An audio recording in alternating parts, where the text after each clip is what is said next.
Chapter 660. With Xiao Xiaozhu as a guide, Jing Qin and the rest avoided many traps set by the hunters after entering the mountains.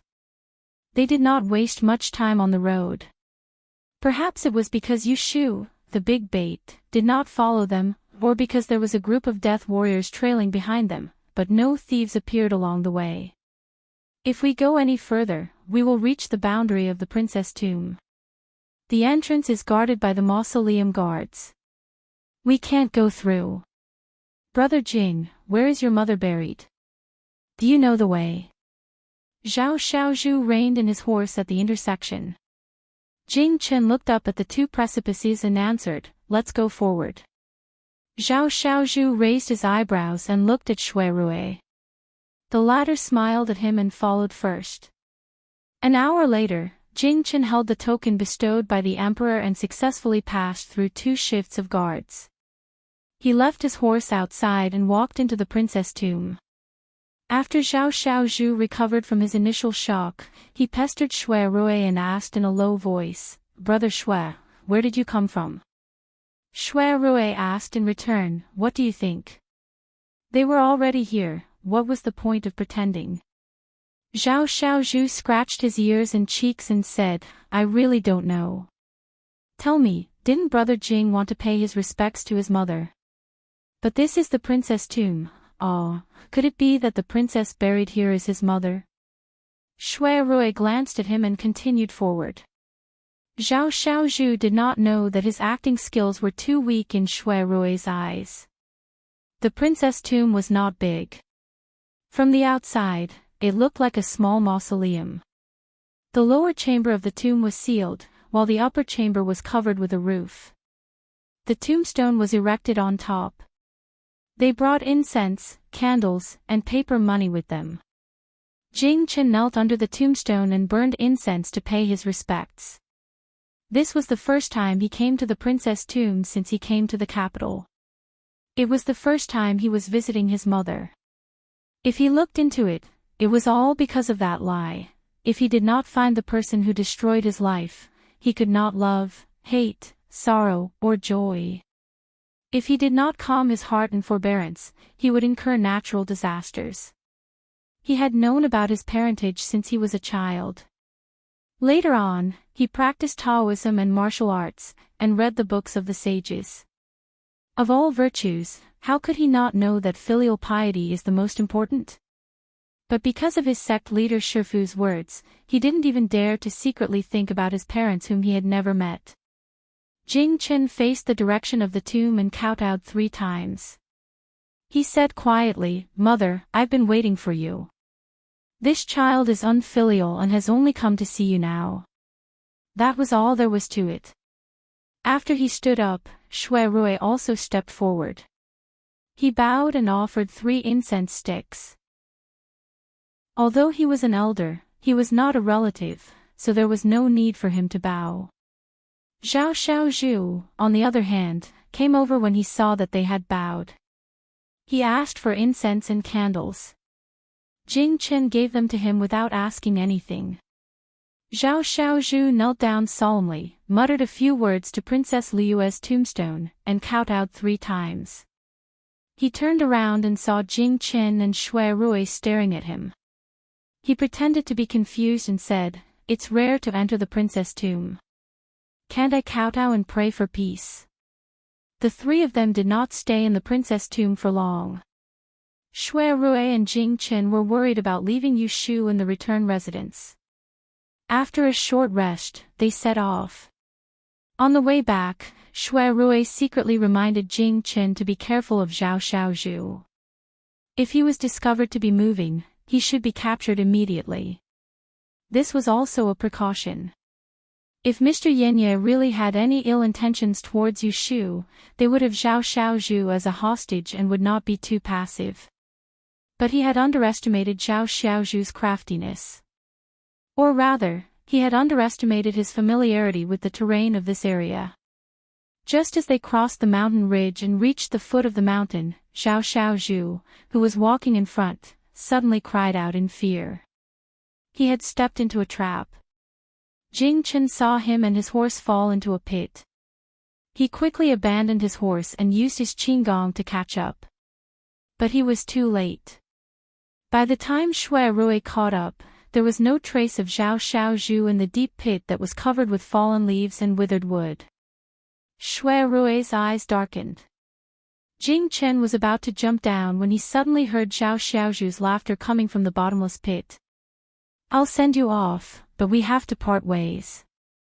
I advise you not to chase after me. Go back and find your companions." Hearing this, Jing Chen was the first to change his expression. Shui Rui could not hold him back, he jumped down in the blink of an eye. But he found that there was another world at the bottom of the pit. There were 2 tunnels that extended east and west, leading to an unknown place. Jing Chen listened to the direction that Zhao Xiaozhu escaped in. But he could hear the sound of galloping horses in both directions. It was hard to tell. Shui Rui called out to Jing Chen from above to ask about the situation at the bottom of the pit. He pulled a few vines down and used them to pull Jing Chen up. In a short while, the group of death warriors behind them heard the commotion and chased after them. Shui Rui and Jing Chen weren't surprised when a group of masked fellows in gray clothes suddenly appeared in the mountain forest. The leader of that group of people walked forward and showed his official seal to Jing Chen, then he glanced at Shui Rui vigilantly and said in a low voice, "I'm Qing Quebec. I'm following His Majesty's decree to secretly escort Daozi and listen to Daozi's orders." Jing Chen took the token and looked at Shui Rui. "Leave half of you to chase after him. The rest will follow us back." Shui Rui made a prompt decision. The death warriors had gone through the strictest training. They were obedient and not afraid of death. After Jing Chen gave the order, the leader called Qin Kai quickly divided his men and jumped down the tunnel to chase after Zhao Xiaozhu. The others followed them back on horseback. Before the sun set, they returned to the riverside outside the dense forest where the return residence was located. They were trapped. Qin Kai called out to her companions who were hiding nearby. Seeing that they had suffered heavy casualties, she stopped Jing Chen who was trying to cross the river and explained the danger to him. A large number of venomous snakes lived under the floating rocks on the river's surface. Even if one stepped on solid ground and startled these little snakes, they would immediately jump up from the bottom of the river and bite you. Once bitten, you would definitely die within an hour. It was like a top-notch hidden weapon that could not be guarded against. Shui Rui and Jing Chen were shocked when they saw the green corpses bitten by the poisonous snakes. Recalling Zhao Xiaozhu's warning when they crossed the river yesterday, they realized that it was not a joke. Looking at the corpses, they were even more worried about Yushu's safety. The river was about 3 feet wide. Even an expert with excellent lightness skill could not guarantee that they could cross it without any leverage. If they took a detour, it would be dark by the time they entered the forest. Just as they were at their wits' end, Jing Chen noticed Shui Rui looking for something along the river bank. Not long later, Jing Chen called him over. Pointing to a light purple flower by the river, he said, "We entered from here yesterday." Jing Chen's eyes brightened. "You remember the way?" Shui Rui observed the floating rocks on the river and nodded. "I was following behind Zhao Xiaozhu. I remember clearly that the floating rocks in the water look about the same size. There are actually some differences." Jing Chen immediately said, "All right, show me the way." Shui Rui turned back and looked at him. "I am not completely confident. Are you sure you want to take the risk?" Jing Chen self-deprecatingly said, "I was the one who brought her out. If I hurt her again, I will not regret my death." Shui Rui did not try to persuade him. In fact, it was not that his lightness skill was not as good as Jing Chen's but that he was afraid of delaying the time. He would be the first to cross the river and would not make an unnecessary move to provoke Jing Chen. "Daoist, why don't I give it a try?" Qin Kai overheard and did not agree with Jing Chen taking the risk. He stepped forward and blocked his way. Within the range of their orders, Jing Chen's safety was their top priority. Jing Chen did not waste time with him. With Shui Rui pointing the way, he brushed away the death warriors in front of him. He stepped on the first floating rock, then the second, and the third. Shui Rui walked behind him. Qin Kai hesitated for a while and followed with a few death warriors. They were lucky and crossed the river without any mishaps. Jing Chen flew to the opposite bank halfway and dived into the forest without looking back. He disappeared in the blink of an eye. Jing Chen! Shui Rui shouted. He frowned and leaped over the last few floating rocks. The death warriors behind him passed him and chased after him. He shook his head helplessly. He did not care about his fatigue and ran into the forest. The sky gradually darkened. When Jing Chen rushed back to the Gui residence, Mr. Yenya was long gone. He found Yu Shu lying motionless on the bed in his room. He broke out in cold sweat. When he checked her breath, he found out that she was unconscious. Shui Rui didn't run as fast as Jing Chen, but he remembered the way, so he rushed over very quickly. That group of death warriors, on the other hand, was shaken off by Jing Chen and didn't follow Shui Rui. Until now, not a single one of them had appeared. They were probably still wandering around in the forest. It's okay. She just fainted. Shui Rui breathed a sigh of relief. He panted heavily and went forward to check. Jing Chen moved away from the bed, got up, and walked around the room. Finally, he found a handful of paper ashes in the brazier under the stone table. He rubbed it up and smelled it. There was a strange fragrance, which seemed to be some kind of sleeping smoke. Half of the things in the house were empty.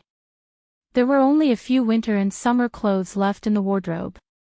The rest of the books and ink were all gone. Furthermore, the old horse that was tied to the back of the fence courtyard was gone. Mr. Yenya left leisurely. After putting down Yu Shu, he still had the time to pack his luggage. After Jing Chen checked the surroundings, he returned to the stone house. Yu Shu was still unconscious. Shui Rui confirmed that she wasn't injured anywhere else, so he calmed down and thought about it carefully. He then realized that something was wrong. For example, why did Yu Shu sprain her ankle before they left and stayed behind? They left. Jing Chen did not say to chase after them.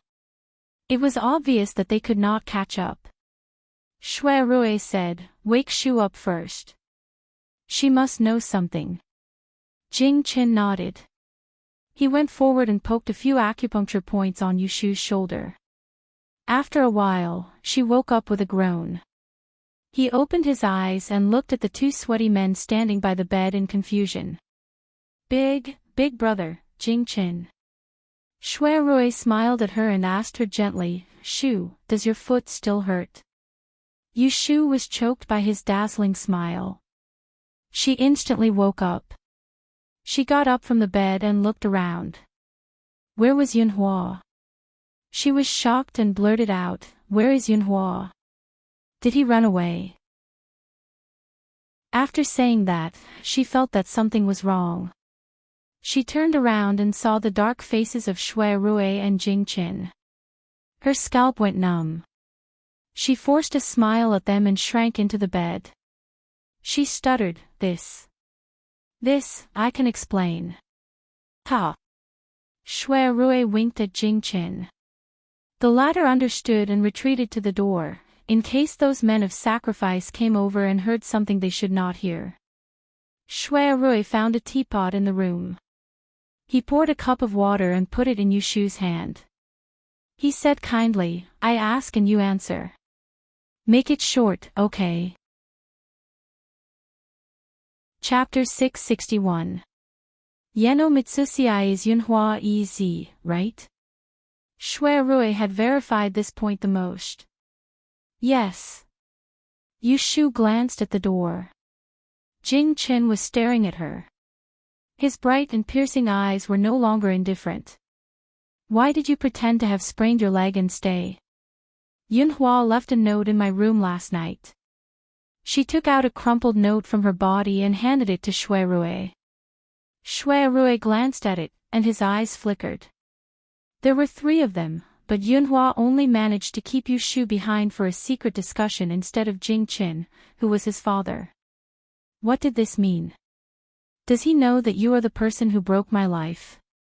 Wasn't she very sure that with that ring, no one could predict what would happen to her when she was alive or after she died? Yes.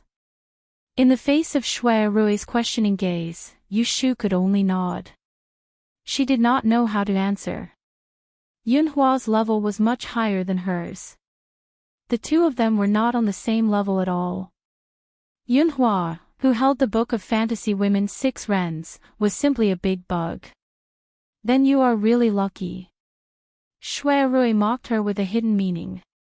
According to their previous speculations, Yunhua was highly suspected to be the mastermind of the 2 murders in Taishu Shuyuan. Yu Shu was afraid that she would decide to stay behind and testify against Yunhua, and that Shui Rui would settle the score with her later. She quickly changed the topic and said, the deaths of Chao Yi and Zhanshu Yuan have nothing to do with him. He is not interested in my life. Shui Rui keenly grasped her sentence pattern and asked, then what is he interested in? Yu Shu suddenly hesitated. She looked at Jing Qin and then at Shui Rui. The 2 of them came back too quickly. As soon as she woke up, she was interrogated by them. They did not give her a chance to organize her words and think about what she should say and what she should not say. Before she was knocked out by Yunhua, she had asked him for his opinion. She asked him if she could tell Jing Qin about the past events and secrets that he had told her. Yunhua only gave her 4 words, you decide. Think about it. Jing Qin was not her son. Shui Rui saw her expression and immediately understood. She could not say it in front of Jing Qin. Jing Qin's expression changed, and he finally could not help but say, did he tell you why he refused to acknowledge me? Yu Shu hesitated for a moment, then nodded and said, he said that he had not seen you for 20 years, and he did not know how to face you. Forgive her white lie. Should she tell Jing Qin that his father refused to acknowledge you because he was focused on finding his missing eldest son and was afraid that you would be a burden to him? That was too cruel. Regardless of whether Jing Qin believed it or not, Shui Rui knew that she was lying when he saw her eyes. It was not the right time to argue about it. He asked doubtfully, why did he fake his death and hide for so many years? Have you found out about it? Because he stole the Book of Mystery Fairy's 6 Rens from the Celestial Commissioner 20 years ago. The Imperial Court has been sending people to kill him. Yu Shu said this in a very emotional tone. She looked at Jing Qin and Shui Rui's colorful faces and felt a little refreshed. Look, she was not the only one who was shocked by Yunhua. If she told them now that the significance of the Book of Mystery Fairy's 6 Rens to the Dawn royal family was not only limited to the secret of the Dawn Scourge, but also related to the establishment of the Crown Prince. Without it, the current emperor would not be able to establish the Crown Prince. Would their eyes pop out? Forget it. Let them slow down. Don't say it first. Yu Shu was kind enough to hide this part from him. She thought to herself, this trip was really worth it. Not only did I meet Yunhua, but I also obtained so much information. Is the Book of Mystery Fairy's 6 Rens in his hands? Shui Rui hurriedly asked, did he show it to you? After all, he was most concerned about how to solve her identity as the person who broke her life. Jing Qin was also shocked. He stared at Yu Shu and waited for her to answer. Yu Shu said gloomily, no, he knows that I am the person who broke my life. How can he let me see the Book of Mystery Fairy's 6 Rens so easily? He wants me to promise to do something for him. After the matter is done, he will let me have a look at it. What is it? Shui Rui and Jing Qin said in unison.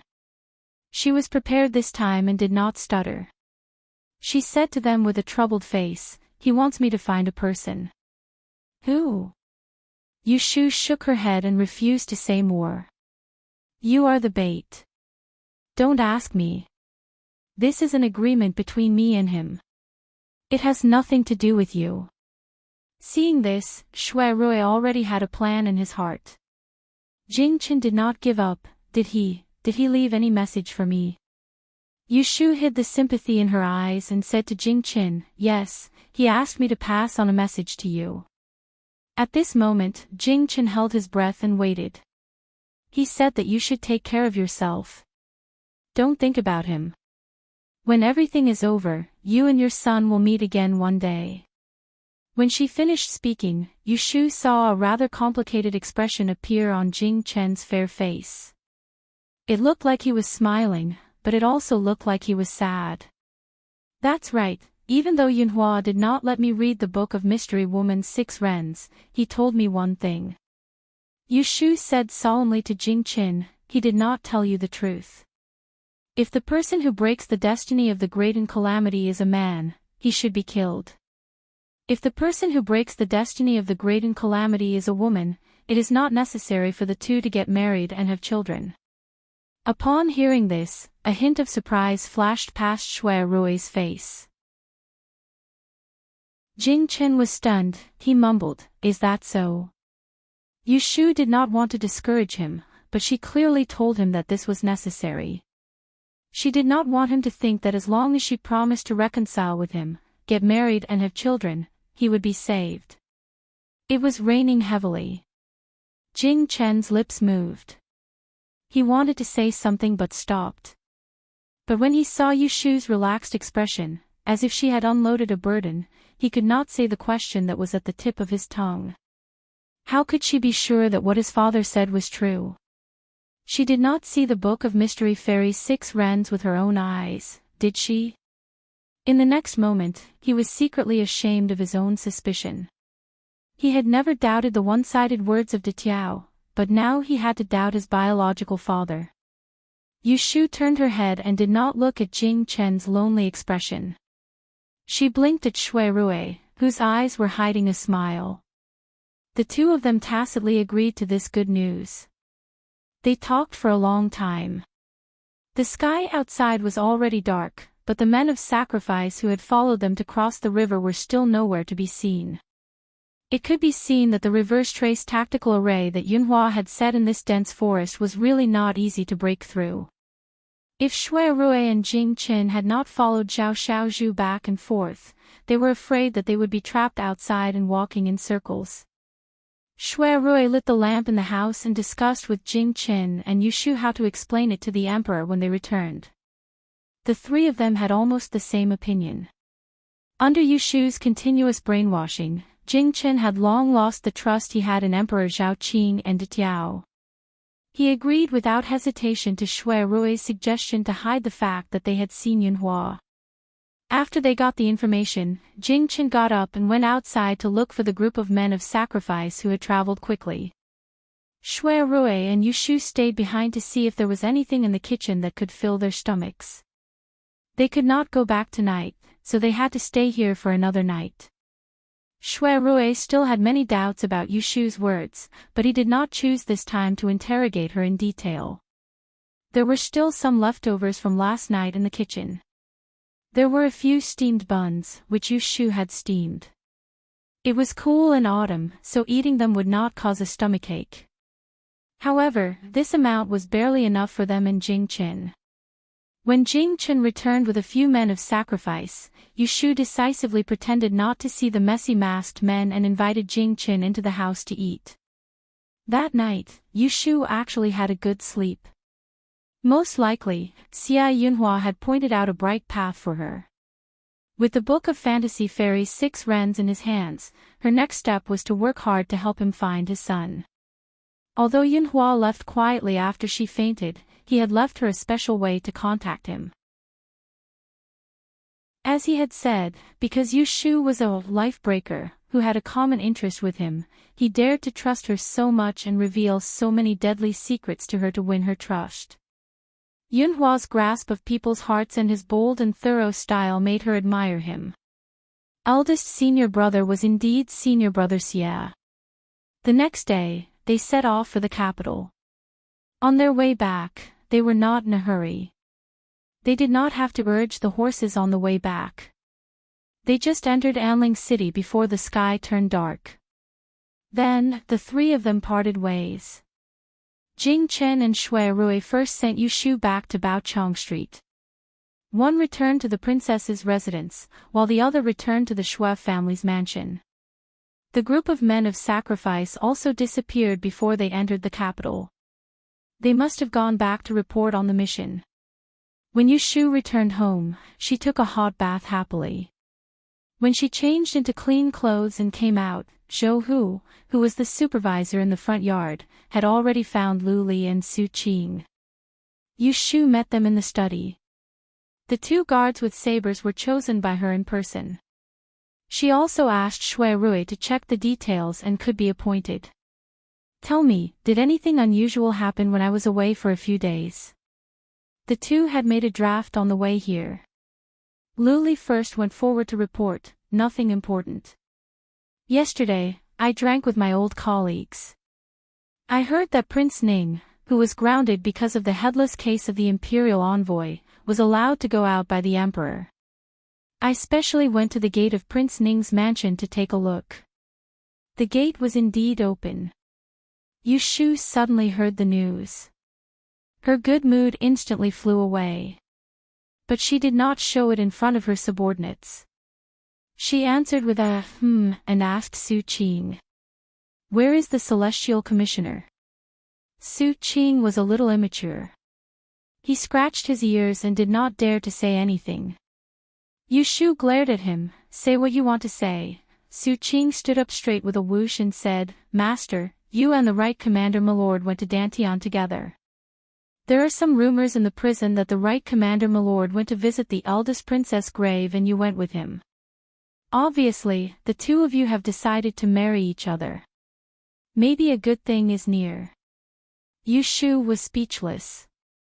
It didn't matter if this *T rumor was the result of someone overthinking it or someone deliberately spreading it. It was enough to cause her trouble. Yunhua was excluded as the suspect of the murder case in Taisher Shuyuan. There was still a group of traitors eyeing her. It was obvious that they were making enemies for her. Who has bitten my tongue? Go back and make a list for me. Don't leave anyone out. Yu Shu said gloomily. After asking the questions, she let them go back. Su Qing followed Lu Li out of the gate of Yu's mansion. Then he nervously pulled Lu Li and asked in a low voice, Brother Lu, did I say something wrong just now? Did I annoy your excellency? Lu Li looked at him sympathetically. She patted his shoulder and comforted him, It's okay. You are honest. You should do that. Chapter 662. The leader of the kamikaze warriors, Qing Ke, who was ordered to protect Jing Chen's princess tomb, returned to the capital and reported to the palace that very night. He arrived early and waited in the peaceful palace. The lanterns were lit. In the huge palace, other than the kamikaze warrior Qing Ke, who was kneeling on the ground and narrating the story, there was only Emperor Zhao Qing and Zhu Zhao. When Qing Ke talked about the river, the floating rocks, and the maze in the forest that they encountered, both of them were shocked. They were almost certain that such a strange method must have been used by someone who had been missing for many years. So you're saying that we didn't catch them and let them escape? Emperor Zhao Qing's face was dark. The kamikaze warrior Qing Ke bowed his head and asked for forgiveness. Your Majesty, please calm down. I am incompetent. The other party had extraordinary methods. Out of 36 kamikaze warriors, 6 died, and 5 went missing. We didn't catch the criminal. Please forgive us, Your Majesty. Although Jing Chen and the others returned unscathed, the kamikaze warriors following behind them were not so lucky. First, 6 of them were bitten to death by poisonous snakes on the river outside the residence. Later, they followed Jing Chen and the others to the princess tomb and encountered Zhao Xiaozhu, who escaped into the tunnel to chase after them. None of them returned after that. */slap. Emperor Zhao Qing slammed his palm on the armrest of the throne. His face was tense, and it was obvious that he was furious. It's been more than 10 years. We finally lured that thief to show himself again. Who knew that he would be so cunning and escape again? How hateful. Zhu Muzhao was much calmer. In fact, he was not surprised that they didn't catch them. Yunhua. He silently recited the title given by the late emperor. Even though 20 years had passed in the blink of an eye, it was still a curse in his heart that he could not get rid of. Zhu Muzhao closed his eyes and said, "Your Majesty, please don't be angry. I think there's something fishy about this. I need to call Jing Qin over and ask him about it." Since Yunhua was willing to show up and meet Jing Qin, he would not have come and gone in a hurry without leaving a word or two. He must have some ulterior motive. Emperor Zhao Qing gestured to the kneeling people, "Get out of here." After the palace gate was closed again, he frowned in disgust with Zhu Muzhao. "I am afraid, only afraid that Jing Qin has already acknowledged him as his father and son, and has been deceived by that scoundrel's evil words. Instead, he has a disloyal heart and will turn around to placate me." Zhu Muzhao smiled slightly and comforted Emperor Zhao Qing. "With me here, there is no need for your Majesty to worry." Hearing this, Emperor Zhao Qing suddenly laughed loudly. The dark clouds on his face swept away. He was seen holding his forehead and saying, "Exactly. Look at how anxious I was, I actually forgot about you. My beloved subject's great insight technique has already been cultivated to perfection, able to discern truth and falsehood. Apart from me, who else can lie in front of you?" Each of the 12 aristocratic families in the capital city had their own secrets. The reason why the Zhu family was able to take the lead from afar was because they had a rare technique that had only been passed down for a few generations. It was the great insight technique that could separate truth from falsehood. When Zhu Muzhao was young, he was the #1 genius among the children of the aristocratic families. In the year that Yunhua went to the capital city to take the Dian examination, Zhu Muzhao was only 30 years old, but he was already the left commander of the Celestial Commissioner. He was the next Celestial Commissioner that everyone thought would succeed him. To put it simply, Zhu Muzhao had inherited the Zhu family's great heavenly insight art. He had been cultivating his body and mind for decades, and no one in this world could lie to him. Not even a glance could escape his eyes and ears. Emperor Zhao Qing had the 7-star ruler to protect himself, but it was a different story. Today is a little late. Jing Chen has been rushing back and forth for a few days. Why don't your Majesty summon him to the palace for questioning tomorrow? Fine, there is no hurry. Emperor Zhao Qing listened to the advice and gave up the idea of summoning Jing Chen to the palace in the middle of the night for questioning. Meanwhile, when Jing Chen returned to the Princess Fu, he went to rest. Shui Yun hadn't seen him return to the Fu for a few days and didn't know where he had gone. When she heard that he had returned from outside, she hurriedly had someone push a wooden wheelchair to find him.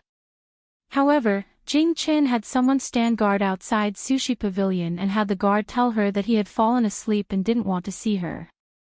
In the end, the next day, Shui Yun came early in the morning to stop him again. Jing Chen couldn't avoid it and was caught by her. "Xixiang, where have you been these past few days?"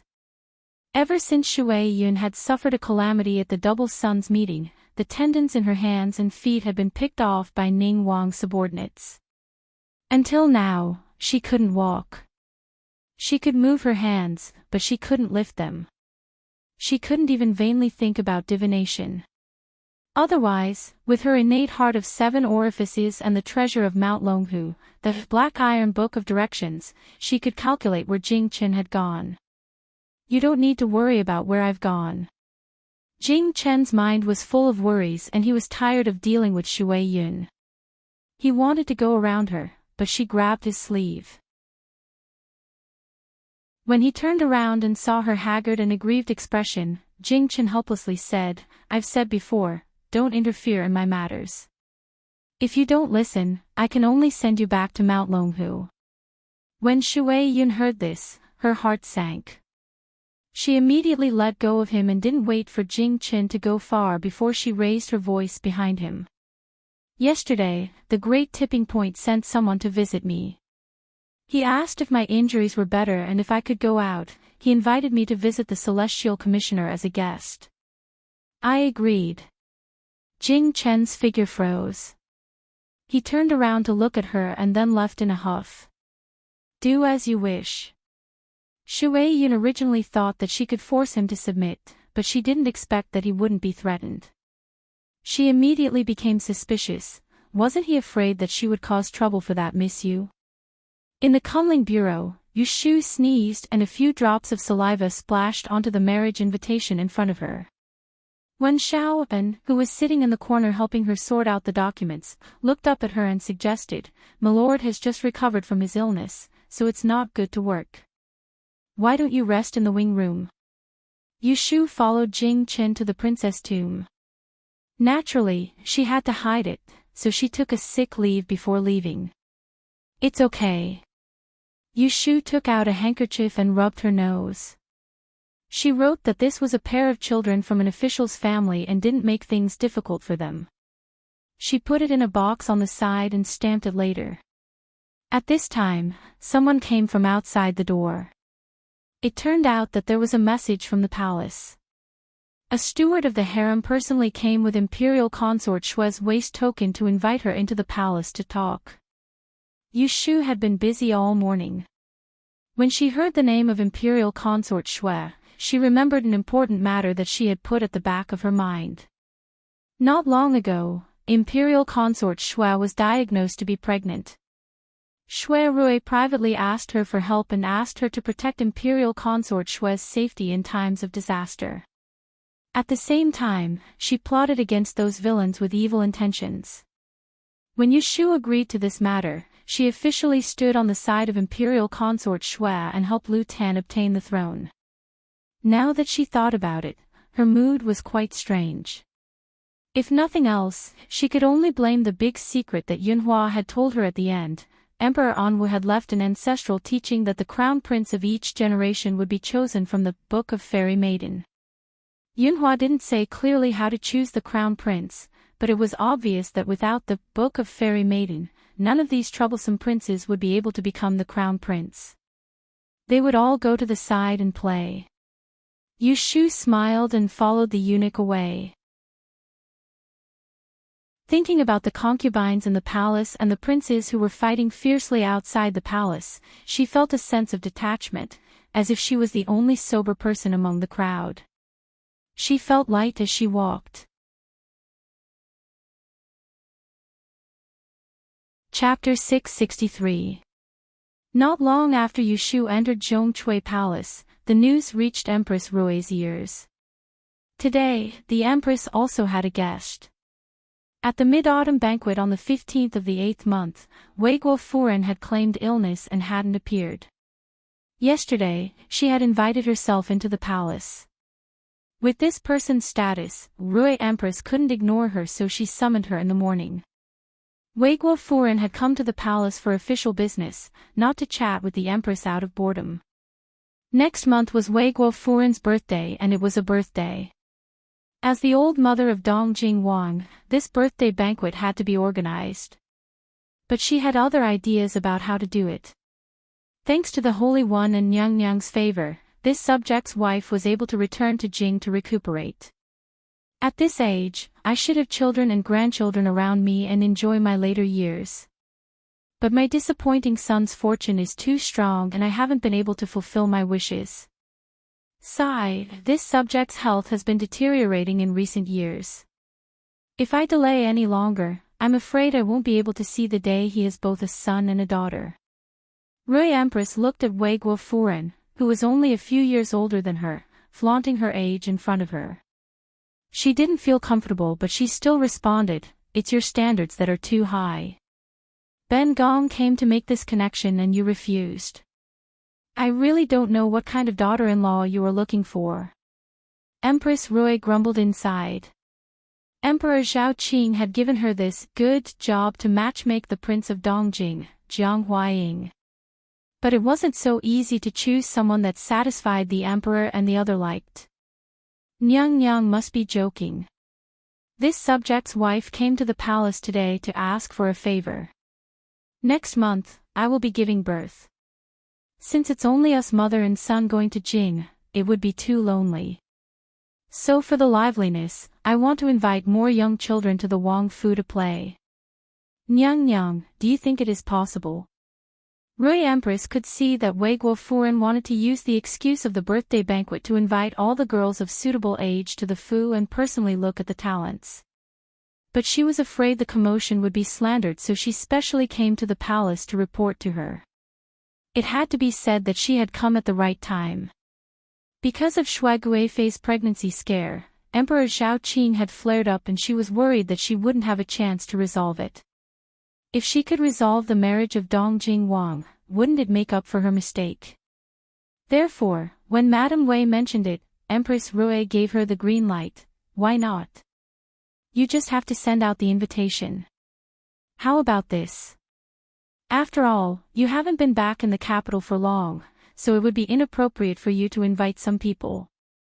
This consort will have Zhang Shu give you some ideas. Princess Chang Shu was the first daughter of Emperor Zhao Qing and Empress Rui. A few years ago, she had married the eldest son of Duke Qiu of the Tao Wenguan. With her appearance, no matter what Dongjing Wang Fu did, no one would make wild guesses. Wei Guofuren smiled and stood to thank Rui Empress for the decree. After coaxing Furen of the state of Wei away, Rui Empress heard that the female imperial official had entered the palace again. She knew that Yu Shu had gone to see noble consort Shui. Her face was expressionless as she turned to order the palace maid next to her, ask Jing Shanggong to come over. Noble consort Shui was pregnant and couldn't serve the emperor at night. Next month's Book of the Great Earth hadn't been drafted yet. At this moment, she summoned the female imperial officials of the Kunling Bureau into the palace. This would definitely cause the consorts in the Hogong to jump up and down. It was a pity that Sun Guiren had already fallen out of favor. She couldn't distract His Majesty any longer. She didn't know who Zhongcui Palace would sell to this time. She had to rearrange it. Yu Shu stayed at Zhongcui Palace for lunch before leaving. The rules in the palace were strict. No matter how much she faced a beauty like noble consort Shui, she couldn't fill her stomach. She still had to smile and thank her. Noble consort Shui had summoned her this time. One reason was to tell her birth date and the other was for next month's Book of the Great Earth. For the latter, noble consort Shui didn't waste words with her. She straightforwardly told her that starting from next month, the arrangements on the Book of the Great Earth were for her to do as she saw fit. What did it mean to do as she saw fit? When Yu Shu first heard this, she didn't understand. It was the smiling Tao Momo beside noble consort Shui who reminded her, "Official Yu, our empress is pregnant. Starting from next month, she won't be able to serve His Majesty at night. You have to rearrange the extra days." It turned out that this was the iron discipline that Empress Ningzhen had set for the women in the harem. In order to prevent pregnant concubines from being spoiled and arrogant, once a palace maid was pregnant, she wouldn't be included in the Book of the Great Earth from the month after she was diagnosed. Speaking of which, Emperor Zhao Qing couldn't spend the night in Zhongcui Palace until noble consort Shui safely gave birth to the dragon child and came out of confinement. Of course, no one could control whether he came or not during the day. Then the extra days would be distributed to the other concubines. As for who to give it to or not, it would depend on noble consort Shui's mood. But noble consort Shui asked her to do as she saw fit. What kind of instruction was this? Yu Shu couldn't figure it out in the palace. After leaving the palace, she planned to ask Shui Rui for advice. It was the middle of the afternoon when she arrived at the gate of the Supreme Court in a sedan chair. The sun outside was a bit scorching. She asked Su Qing to go to the yamen first to see if Shui Rui was inside. Not long after, Shui Rui came out. He had changed into casual clothes and was leading a horse. Yushu stuck half her head out of the small window of the sedan chair and looked at him. Are you free in the afternoon? Yes. If you are free, let's go to the Tower of Forgetfulness. Alright, let's go. Yushu was half the head of the Kunling Bureau after all. It wasn't a problem for her to occasionally miss work for half a day. The Supreme Court wasn't far from Baimao Street. On the way, one on horseback and the other in a sedan chair, they arrived after chatting for a while. Sitting in the elegant room, they smoked a pot of good incense and changed into comfortable clothes, shoes, and socks. Yushu sat on the soft chair with her feet up. She held a piece of meat roll in her hand and ate happily. Big brother, what do you think her ladyship means? How should I arrange for next month's Book of Earth? Shui Rui knew that she hadn't eaten her fill at noon in the palace and had someone go to the kitchen to bring some cooked food for her. Seeing that she was eating happily and her stomach was a bit noisy, he used chopsticks to pick up chicken shreds and rolled them into the egg pancake. He dipped the pancake in chili sauce and ate a few bites with her. Didn't her ladyship tell you to do as you see fit? Then you can make your own decisions. Yushu poured a mouthful of wine and frowned. It's easy for you to say. There are so many women in the inner palace. Just the ones that are attached to Guifei number at least 10. If her ladyship doesn't say, how would I know which one is honest and which one is restless? What if I promote a person with evil intentions and cause trouble for Guifei? In her understanding, Guifei Shui was in a palace drama of women scheming against each other. One careless move and the whole game would be lost. Shui Rui looked at her groundless worry and couldn't help but laugh. He picked up the clean end of his chopsticks and lightly tapped her forehead.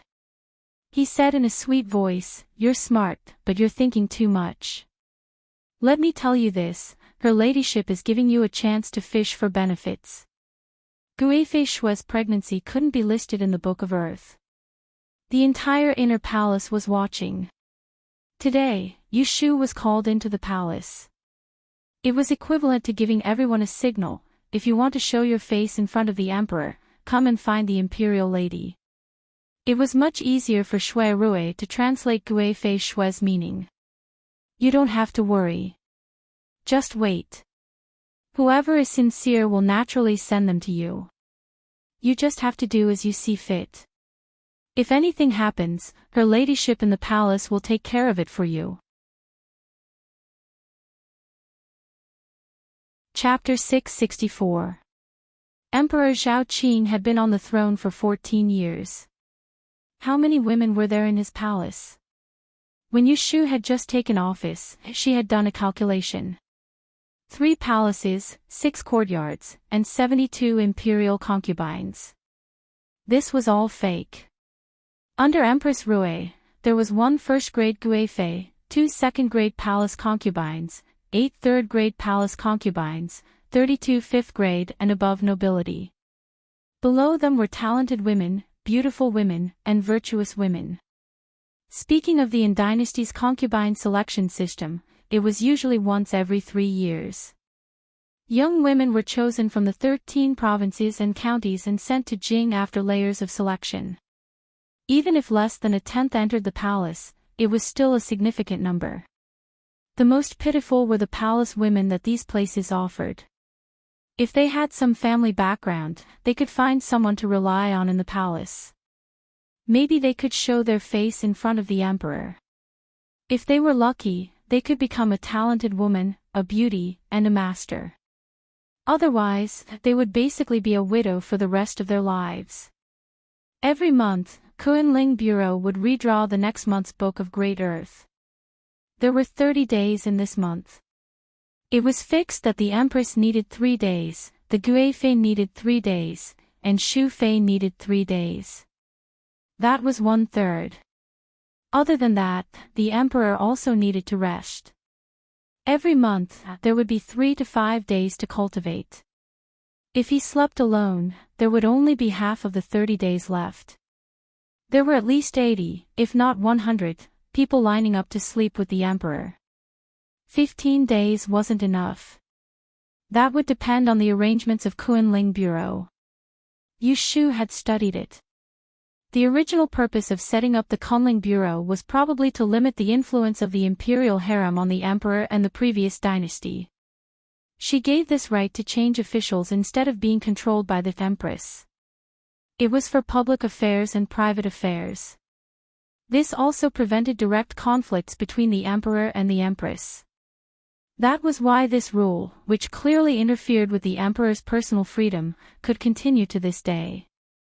Before today, Yu Shu had never thought that she would be able to gain any benefits from her position as the female official of the Kunling Bureau. It wasn't that she was timid or that she was a righteous person, but that she knew her own limits. She was just a fledgling new official and didn't have the ability to extend her hands into the emperor's inner palace. Even if Shui Rui had said it so directly, and with Shui Guifei's personal promise, she wouldn't be moved. It was impossible for her to accept bribes in the name of compiling the Book of Earth. Big brother, are you telling me to abuse my power for personal gain? Yu Shu shook her head and said with a smile, forget it, I don't lack money to spend, I can only disappoint your highness' good intentions. Even if noble consort Shui was protecting her because she wanted to return the favor and thank her for being willing to stand on her boat, she couldn't be blinded by the fame and fortune in front of her. Moreover, she didn't trust noble consort Shui. Her reaction was out of Shui Rui's expectation. He became serious and looked at her. After a while, he understood. Shu, are you afraid that her ladyship— Hey, I didn't say anything, Yu Shu interrupted him with her chopsticks. She picked up a piece of jelly and stuffed it into his mouth. Oh right, I have to ask you to help me find out something. Shui Rui knew of her misgivings and changed the topic. He silently praised her for being more and more thoughtful. There were some things that even he didn't think of, but she could detect them. He didn't dare guarantee that Shui Guifei's words to Yu Shu to let her borrow the Book of Earth to gain benefits was to thank Yu Shu, or to tempt her greed and seize the opportunity to control her. What is it? Say it. Yu Shu poured another cup of wine for Shui Rui and moved closer to him. Do you have any friends in the Ministry of Appointments who can help me find out which Darren was the Suzhou magistrate between the 10th and 12th year of Baotai? The Suzhou prefecture was Zhili and had a dozen or so counties under its jurisdiction. Among them was Yang City, where Yu Shu was from. The Suzhou magistrate was to supervise the officials of the Suzhou magistrate who were sent from the capital to the local areas. Shui Rui's expression changed. He raised his eyelids and asked her, why are you asking about this? Yu Shu said vaguely, oh, I have something. Can you help me find out? She suddenly wanted to ask about the person who was sent to the south to be an official more than 20 years ago. Shui Rui instantly thought of Yunhua, so he didn't want to be easily fooled by her. Is it related to the person you promised Yunhua to look for? Yu Shu knew that she couldn't hide it from him. She hesitated for a moment and simply said, yes, it's because of Yunhua. Shui Rui suddenly narrowed his eyes. Then this person who was once the Suzhou magistrate is the person Yunhua wants you to look for. Yu Shu shook her head and said gloomily, if only it was so simple. I also don't know where to look for that person, but Yunhua told me that if I can find this Suzhou magistrate, maybe I can ask about that person's whereabouts. Her words were incoherent, and it was difficult for Shui Rui to understand. He was suddenly full of suspicion and asked her, tell me honestly. Tell me honestly, who exactly did Yunhua ask you to look for? Maybe I can even help you with some ideas. Yu Shu thought that he was right. She wanted to look for someone, but she couldn't do it in a big way. She definitely needed Shui Rui's help. Yunhua didn't tell her not to tell others. If she told Shui Rui, it wouldn't be considered as a leak. Well, actually, it's not anyone else. Brother, do you remember the storyteller at the tea house on the street that I told you about? Yushu mentioned it to Shui Rui with a gossipy expression. What that person said was somewhat true. In the past, before Yunhua went to the capital for the imperial examination, there was indeed a wife in his hometown, and she gave birth to a son for him. But later, he was forced to marry a princess, and he lost contact with his wife and children in his hometown. The person he wanted me to help him find was his eldest son, who had been missing for 20 years. Shui Rui was stunned. Yushu only thought that he was surprised. She sighed and said, "Who would have thought that the story of Yunhua's son and Princess Liyue was actually like this? Poor mother and son. Eldest senior brother was really a scumbag." Then, what does this matter have to do with the Suzhou magistrate back then? He asked. Yun Mufing is the pseudonym of Yunhua's son. He was originally from Yang. When he was young, he traveled everywhere and befriended the Suzhou magistrate who had just been sent down at that time. The two of them were close friends. Later, Yunhua married a princess, right? He was afraid that someone would investigate his background and harm his wife and children, so he secretly wrote a letter to the Suzhou magistrate to help him take care of his wife and children. Later, Yunhua predicted that his wife was in trouble and knew that his wife was dead, but the whereabouts of his children were unknown. Could it be related to the Suzhou magistrate, and he saved his children? As Yushu told him about this melodramatic past, she imagined it and analyzed it with him. If you ask me, it's very possible. If the Suzhou magistrate is a true brother who values loyalty, he must protect the child's life. It's best if he treats the child like his own son and raises him until he's an adult. After 18 years, he will tell the child about his past, so that he can avenge his parents. Hearing this, Shui Rui tightened his grip on the wine in his cup, raised his head, and drank it in one gulp. There were all kinds of feelings in his heart, and the corners of his eyes were burning and sore. He lowered his eyes to cover his eyes, and could not help but laugh. Chapter 665.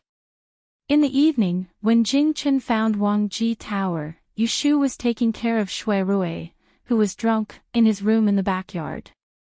In the afternoon, the two of them came back from work and bought a table of dishes. They were supposed to talk about business, but later on, he was in the mood to drink. Drinking Hua Diao did not satisfy his craving, so he asked someone to bring 2 jars of 20-year-old frozen jade marrow from the wine cellar. As he drank, he became intoxicated. When he insisted that she sit on his lap and feed him, she finally realized that he was drunk. Shui Rui had always restrained himself and rarely indulged himself. This was the second time she saw him drunk. The first time was when he pretended to be crazy and took advantage of her. Thinking back to that time, she was still in love with Jing Chen and turned a blind eye to his attentiveness. She lied to herself and called him brother and sister, so he did not dare to easily express his feelings. That was why he drank to drown his sorrows. What was it for this time? Yushu sat on the edge of the soft couch and covered him with the blanket that he kicked off. She patted him gently with one hand and looked at his slightly red eyes.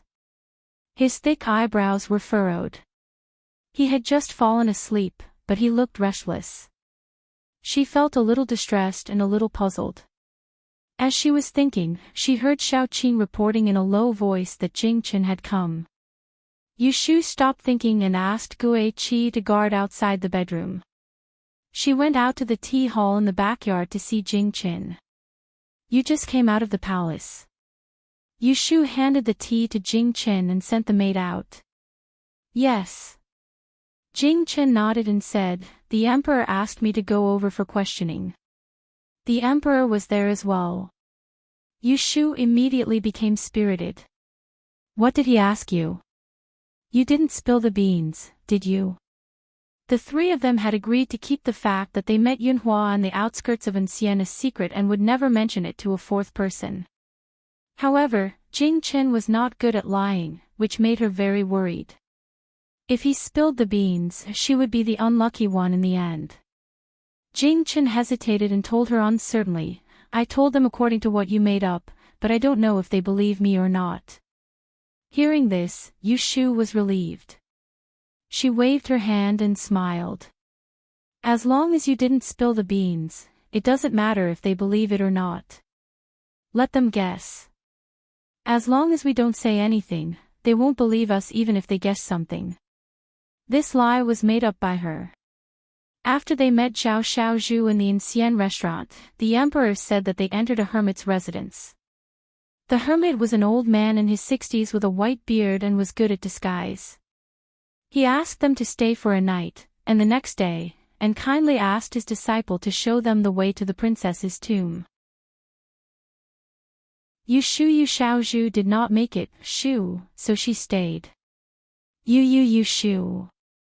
Later, when Zhao Xiaozhu escaped underground, he explained that the hermit had sensed that they were related to the imperial court and didn't want to be involved, so he left. Because Yunhua left cleanly, everything that should be taken away was packed away. What was left behind was not enough to be used as evidence. Yushu did not have any psychological burden to instigate Jing Qin to deceive the emperor. Anyway, that was his father. He knew that the emperor wanted his father's life. If he did not lie, would he kill his father? Yushu looked at Jing Qin. During this trip, she realized that he was more humane. He was not as aloof as he used to be. I am worried that the emperor will ask you again after giving me some advice. You better be prepared. Jing Qin saw Emperor Zhao Qing when he entered the palace today. He could see that the emperor was not very happy. He had asked him to take the risk to leave the capital with the Soulbreaker, but he had gained nothing. He grew up in Dragon Tiger Mountain Taoism, so he was not sensitive to the relationship between the emperor and his subjects. After he met Emperor Zhao Qing, he felt that he had one more relative in the world and was secretly happy. Emperor Zhao Qing had always treated him well, but as he learned more and more of the truth, he became more and more aware of the reason he treated him well. It was not because he was the only child left behind by his twin sister, but because he had the unspeakable fate of being a great calamity. This caused his heart to feel a bit cold. You don't have to worry about me. I won't say a word that I shouldn't say. Yushu raised an eyebrow. The difficulty of prying words out of her mouth was the same as trying to pry open a clam with your bare hands. Jing Qin lowered his eyes and swept over the unnaturally raised pinky of her left hand that was holding the cup. He didn't know what to think, but his eyes suddenly became guilty. Yushu was not blind. She found that the way he stared at her was not right. She became vigilant and glared at him, exasperatedly saying, "What are you looking at?" This boy, did he know that they did not need to be married and have children to break their fates, so he still did not give up on her. Being stared at, Jing Qin unnaturally turned his head and stiffly changed the topic. I want to say, why don't I see Brother Shui? Is he not here? Oh, my brother didn't sleep well last night. He is catching up on sleep in his room. Yushu subconsciously concealed the fact that Shui Rui was drunk. Jing Qin glanced at the dark sky outside the window and said, "It's already so late. It's not good for health to sleep too much. Wake him up and eat dinner. He can sleep after digestion." In the face of Jing Chen's unintentional concern, Yushu was confused. She always felt that the relationship between the three of them had become subtle after the trip. Shui Rui did not seem to dislike Jing Chen that much, and Jing Chen did not seem to treat Shui Rui as a stranger. Was this a good sign? No need. Let him sleep until he wakes up. He has a bad temper when he wakes up. If he doesn't sleep well, he will have a long face. I don't want to see his face. Yushu made up a story. Jing Chen frowned and said, "Bad temper when he wakes up. That's a symptom of kidney and spleen insufficiency. How long has it been? Have you seen a doctor?" Why didn't she realize that Jing Qin could be so long-winded? Shui Rui's sleep was extremely restless. He had a dream for the entire night. Sometimes, he dreamed of the time when he was very young. His father, Shuezao, was still alive. His father's face was blurry, and he held Shui Rui under his armpit and lifted him up high. His hearty laughter seemed to be echoing in his ears. "My good boy, don't be afraid. I'm here." Sometimes, he dreamed that in the morning hall, his mother was holding the coffin and crying. Sometimes, he dreamed that he was doing his homework in the small study in the east courtyard. His grandfather sat opposite him with an expressionless face and scolded him coldly. "Your mother is not in good health. Don't go to the backyard and disturb her recuperation. If you don't practice diligently, it's unfilial. If I find out that you sneak into the backyard while studying in the morning, I'll punish you by copying the first chapter of Mencius 500 times. You're not allowed to step out of this room until you finish." He struggled to wake up, but the nightmare would not let him go. 20 years had passed, and the most unbearable scenes replayed one after another, until he dreamed that the 10th princess fell from a building and died of illness. The emperor was furious and blamed the Shui family. His grandfather could not bear it anymore and exposed his unknown identity. "Because of you, my poor son lost his life so early. If I knew that you would bring trouble to my family today, I would have killed you myself." Shui Rui panted heavily as he struggled to break free from his dream and woke up while drenched in sweat. The window reflected the clear white sky, and the sour and sweet smell of the hangover soup lingered at the corner of his mouth.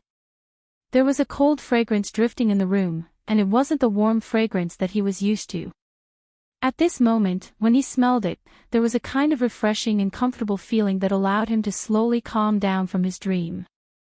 After sitting quietly for a while, he did not call anyone in to serve him. He put on his clothes and got out of bed. He went to the basin and wet a towel with cold water and put it on his face. He shivered and let out a long sigh of relief. At this moment, he heard some movement in the quiet courtyard. He did not want to stay in the room alone at this time. Perhaps it was because of the nightmare, but he always felt that his chest was stuffy. Shui Rui put on a long gown and casually tied his hair into a bundle, draping it over his back. He poured a cup of cold tea and walked out of the bedroom. He pushed open the door of the hall and saw a figure waving a sword in the middle of the courtyard. The unstained white clothes and the elegant posture were very pleasing to the eye. He stood in the corridor and watched quietly without making a sound. His mood fluctuated along with the simple and unadorned sword movement until a long yawn came from upstairs. "Oh. You're disturbing my sleep so early in the morning. If I knew this earlier, I wouldn't have let you stay here." Brother, you were also woken up by him." Shui Rui raised his head and Jing Qin made a kung fu to retract his sword. Both of them looked upstairs and saw Yu Shu lying lazily on the railing. She raised a hand to greet them. Her sleepy eyes were smiling, revealing her white teeth. She was heartless, but inexplicably brightened people's mood. "Good morning." The heaviness in Shui Rui's chest was swept away, and he splashed the cup of cold tea that he hadn't touched before. He looked at Jing Qin and smiled as he greeted him. "When did Brother Jing arrive?" Jing Qin answered honestly, "Yesterday evening." Shui Rui said embarrassedly, "I went to bed early. Shu didn't wake me up when you came." Jing Qin observed his face and explained for Yu Shu, "She knows you are angry when you get up, so she didn't dare to wake you up." Shui Rui blinked his eyes. Angry when he got up? Why didn't he know he had this problem? He looked upstairs and saw Yu Shu sticking her tongue out and making a face at him. While Shui Rui and Yu Shu were winking at each other, Jing Qin couldn't help persuading them. "Brother Shui, I have to say one more thing. You are angry when you get up early. It should be a symptom of kidney deficiency and spleen weakness. After the meal, I might as well take your pulse and write a prescription for you to adjust." Shui Rui's face darkened when he was suddenly called kidney deficiency. But he heard a burst of laughter from upstairs. "That's right. Big bro, just let Jing Chen give you a prescription to nourish yourself. Chapter 666. The three of them had breakfast together and went to do their own things. They agreed to come back at night to discuss their next step. When Yushu and Jing Chen were on the way to the Celestial Commissioner office, she realized something was wrong. She had temporarily teamed up with Shui Rue and Jing Chen to go to the Princess Tomb instance. Now that everyone was back, shouldn't they be dismissed? She entered the Kunling Bureau's courtyard one after the other with a conflicted mood with Jing Chen. Several subordinates came early and were drinking morning tea in the East Assembly Hall. Seeing them come in, they quickly got up to greet them. Lord Right Commander, Lord Yu. Jing Chen just nodded and said, Yushu responded with a smile, Good morning, lords. Then one of them went up to the second floor and the other stayed behind to manage the affairs.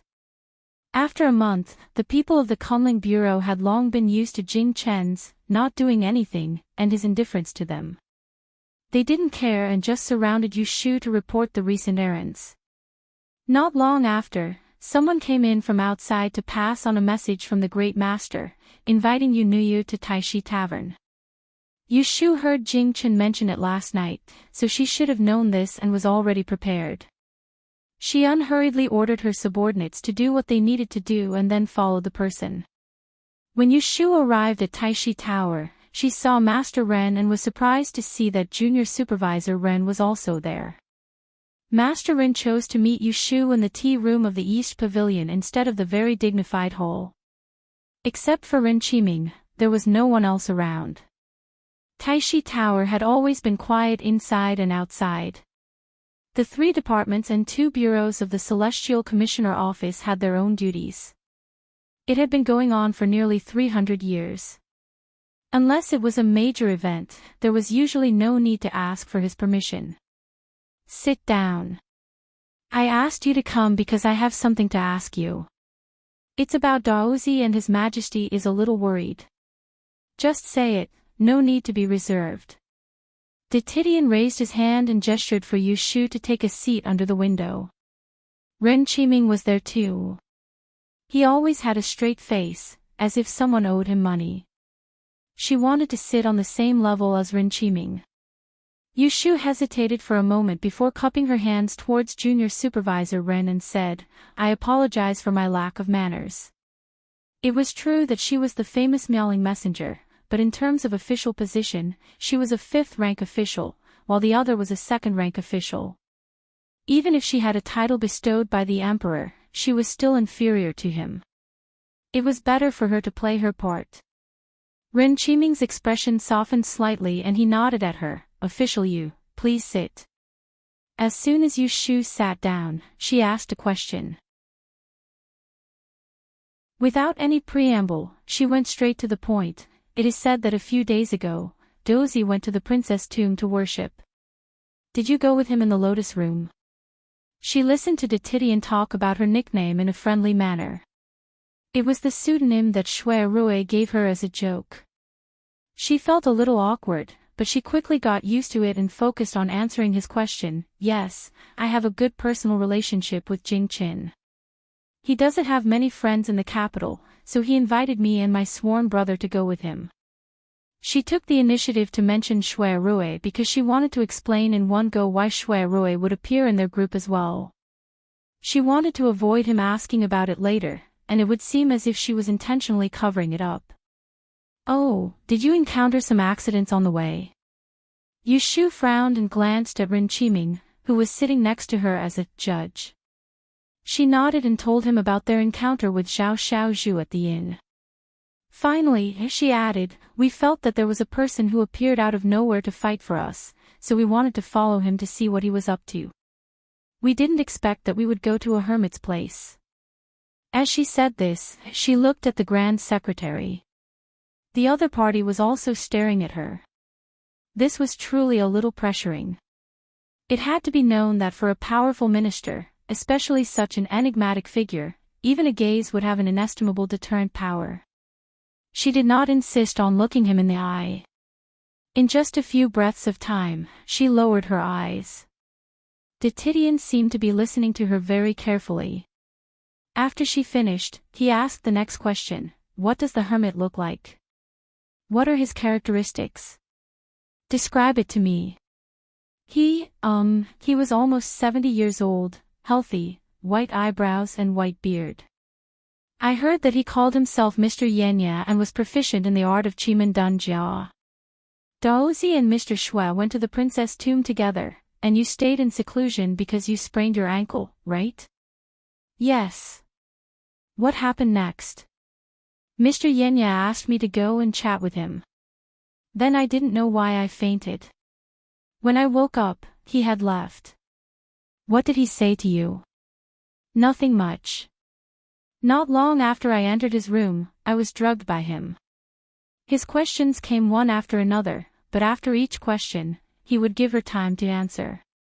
He listened very carefully, but didn't look into it. This made Yu Shu, who had been on high alert, feel an indescribable sense of incongruity. Just like that, it didn't take long for Yu Shu to come out of Taishi Tavern. As she had expected, she didn't suffer at all.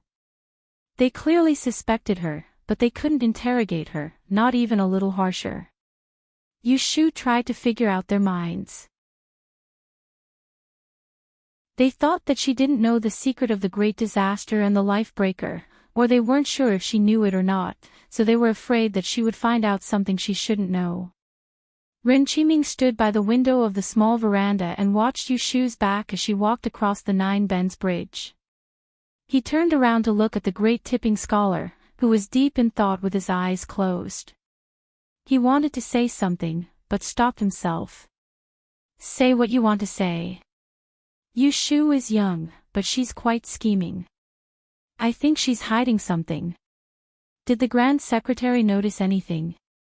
Zhu Muzhao opened his eyes. His gaze flickered, as if there was a mystery. He said, everything she said was the same as Jing Qin. Even the places where she lied were the same. She described the appearance of the hermit, it was fake. She stayed because of her injury, it was fake. She fainted, it was real. She didn't communicate with the hermit in private, it was fake. Ren Qiming's expression changed, and he said anxiously, so, Jing Qin really acknowledged Yunhua. Zhu Muzhao shook his head and said with certainty, on the contrary, that hermit might be Yunhua, but he didn't acknowledge Jing Qin. Ren Qiming was puzzled. Zhu Muzhao smiled faintly. It was rare for him to be in the mood to explain to him, you don't know, but Yunhua had an unusual treasure called Zhuge Ai, which could prevent people from performing divination. If he acknowledged Jing Qin, he would have to explain that he faked his death in the past, so that I wouldn't find out after Jing Qin returned to the capital, and he would definitely give the Zhuge Ai to him. However, my great insight spell could still predict that they lied. This proves that even if the hermit was Yunhua, he did not reveal his identity to them. Yunhua was one of the few people who knew that he had successfully learned the Zhu family's great insight spell. With his watertight style, how could he have overlooked this? Ren Qiming breathed a sigh of relief, but he asked in confusion, then, why did they lie? This is not difficult to explain. Jing Qin might have guessed that there was something fishy about Yunhua's death in the past. When he saw the hermit, he suspected that he was related to Yunhua, so he did not dare to tell the truth. Qiming, I'll write a memorial to the throne. Send it to the palace on my behalf. Yes, Taishu. Yu Shu did not know the conversation between the two after that. She returned to Kunling Bureau and sent Wen Shao and to find the files for her. She stayed alone, thinking about whether there were any mistakes in Taishi Tower just now.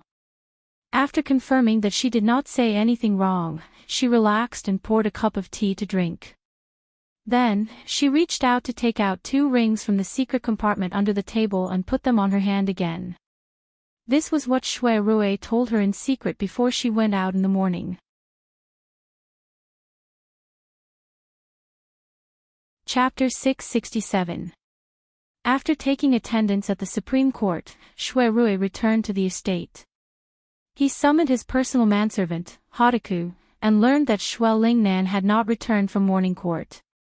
He changed out of his official robes and went to the rear courtyard. Hotaku followed behind him. Sensing his direction, he hurriedly advised, "Young master, if you want to visit the madam, it would be best if you wait for the great master to return." Hotaku was 14 this year. At the age of 8, he had been transferred to Shui Rui to serve at his side. In the past few years, he had often seen his eldest young master being censured by the old minister because of the first madam. The Shui estate disciplined its servants strictly, but there were also some rumors that spread in private. For example, ever since the first madam passed away, she had become insane. As a result, the great master had locked her up in the rear courtyard, not allowing her to go out or receive guests. It was even difficult for her to see her own son. Shui Rui paid no attention to his advice. Without pausing, he passed through the corridors and crossed the garden into the rear courtyard. He paused outside the small courtyard next to the ancestral hall and ordered the manservant, Hotaku, "Wait here." Seeing that he was being asked to keep watch again, Hotaku couldn't help but grimace. When he was young, he had often been flogged for this, and even now, his buttocks felt numb. "Then young master, please hurry."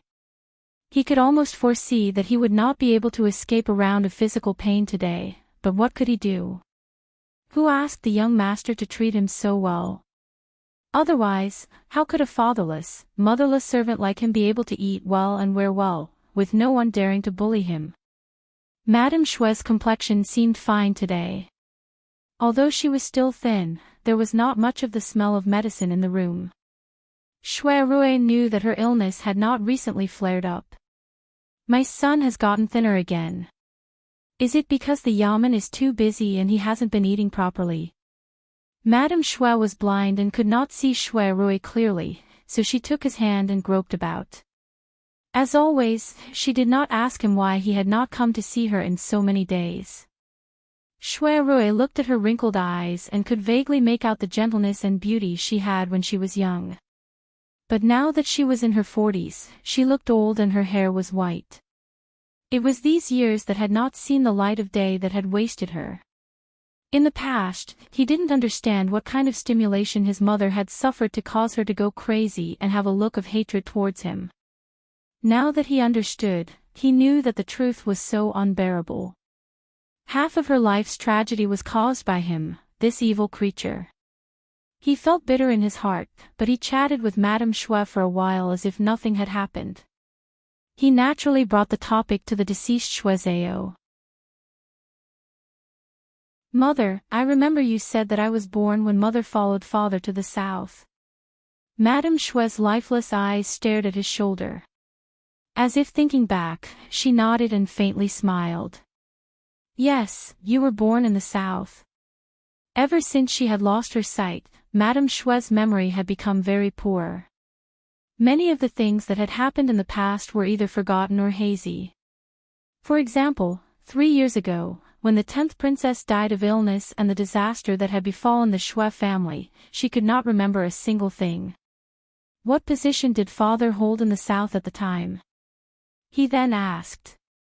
In truth, a year ago, he had thoroughly investigated the matter of Shui Zhao's previous position in the south. His current question was just to confirm it one last time. "I think he was in Suzhou, serving as your esteemed son." Shui Rui's heart sank. He truly was the Suzhou magistrate. "Mother, do you still remember what month I was born?" He carefully asked, carrying with him an indiscernible nervousness, afraid that he would bring back her sorrow and cause her to fall ill again. Madame Shui forcefully grasped his hand. Displeasure was on her face, but she replied without hesitation, "Foolish child, what are you asking? How could mother not remember what month you were born? Didn't your birthday just pass a few days ago?" "Ah, you were born on the 9th day of the 7th month in the 12th year of Bao Tai." "Mother, don't be angry. Your child asked a foolish question." As Shui Rui admitted his mistake, he thought to himself, his date of birth and 8 characters can't be fake, or else his divination from childhood would have been exposed long ago. It was a pity that his mother remembered his birth so clearly, but she had forgotten that he was not her biological son. It was only when she fell ill that she would go crazy and curse him for being the root of disaster. It was laughable that she was only clear-headed when she fell ill. Qingbi, what's wrong? Is there something on your mind? Madame Xuan nudged him. Although she could not see, her mind was very sensitive. No, I just suddenly thought of father, Shui Rui whispered. Mother, I remember you telling me that father is an open-minded and cheerful person who doesn't care about trifles and has friends all over the world. Madame Shui sighed, but then she smiled and said, that's right. Although your father comes from an aristocratic family, he has a chivalrous heart. When he goes out, he can always make a few friends. No matter what their background is, whether they're poor or rich, he can even call the wandering heroes of the Jianghu his brother. Shui Rui seized the opportunity to ask, father served outside Suzhou for 3 years. At that time, did he have any particularly close friends? Madame Shui thought for a long time. Her eyes lost focus, and after opening them for a few moments, she closed them again. With great uncertainty, she said, if you're talking about close friends, there was one. That person was a traveler of the Jianghu, and he almost became sworn brothers with your father. Speaking of which, it was thanks to him that your father was able to avoid a few calamities. Shui Rui's heart tightened, and he blurted out, what was that person's name? Madame Shui shook her head. How many years has it been? How could I possibly remember? Around the time we returned to the capital, we lost contact with that person. Shui Rui's eyes flashed, and his mind churned. He had already come to a conclusion.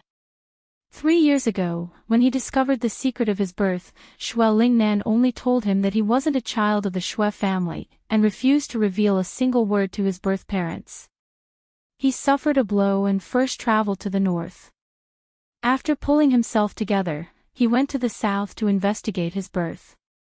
However, with the passage of time, he discovered only one point of doubt. When Father Shui was still in office, he had a guest who often visited Yang to meet friends. Shui Lingnan claimed that his eldest son had died because of this evil creature, but when Father Shui died, he was still too young to remember. He only knew that Shui Zhao had died of an illness before he was 4. According to the timeline, he was a baby brought home by Father Shui when he was out in the south. If he wasn't his own son, he was most likely entrusted to him by a friend, not picked up from the roadside. It was because Shui Zhao adopted him that he was killed. Shui Rui could not figure this out in the past. However, after listening to Yu Shu's confession yesterday and getting confirmation from his mother today, the mystery was finally solved. If his speculation was correct, the story should be like this. When Shui Zhao left the capital, Suzhou was very close to Yang. He met Yunhua's son by chance, and they regarded each other as best friends. Later, Yunhua changed his name to Changzhou's Yun Mufeng and entered the capital for the Dian examination with an ulterior motive. He passed the exam in one go and was favored by Princess Liyue. At that time, the late emperor was old and the fight for the throne was very tense. He was afraid that someone would investigate his background and make a fuss about his wife and child in his hometown. He secretly sent a letter to Suzhou and entrusted Shui Zhao to help him take care of his wife and child. At the same time, he gave the precious Zhuge Tong to Axian Lishan, whom he trusted, and asked him to send it back to his hometown. Everyone knew that the world was fickle. Axian kept Yunhua's treasure behind Axian Lao's back, and Shui Zhao did not have time to protect his friend's wife and child. In the end, the mother and child left, and in order to cover up, he raised the child as his own. And he was the child that Yunhua asked Yu Shu to find, who had been missing for 20 years, in exchange. Because of Shui Rui's reminder in the morning, Yushu had left the Directorate of Astronomy long ago before sunset, and she went to the Forgotten Opportunity Pavilion to sit and wait. Naturally, Jing Chen followed her. Therefore, when Shui Rui came back and entered the door, he saw the two of them sitting in the tea room, facing each other and staring at each other. He was not in the mood to argue. After he sat down, he asked the servants to serve tea and fruits again. The three of them went into the inner room to talk in detail. Big brother, when I went to the Celestial Commissioner today, I was asked by the High Commissioner for questioning. What did they ask you? Yushu told the truth. In front of Jing Chen, she did not mention a word about the details of the black ring. After listening, Shui Rui said, "It seems that they are not sure how much inside information you already know." He turned to ask Jing Chen, "Yesterday, when you entered the palace, did His Majesty and the High Commissioner mention Shu in front of you?" "They did mention it." Shui Rui frowned. "Did they ask if you told her about the life breaker?" Seeing Jing Chen shake his head, he was relieved. Yushu looked at his expression and could not help but feel puzzled. What's the big deal? What is Big Brother worried about? Even if they asked me, as long as Jing Chen does not tell the truth, they can't do anything to me even if they suspect me. Shui Rui glanced at her and said, "It would be great if it was that simple." Do you think that the great Tiao Dian, being able to control the imperial astronomer for so many years, doesn't have any extraordinary means? Yushu heard the meaning behind his words and vaguely felt that something was wrong. Jing Chen also interrupted, "What is Brother Shui referring to?" The aristocratic families of the 12 prefectures in the capital have a foothold because of their family's unique skill. The Zhu family is the first. The reason why the High Commissioner Zhu can be valued by the current His Majesty is because he has learned this unique skill. The unique skills of the aristocratic families are secrets that are not passed on. Although some aristocratic families are not strict, most of the skills have been passed on. For example, the Axane family's Qiqiao Zhenzi is said to have the creation method of the 6 vessels of the founding dynasty. For example, the Cui family's art of spiritual speech is said to be able to read minds. However, the unique skill of the Zhu family is not known by many. Traces of it have been passed on to the outside. Everyone only knows that it is an extraordinary skill of reading faces. This unique skill of the Zhu family is called Art of Grand Insight. Art of Grand Insight. Yushu looked curious. What ability is this? The so-called Art of Grand Insight can distinguish between truth and falsehood. The High Commissioner has been immersed in Yi for dozens of years. He must have understood the true essence of this skill. The amazing thing about this skill is that he can distinguish whether you are telling the truth or lying. In short, as long as he uses this skill, no one can lie in front of him without being detected.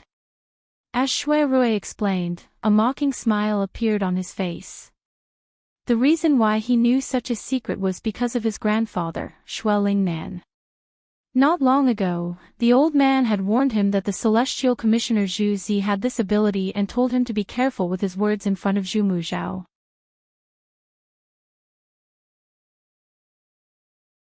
Chapter 668. Second chapter, contains an important plot. It is not recommended to skip. When he heard about the Great Insight technique, Jing Chen was shocked. He muttered, "Doesn't that mean he knows that we are lying to him?"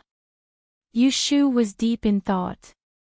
Shui Rui laughed inexplicably and said to the two of them, "So what if he knows? Their scruples are far greater than yours.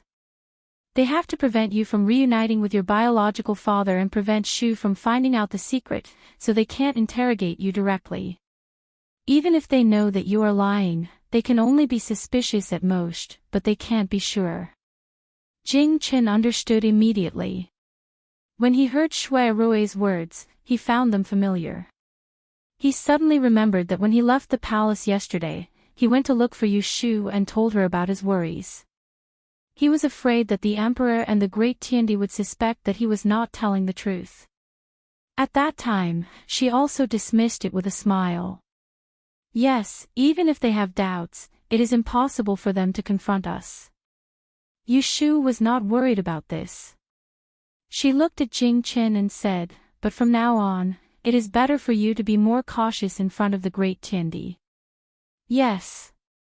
Jing Qin agreed deeply. At the same time, he was secretly glad that he was a man of few words. Even if the great Tiandi wanted to get close to him, he did not say much in front of him. We have seen Yunhua. Now, we have aroused the suspicion of the emperor and the great Tiandi. In the future, our every move will be closely watched. It is not appropriate to do too much. It is best to not make a move. When I find the person Yunhua is looking for, I will exchange the details of the Book of Mystic Nyu 6 Rens with him. Then, I will find a way to break your destiny. Yu Shu cautiously warned Jing Qin. Her last sentence was also a hint to him not to think about marrying her and having children with her, so that he could risk his life. It was unknown whether Jing Qin heard it or not, but he did not intend to refute her. He replied softly, I understand. Big brother, do you have anything else to say? Yu Shu looked at Shui Rui. No. For now, we can only take it one step at a time. Let's do as you say. As soon as he finished speaking, Yu Shu stood up from the chair and smiled at Jing Qin. It's getting late, and there are people watching outside. I won't keep you any longer. You should go back now. She had asked him to leave with a high-sounding reason. Even if Jing Qin didn't want to go back to the princess's mansion, he couldn't do anything about it. I'll take my leave first. Jing Qin stood up and looked back at her. He then cupped his hands in thanks to Shui Rui. Thank you, brother Shui. It was obvious what he was thanking her for. Shui Rui urged him to stay. Why don't you stay for dinner? Jing Qin declined politely. No need to trouble yourself. Then I'll see you off. All right. Yu Shu secretly rolled her eyes. When did the two of them become so close? Once Jing Qin left, Yu Shu dragged Shui Rui back to the room, closed the door, and interrogated him. Before I went out this morning, you reminded me to take off the ring before I went to see the great tipping point. What was your intention? If he knew that the great tipping point had the great insight technique, he would first ask Jing Qin and then ask her the same question. She was wearing the ring given by Qing Jing. If she lied to the great tipping point, he would not be able to tell the truth. Instead, he would notice that there was something wrong with her body. It would be better for her to take off the ring.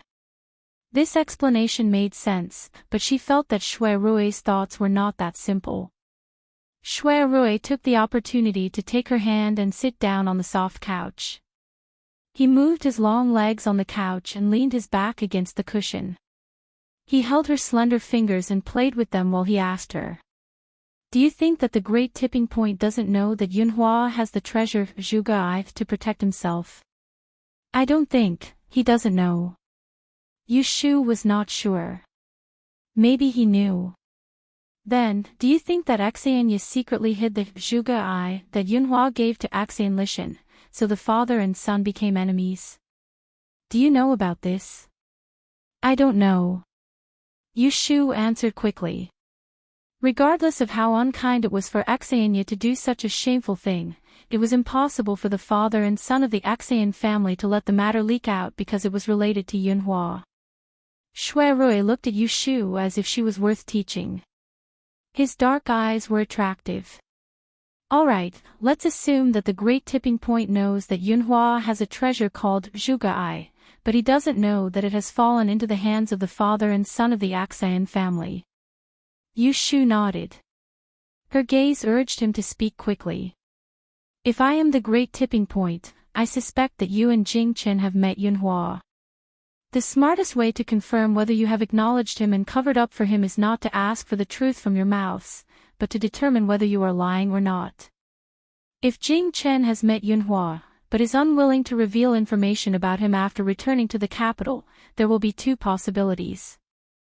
1. Yunhua and Jing Chen have acknowledged each other and told him the truth about what happened in the past.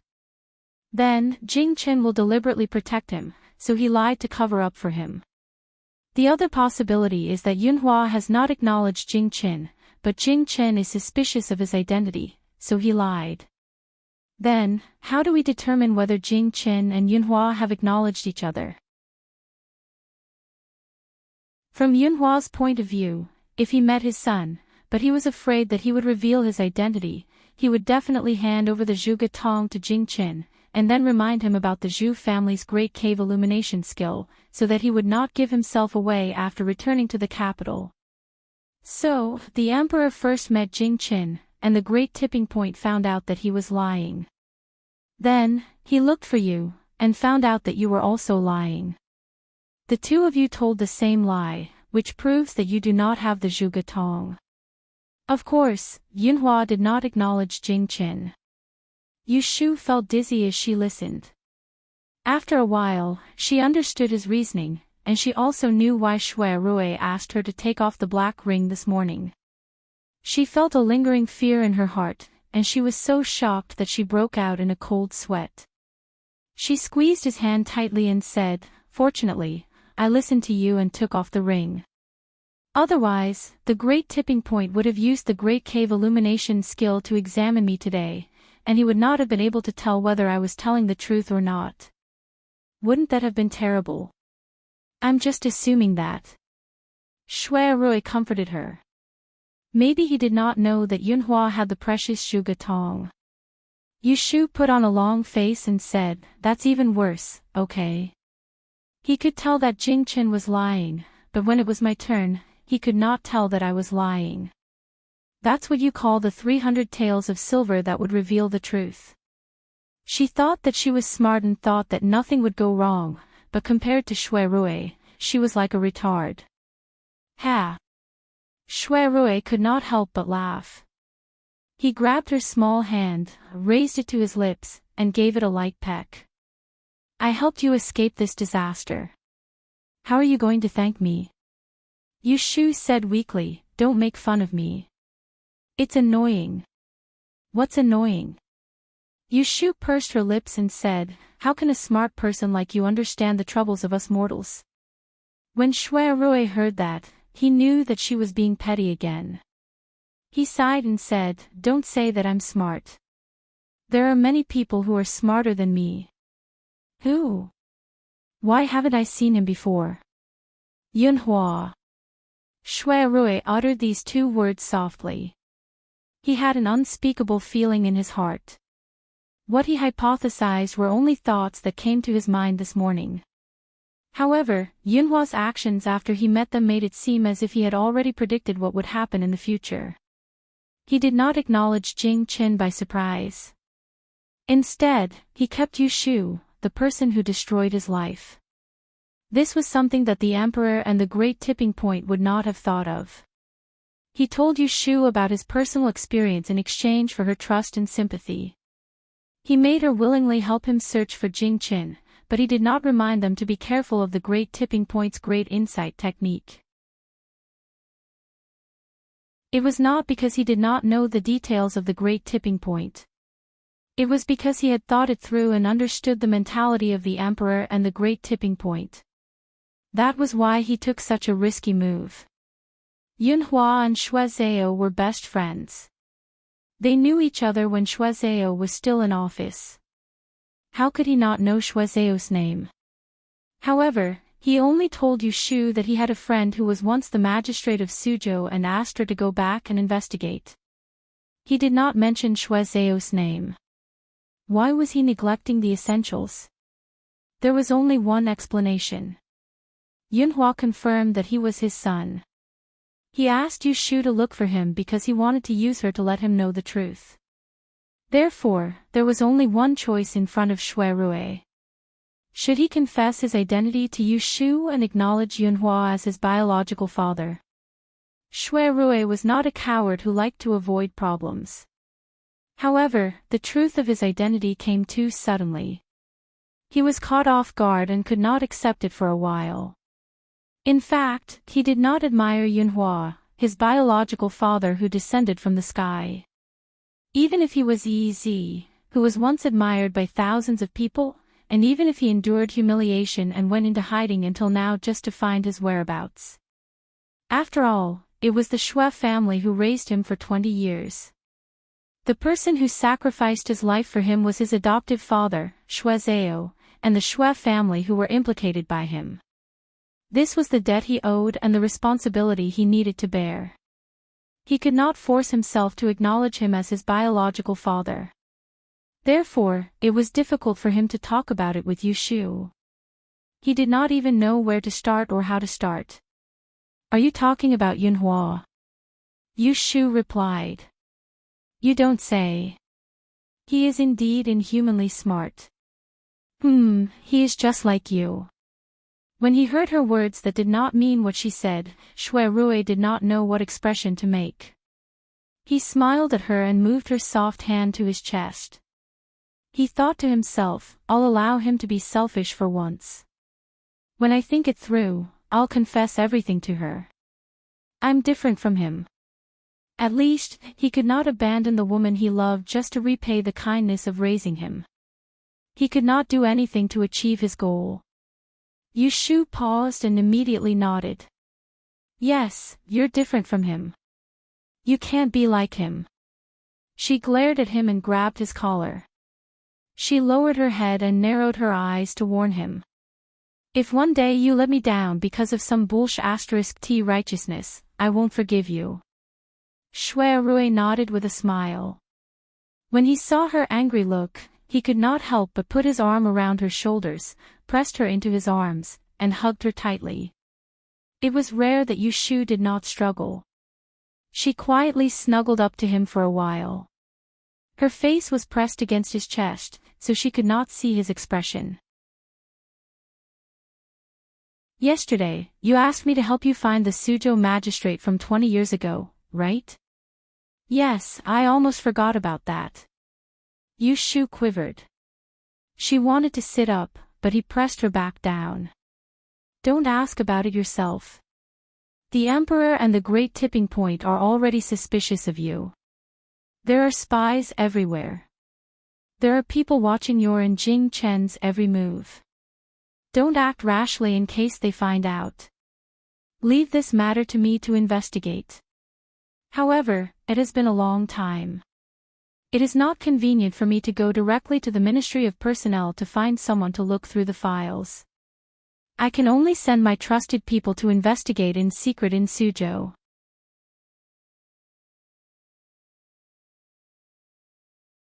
Chapter 669. From the capital to Suzhou, the round trip would take at least a month. With Shui Rui secretly sending people to investigate, Yu Shu could not be at ease. She temporarily put aside the matter of helping Yunhua find her son and did not mention it again. The trip to the princess' tomb had greatly benefited her. This benefit was not material, but cognitive. Although the dark cloud that had been hanging over her head had not disappeared, the pressure brought to her by the words, "life breaker," was not as great as before. First of all, the importance of the Book of Mystery Maiden was far beyond her imagination. According to Yunhua, it was related to the selection of the heir. It could completely control the politics and the current situation. Therefore, in order to lure Yunhua to show up, Emperor Zhao Qing did not hesitate to let Jing Qin and her leave the capital and put himself in danger. Yu Shu imitated Shui Rui's train of thought to assume Emperor Zhao Qing and Detidian's mentality. She compared the Scourge of Mystery Maiden, Life Breaker, and the Book of Mystery Maiden as a condition for the continuation of the De and royal family's peace. Then, Emperor Zhao Qing and Detidian's actions of luring the snake out of its hole proved that the Book of Mystery Maiden was more important than the Scourge of Mystery Maiden, and the Scourge of Mystery Maiden were more important than the Scourge of Mystery Maiden. Yunhua and Detidian's accounts of the method of breaking the Scourge of Mystery Maiden were very different. It could only be said that one of them had lied. Compared to Detidian, who stood on the opposite side, Yu Shu was more inclined to Yunhua, who was using her. In fact, she seriously suspected that the Book of Mystery Maiden was also a necessary condition for Jing Qin to break the scourge of Mystery Maiden. Otherwise, why was Emperor Zhao Qing not in a hurry to break the scourge of Mystery Maiden for Jing Qin when the scourge of Mystery Maiden and the scourge of Mystery Maiden coexisted? Instead, he delayed it. Not only were they unwilling to force Jing Qin, but Yunhua had no choice but to marry Princess Liyue. They should have realized that in front of the imperial power, any individuals will was **t. In this way, could she understand that without the Book of Mystery Maiden, she could not be used to break the scourge of Mystery Maiden for Jing Qin? Yu Shu hoped that was the case. After careful consideration, it was as if half of the burden on her body had been lifted. She would no longer have to live in fear every day, worrying that one day the emperor would issue a marriage decree and tie her and Jing Qin up to the bridal chamber. The only thing she had to be wary of at the moment was the mastermind behind the murder in Taisha Shuyuan. If it was not Yunhua, who else could it be? In the evening, Yu Shu returned to her house on Baochong Street from the Celestial Commissioner's office. Lin Er went to the main kitchen to get the food box. When he came back, he saw someone sticking her head out from under the camphor tree outside the courtyard wall, looking around. He slowed down his pace and went behind that person. When he took a closer look, he saw that it was Lady Chui's little maidservant, Xiang Sui. "Sister Keiho. Why are you hiding here?" Xiang Sui was startled by her sudden voice. She turned her head and recognized Lin Er. With an embarrassed face, she stammered, Madam heard that you have returned to the house, so she asked me to invite you to her place for dinner." Lin was a maidservant who had been carefully trained by the consecrated people's courtyard. She looked down on Xiang Sui's timid appearance, but she smiled sweetly. She freed a hand to grab her and led her inside. "Come in with me. Let's talk inside." Xiang Sui hurriedly agreed. As the head of the household, Yu Shu lived in the north wing. Day and night, there were maidservants who guarded the gate. Xiang Sui didn't dare to trespass. She didn't even have the face to go up and ask someone to let her know. If she hadn't met Lin Er, she might have hidden here until the second half of the night. Lin didn't directly bring her to Yu Shu. Instead, she went into the room to report. After getting permission, she brought her in. At home, Yu Shu wore a loose jacket with silk shoes and cloth socks. It was very loose. She sat on the couch with her legs bent. In her hands was a scroll of Kunling Bureau rules. When she had nothing to do, she would flip through it. She had to memorize it by heart. When she heard the reason for Xiang Sui's visit, Yu Shu's first reaction was that Aunt Chui was looking for her for no good reason. However, she couldn't leave her alone. "You go back first.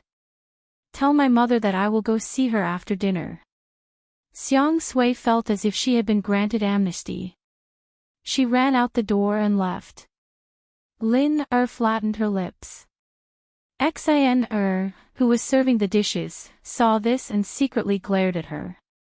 She deftly arranged the bowls and chopsticks, scooped the soup, and pulled Lin away. When Yu Shu ate, she didn't like people standing by her side to act as stakes. This was something that Yun Do, who had been by Yu Shu's side, had warned her about when they entered the door. The two maidservants went out. They didn't dare to go too far in case Yu Shu couldn't hear them. They stood in the corridor and whispered to each other. "In the future, don't be so strange. If mistress sees you, what will you do?" Xin Er reprimanded this young sister who had been lucky enough to be picked out by Yu Shu from the residential courtyard. "Jie, don't be angry. I know I was wrong." Lin Er took advantage of her young age and hugged Xin Er's arm to act spoiled. Seeing that Xin Er's expression had improved, she began to gossip. "I've been walking around in the inner courtyard recently and heard everyone say that the Furen in the East Wing is hard to serve.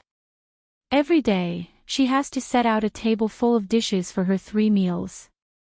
There's no need to talk about chicken, duck, and fish. However, I can't see what foreign he orders in her room. If she doesn't have a portion, she will say something bad in her courtyard. If people hear it, they will gossip. Occasionally, they will lose their temper and even scold our mistress. It's really too outrageous. Xin furrowed her brows. It wasn't that she didn't hear people talking nonsense these past 2 days. However, so what? Furan Chui was their mistress's mother. It wasn't their place to control her. Even if they talked nonsense in front of mistress, they had to be careful not to make mistress unhappy. However, they couldn't pretend to be deaf and mute. Jijia, I think someone should report this to mistress. No one dares to say anything. How about I go? Lin volunteered. However, Xin shook her head.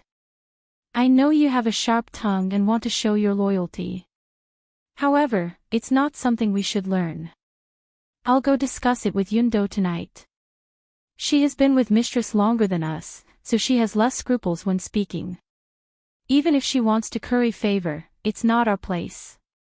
Xin was, after all, 2 years older than Lin She was thoughtful and persuaded Lin with a few words. She didn't want to offend Yundo, the head maidservant in name. After the meal, Yushu strolled around the big garden. After digesting the food, she went to see Aunt Chui. The luxurious house on Baochong Street was a big house with 4 entrances. The middle area was separated by a garden. There were 2 side courtyards on the east and west side. Yushu lived in the north side courtyard. Zhao Hui moved into the west side courtyard. There were 2 independent courtyards in the east side courtyard. One was Qingshi Zhai and the other was Yuyong Pavilion. Both were newly painted with red walls and green tiles. Aunt Chui occupied Qingshi Zhai alone. At this time, Aunt Chui had already eaten dinner and was enjoying the new seasonal fruits provided by the kitchen. There was a small tea table with a few plates of pastries and a pot of fragrant tea. Yushu entered the house and glanced around. Her eyes fell on Aunt Chui. She hadn't seen her for a few days. Aunt Chui seemed to have gained weight. Her cheeks were rounder. She looked brand new from head to toe. Her silk clothes were newly made. There was a long string of jade beads around her neck. It was a gift that Yushu didn't allow her to appear at the housewarming banquet and coaxed her. You're here. Aunt Chui was especially enthusiastic to see her today. She smiled and waved at her, come and sit. I just peeled the pomegranates. Try them and see if they're sweet. She pushed the small bowl filled with red pomegranate seeds to Yushu. Yushu picked up 2 and put them in her mouth. The sweet and sour taste was actually not bad. The expenses of the food were all taken from the public account. Yushu didn't have time, so she entrusted the incoming and outgoing projects to Zhao Hui to manage. Every month, she would allocate a large amount of silver to the public account for her to use. Mother, why are you looking for me? Yushu was sure that Aunt Chui didn't call her over to eat pomegranates. It's nothing important. Aunt Chui looked at her expression. Seeing that she didn't intend to continue asking, she had to take the initiative to say, at the beginning of next month, it's Yin Furen's birthday. She sent me an invitation. I'm a shy person, so I want you to accompany me to the banquet. Yushu refused without thinking, I don't have time. You go by yourself. Aunt Chui immediately pulled a long face, it's just a banquet. You're still putting on airs here. I don't believe that you can't find half a day's time no matter how busy you are. The Yin Furen she mentioned was the one in the former assistant minister Yin's fu that Aunt Chui missed. She didn't think of anyone else. Yushu raised her eyebrows and said, I can find time, but how important is that Yin Furen? Is it worth for me to personally go to her house to congratulate her on her birthday? Nonsense. She is the official assistant minister's foreign. Bah, Yushu spat the pomegranate seeds that she had chewed clean into the small plate and sneered, isn't it just a fifth-level official's wife? There are at least 100 or 80 fifth-level officials in Anling City. If you hit her with a pole, you can hit 7 or 8 of them. Not to mention that her words were harsh, this Ian foreign once had ideas about her. She coaxed the brainless Aunt Chui and sent a matchmaker to propose marriage, hoping that she would fill in the hole for her family's infamous third young master. You! Aunt Chui was so angry that she couldn't catch her breath. She blurted out, no matter what you say, I have already promised her. If you dare to not go, I will go out and say that you are not filial. I will say that you disobeyed your mother. Yushu's face turned cold. She frowned and said, you promised her. Who did you promise? It seemed that the idea of visiting her house to congratulate her was not from Aunt Chui's own initiative. Someone had instigated it. Asking her, the dignified miaoling maid, to congratulate the assistant minister's wife on her birthday was really embarrassing for that Ian foreign. Aunt Chui dodged her eyes. She turned her head and said angrily, I know that now that you are an official, you are arrogant and look down on others. But no matter what, the Yin family is your mother's old master. If I let it go, it can be considered as half a master of yours. We can't be ungrateful. You can't turn your back on others just because you are rich. Anyway, I have said this. If you embarrass me, I will also embarrass you. Yushu was amused by her unreasonable and shameless behavior. She rolled her eyes and immediately changed her attitude. She replied, don't worry. Okay, I will accompany you, okay? Concubine Chui quickly turned her face away and smiled. That's my good daughter.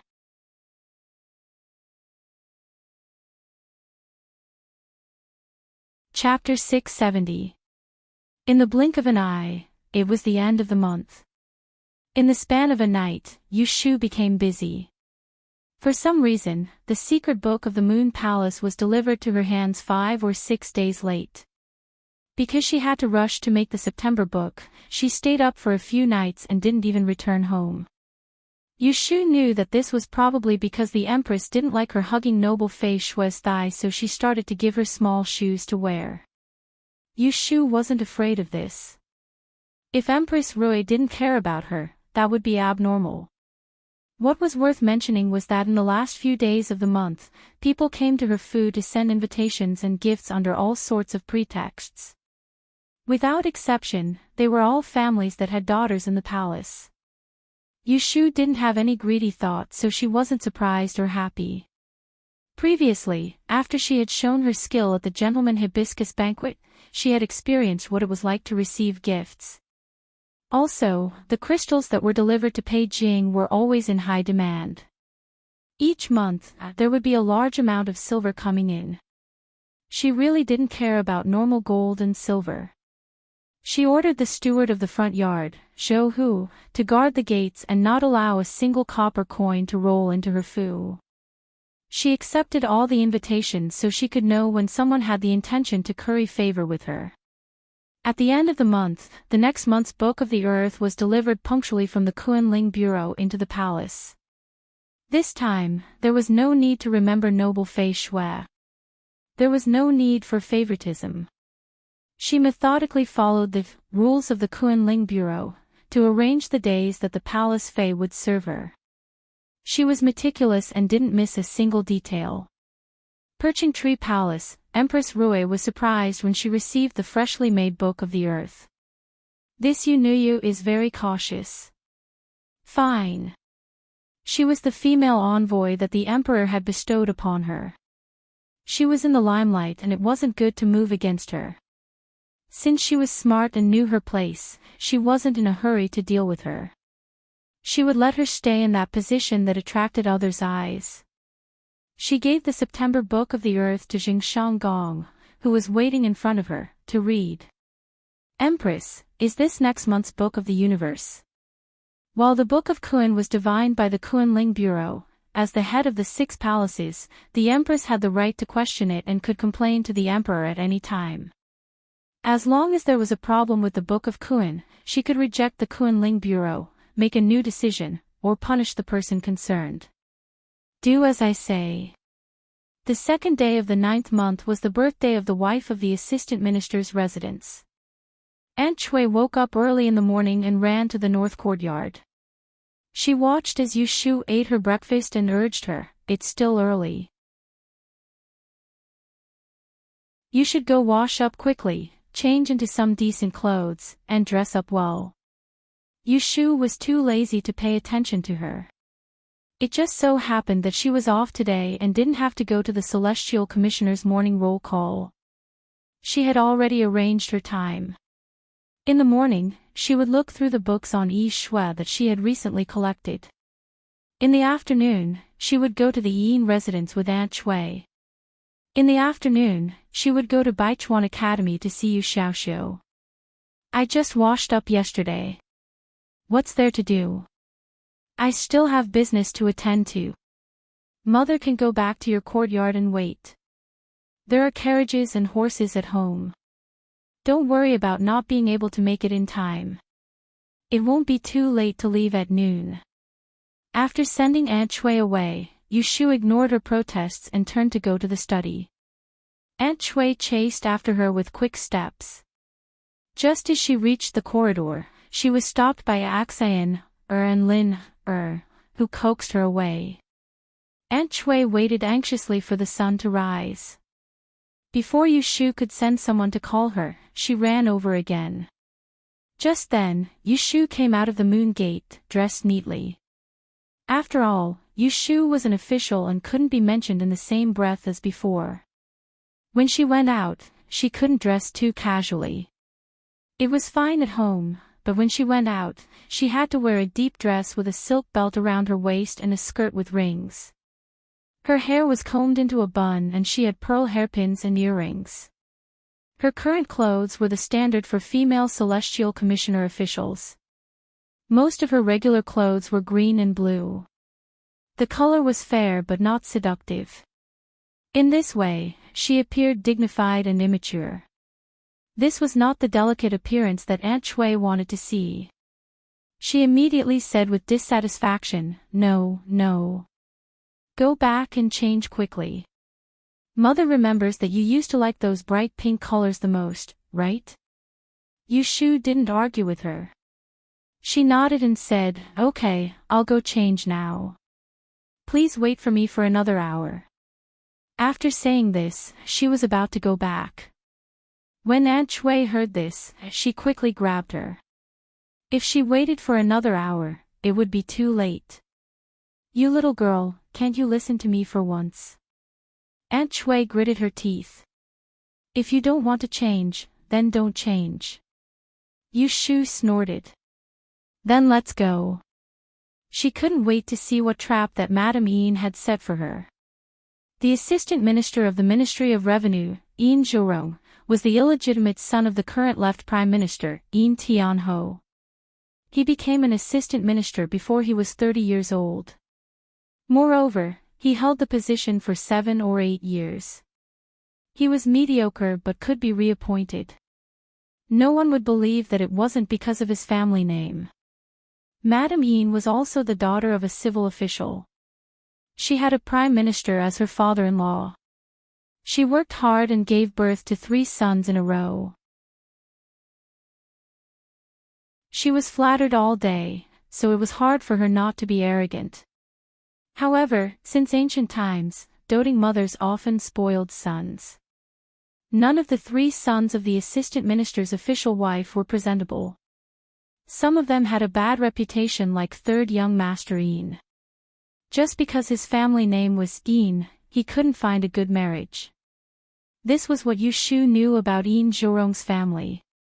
Aunt Chui and Yu Shu arrived at the gate of the Yin residence by car. After delivering the congratulatory gifts, they were led into the garden. On the way, they met a madam walking in front of them. Aunt Chui unexpectedly called out to her and pulled Yu Shu to greet her. Madam Chiu, this is my daughter, Yu Shu. Shu, come and say hello to Auntie. Coincidentally, this Madam Chiu was an acquaintance of Yu Shu. She was the wife of the Assistant Minister of the Ministry of Works, Chiu Jiming. A few months ago, the young miss of the Chiu family pretended to be crazy to avoid marriage. Chiu Jiming was desperate and tried to find Yu Shu. After that, he owed her a favor, so he helped her build the luxurious residence on Baochong Street. Madame Chiu naturally saw Yu Shu. When she saw Aunt Chui's drooling face, embarrassment flashed across her face. She first said to Yu Shu, I haven't seen you for a long time. How is official Yu? In terms of rank, Yu Shu and her husband were both fifth-ranked officials. In terms of friendship, Yu Shu had saved her daughter's life. Madame Chiu was a sensible person. She didn't take advantage of the situation and put on the airs of an elder in front of Yu Shu. Yu Shu nodded at her with a faint smile, I'm fine. Thank you for your concern. Seeing that they actually knew each other, Aunt Chui rolled her eyes and was about to interrupt. Madame Chiu didn't give her a chance. She smiled at her apologetically and said, My daughter came with me. After a while, she disappeared. I'll go look for her. Madam Yu, please take a seat first. After saying that, she looked back at Yu Shu with a meaningful look and hurriedly led her servants away. Yu Shu naturally wouldn't miss her last glance. Suspicious, she turned her head and asked Aunt Chui, Mother stays at home all day. When did you know Madame Chiu? Aunt Chui was still regretting that she missed the opportunity to get close to an official's wife. Suddenly being questioned by Yu Shu, her face stiffened. She turned her head and said angrily, When have you ever cared about me? Yu Shu didn't say anything and just stared at her. Aunt Chui felt uncomfortable being stared at by her. She took her arm and muttered, Walk faster. We're late. On the other side, Madame Yin was sitting in the garden hall to entertain guests. An old maid came to her side and whispered, so she changed clothes and went to the back room, leaving her eldest daughter-in-law to accompany the guests. Did the mother and daughter of the Yu family come? They just entered the door. Madame Yin pursed her lips and smiled. Her eyes were full of ridicule. She whispered to the old maid, Go to the front yard and keep watch. Don't let your third master slip away again. The old maid said obediently, I just came from the front yard. Third master is drinking with young master Yuanrong and can't leave.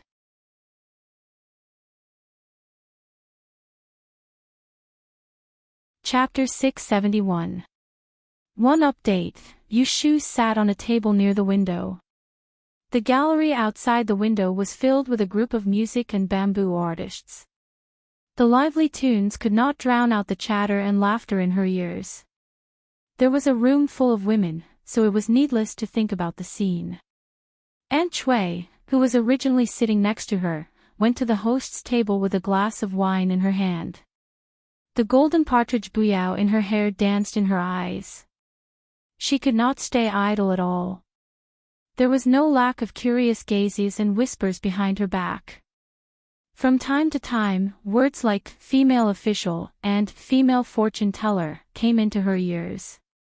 Yu Shu looked coldly at Aunt Chui, who complimented Madame Yin together with those inferior women.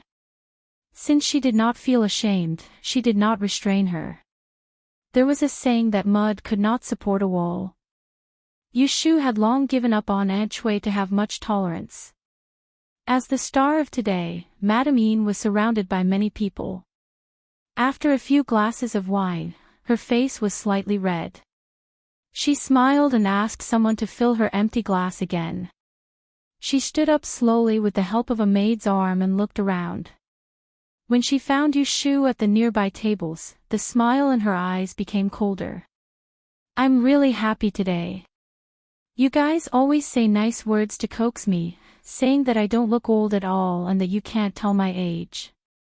But I really know that I'm old, she smiled and sighed. She reached out with her long hand and grabbed a woman wearing gold and jade beside her. She patted the back of her hand intimately and said to the crowd, "Look, this girl Chui was my predecessor when I first married into the mansion. She was still a delicate little girl at that time. In the blink of an eye, she already has a son and a daughter and has her own family. How can I not be old?" The one she pulled was concubine Chui, the simple-minded one. As soon as she said this, the room became much quieter than before. Everyone's attention was focused on the woman she was holding. Those who knew about Aunt Chui's background mostly revealed mischievous expressions. There were also some guests who didn't know what was going on. When they slightly turned their heads to ask around, they revealed a look of surprise. Everyone knew the name of Messenger Miaoling. A while ago, there was a rumor that this young female official had a dishonorable family background and seemed to have something to do with the Yin family. It was said that Madame Yin had taken a fancy to this daughter-in-law, but did not expect that Miaoling would become so successful that she looked down on her dissolute third young master. As a result, the cooked duck could only fly away. This kind of rumor was just a passing thought, but looking at Lady Yin's attitude today, was it really not over yet? "Madame Yin, forgive my poor eyesight, but who is this person beside you?" Someone asked politely. "Look, I forgot to introduce her." "Ha ha ha, you wouldn't know her even if I told you about her. But if I tell you about her daughter, I'm sure all 10 of you know her." Madame Yin deliberately kept them guessing. Even after being rebuked by the servants, she was not anxious. Instead, she gently pushed concubine Chui's shoulder and said gently, "You said it yourself, it's your good fortune to raise such a smart and capable daughter." Aunt Chui drank a few cups of wine in the middle and became bold. It was rare that she did not have stage fright. Under everyone's gaze, she said in a somewhat proud and loud voice, "She doesn't deserve Madame's praise. She is just lucky to pass the Yi-Shi exam and become the female official of the Celestial Commissioner." There was a sudden noise at the table. Some people were surprised, and some were suspicious. "Madam, may I ask if your daughter is the messenger Miaoling who was appointed by the Emperor?" "Yes." Aunt Chui straightened her back and interpreted the expression on everyone's face as envy. She became more and more complacent and forgot Yushu's instructions before leaving. In her excitement, she only wanted to show off. She glanced around and saw Yushu sitting in the corner. She waved her hand and said, "Shu Shu, come here and greet all the madams." In a different scene, her behavior was just like that of a street monkey, and Yushu was the monkey that she would bring out to show off. As soon as everyone stopped talking, the room suddenly became quiet. The musical instruments in the gallery outside changed a sharp tone, and everyone's eyes fell on a person by the window. Yushu sat very straight. She didn't hold chopsticks or a cup in her hand. She looked serious and obviously didn't fit in with the atmosphere here. She sat alone among the women. Her appearance and clothes were not outstanding, but she gave people a feeling of being a crane in a flock of chickens. No one would mistake her for someone else. The guests were all waiting to see her make a fool of herself, thinking that she was really unlucky to have such an unpresentable mother. She had worked so hard to become an official, yet she had to shamelessly act like a slave. She really did not feel ashamed. Madame Yin was not surprised by Aunt Chui's reaction. Looking at Yushu's gloomy face, she secretly sneered, "A nasty girl is a nasty girl no matter where she is. Letting her marry into the Yin family is flattering her. After today, even if this girl cries and begs to be a daughter-in-law of the Yin family, it depends on whether she is willing or not." Yushu didn't know when she had become a thorn in others' side. Based on the scene in front of her, she could just fling her sleeves and leave, but afterwards, she would have to bear the reputation of being unfilial. Her mother was standing here. No matter how embarrassing it was, she couldn't turn against her mother. In the past, Yushu didn't care about this little reputation at all. But now it was different. She had an official position, and it was less than 3 months ago. She hadn't obtained the qualification to attend the court and could be impeached at any time. It was obviously not worthwhile to show off a moment of anger. Moreover, before she came, she had expected that Madame Ian would make an issue of her family background, so she was not unprepared. "Mother." Yushu answered, took a glass of wine from the table, got up, walked around the table, and walked to the host's table. In a few steps, she stood in front of Madame Ian. "Today is Madame's big day. I propose a toast to Madame." After saying that, she drank the wine to show respect. Seeing that she could bear it, Madame Ian let go of Aunt Shui and reached out to hold her wrist. As she looked at her, she said amiably, "Good girl, you're really the same as your mother in the past. You've grown so beautiful. I don't know which boy will benefit from you in the future." Alas! As soon as she said that, all the guests at the table were speechless. Madame Ian's words didn't sound wrong, and she was just teasing the younger generation. But after thinking about it for a while, they felt that it was inappropriate. It was impossible for a serious girl to be joked about her marriage in public. Madame Ian obviously didn't take her seriously and talked casually like her own maidservant. Only Aunt Shui couldn't tell that it was a good thing. She hurriedly said, "Look at what you said. Madam, you have to pay more attention to this girl's marriage." Everyone was speechless again. They looked at Yushu with a little more sympathy for her for having such a shameless mother. Yushu frowned. She finally figured out that Madame Ian was so against her because she had sent a matchmaker to propose marriage to her, and she couldn't vent her anger. She began to regret coming here with Aunt Shui. She thought that Madame Ian had set a big trap for her, but she didn't expect that it was just a show of force and a quick tongue. It didn't even hurt or itch, so she was too embarrassed to hit him in the face. So she secretly remembered the sarcastic faces at the table and didn't mention them. Seeing that Yushu didn't say a word and didn't dare to say anything, Madame Ian was immediately relieved and didn't continue to say anything to disgust her. She turned her head and gave Aunt Shui, the silly girl, a smile, and said, "In that case, you have to drink with me 3 times, or I won't care about you." Aunt Shui agreed and quickly took 3 glasses of wine to toast her. Yushu saw that and didn't stop her. After she put down the glasses, she quietly pulled her back from Madame Ian's hand. "Mother, your face is red. Go and sit down." No, I have to toast Madame 3 more times. Are you happy today?" "Ha ha ha." Aunt Shui dragged her feet and refused to leave. She wanted to grab the glasses. Suddenly, someone pressed her shoulder. She looked up and saw Madame Ian's suggestive look. "Girl Shui, you can't drink anymore.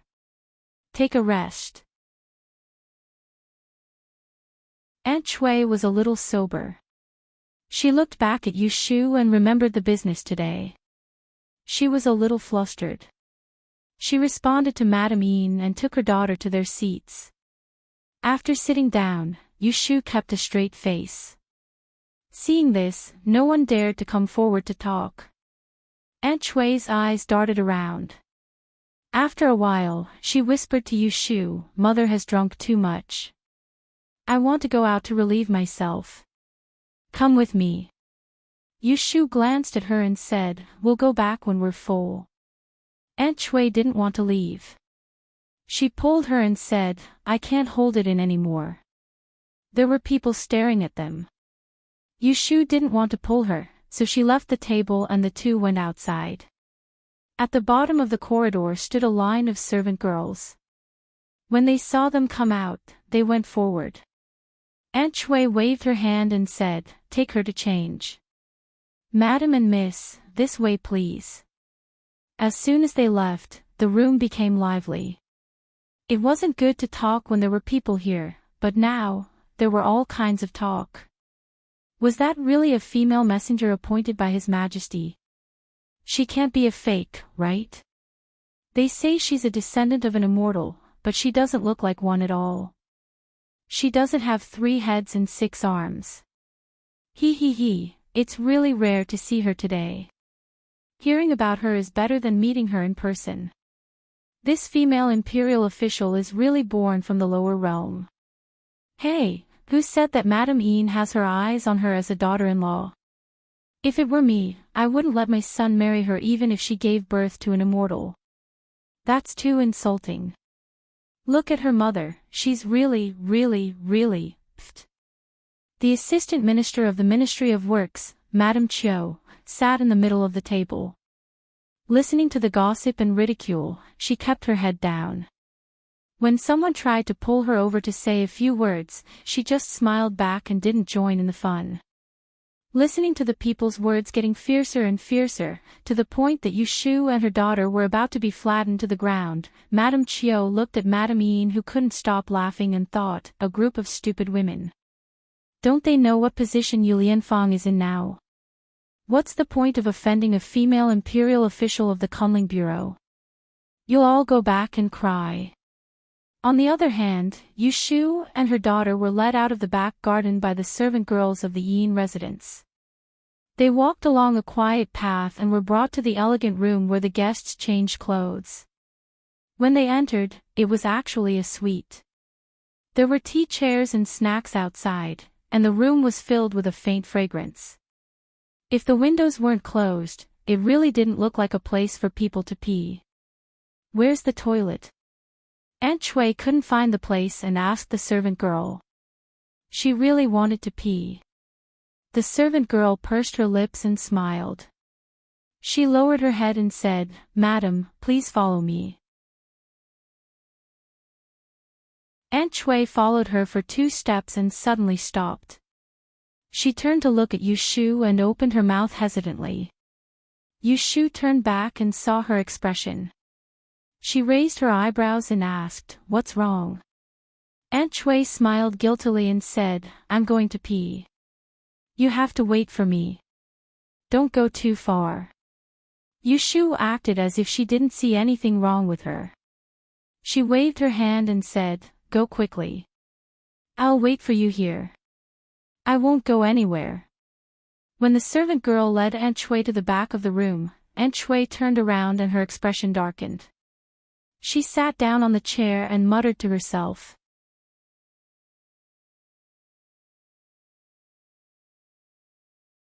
Chapter 672.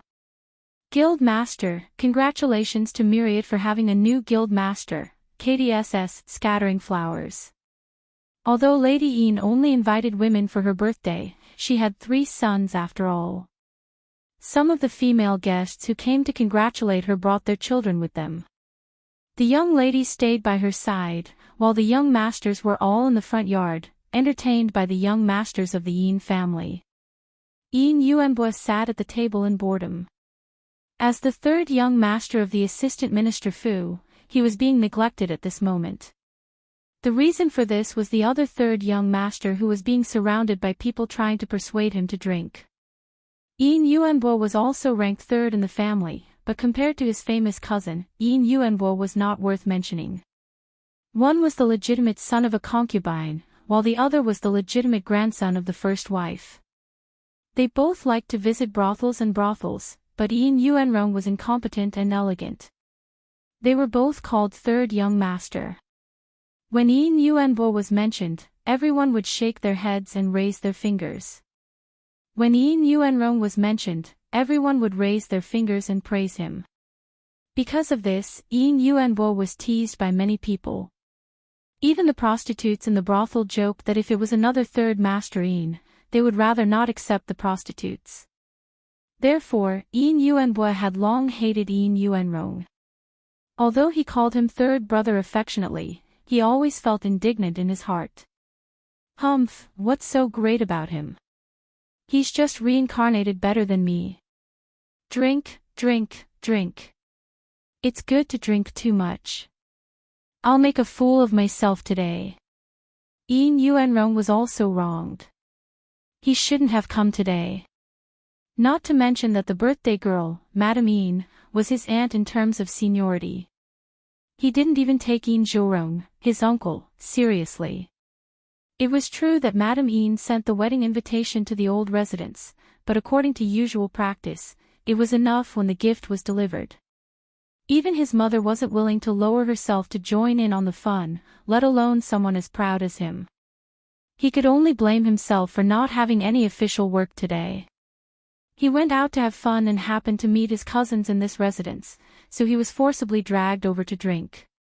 In fact, not long after he sat down, he wanted to slip away. It was really boring to drink with a group of teenagers and listen to their flattery. It would be better to hug a beautiful girl and listen to music. On the other side, Yin Yuanbo was racking his brains to think of a way to prank him. A servant suddenly appeared behind him and whispered in his ear, "Young master, madam is looking for you." Yin Yuanbo got up impatiently and walked outside. Yin Yuanrong saw him and took the opportunity to stop him. "Third brother, wait for me. Let's go together." Yin Yuanbo stopped and turned back with a dry smile. "Third brother, I need to go." Yin Yuanrong did not care about what he was going to do. He pushed aside the group of children who were fawning over him and strode forward. He grabbed Yin Yuanbo's shoulder and pushed him out with a smile. "Let's go together." They wanted to go to the toilet. The others were too embarrassed to follow them and could only watch them leave. After leaving the central room and passing through the winding corridor, Yin Yuanrong let go of Yin Yuanbo and said, "I suddenly remembered that I have something to do, so I'll be leaving first. When you get back, remember to tell your eldest brother and second brother for me." Seeing that he was about to leave, Yin Yuanbo hurriedly stopped him. It wasn't easy to catch him, so how could he let him go just like that? An idea suddenly came to his mind. He shamelessly said to Yin Yuanrong, "Sangu, don't be in such a hurry to leave, I have something good to show you." "What is it?" Yin Yuanbo didn't have anything good to show him. He just wanted to keep him here. "That thing is interesting. You'll like it. Come with me." The servant couldn't help but remind him, "Young master, madam." "What madam?" Yin Yuanbo glared at him and turned to Yin Yuanrong. "My mother is afraid that us brothers will not take good care of you and neglect third brother." Yin Yuanrong said casually, "We're brothers. No need to be so polite." "What is it?" "Take me to see." Okay, Yin Yuanbo agreed. Seeing that the servant didn't move, he kicked the servant's butt and scolded, "What are you standing there for? Lead the way." The servant had been ordered to take Yin Yuanbo to the rear courtyard, but no one had told him what to do if there were other people with young master. Yin Yuanbo kicked him so hard that he couldn't think straight and foolishly led the two to the rear courtyard. Yushu waited for the time it took to drink a cup of tea for Aunt Shui. Seeing that she didn't come out, she didn't rush her. She just waited and waited. Slowly, she felt stuffy. She wiped her forehead and sweat came out. It was autumn. One had to wear at least 2 layers of unlined clothing when going out. No matter how hot the sun was outside, one wouldn't sweat. Yushu took out a handkerchief to wipe her sweat as she stood up and went around to the back of the room to look for Aunt Shui. Unsurprisingly, there was no one inside. There was a back door connecting the inner room to the corridor. Aunt Shui and the maidservant who led the way must have quietly left from here. She pulled the doorknob and found that the door was locked from the outside. Just then, she heard a not too loud "Kacha" sound in front of her. She turned around and quickly walked back to the front, only to find that the front door was also locked from the outside. The windows in the room were all closed, only letting in light but not wind. The front door and back door were both locked. There was no doubt that she was trapped here. In this situation, Yushu wasn't in a hurry to shout for help. She still couldn't figure out why Madame Yin had locked her in this room. How did Aunt Shui be persuaded by her to follow an outsider to harm her? She walked around the room a few times and looked at every corner, but she didn't find anything special. Yushu wiped her sweaty neck with a handkerchief and sat back on the chair irritably. She frowned. Why was it getting hotter and hotter? If she wasn't very clear-headed and there wasn't any strange smell in the room, she would really suspect that Madame Ian was so bold that she dared to drug her and wait for an opportunity to find someone to tarnish her innocence. If Madame Ian didn't have a pumpkin on her neck, she should know the consequences of doing this. Did she really treat her as her own maidservant and kill her indiscriminately? She was an official of the imperial court with a black veil on her head. Once something happened, how could she, the wife of an assistant minister, bear the responsibility? Yushu didn't think that Madame Ian was so stupid. The teapot on the table was empty. Soon, Yushu's mouth was dry and the back of her clothes was wet with sweat. Her close-fitting clothes were sticking to her body, making her feel sticky and uncomfortable. Yushu couldn't bear it anymore. She loosened her belt, took off her outer robe, threw it on the chair, took off her shoes, and stepped on the ground barefoot. Yushu looked down at the ground and walked back and forth a few steps. She sneered and said, I was wondering why it was so hot. It turned out that there was a fire dragon under the ground. In her luxurious house on Baochang Street, there were several bedrooms with fire dragons under the ground. The porcelain pipes were buried under the floorboards. They would heat up the moment they were burned. Although the charcoal was useless, they could drive away the cold in winter. Ordinary rich people couldn't afford such things. The room was getting hotter and hotter. Yushu's chest and back were wet with sweat, and the makeup on her face was smudged. She pulled the chair under the window and sat on it with her legs curled up. She fanned herself with her clothes while thinking about Madame Yin's tricks. She didn't know how much time had passed. Just when she was about to faint from the heat, there was finally some movement outside the door. With a click, the lock was unlocked. Yushu immediately stood up. She didn't even bother to put on her shoes and ran to open the door to get some fresh air. She was about to suffocate to death. Third brother, you said that you have something good to show me. Why did you bring me here? We're almost there. Don't worry. The voice was just in front of her. She could vaguely see figures. Yushu could tell that they were two men. Her mind turned quickly. In a flash, she closed the door in front of her with a bang.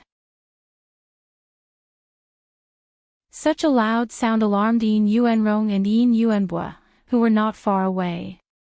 They looked up at the tightly closed door in front of them and looked at each other. What happened just now? There seems to be someone. Let's go and take a look. The two of them came to the door one after another. As the owner, Yin Yuanbo went forward to push the door. He pushed it, but the door didn't move. He shouted unhappily, "Who's hiding inside? Come out. Why did you run when you saw young master? Did you do something bad, huh?" Yushu stood at the other side of the door with her hands against the door. Her face was black. The inside side of the door was not bolted, so it couldn't be locked from the inside. Her current appearance was indeed shameful. It was fine if her clothes were disheveled, but her chest and back were both wet. How could she let the two stinky brats see her? If she had a coat, she could still cover it, but she had taken it off just now, so she couldn't reach it. If she walked away, the people outside would be able to break the door and enter. If someone saw her in such a sorry state, they would go out and disturb the guests who were eating wine in the garden. Even if there was nothing wrong, people would still talk about it. She wasn't afraid of rumors, but she didn't like it when people casually made up stories. Damn it. Yushu heard that at least one of the people standing outside was the young master of the Yin family. Maybe it was the third young master who was so notorious that even dogs despised him. She instantly understood Mrs. Yin's plan. That woman was not willing to give up being her mother-in-law. I told you to come out. Did you hear me? Yin Yuanbo only thought that there was a servant hiding inside. He shouted several times, but no one answered. He felt embarrassed in front of Ian Yuenrong, so he kicked the door angrily. "Bastard, come out." But this good-for-nothing usually didn't practice martial arts, so he was not as strong as Yushu. He kicked hard until his legs were numb, but the door was still closed. Ian Yuenrong was amused. He held back his laughter and said to Ian Yuenbua, "Third brother, don't be angry. Let me do it." Ian Yuenbua reluctantly stepped aside. Ian Yuenrong turned his toes and was about to kick. As soon as he lifted his leg, he heard a cold voice coming from the door. "Who's outside? How dare you be so presumptuous?" It was a woman.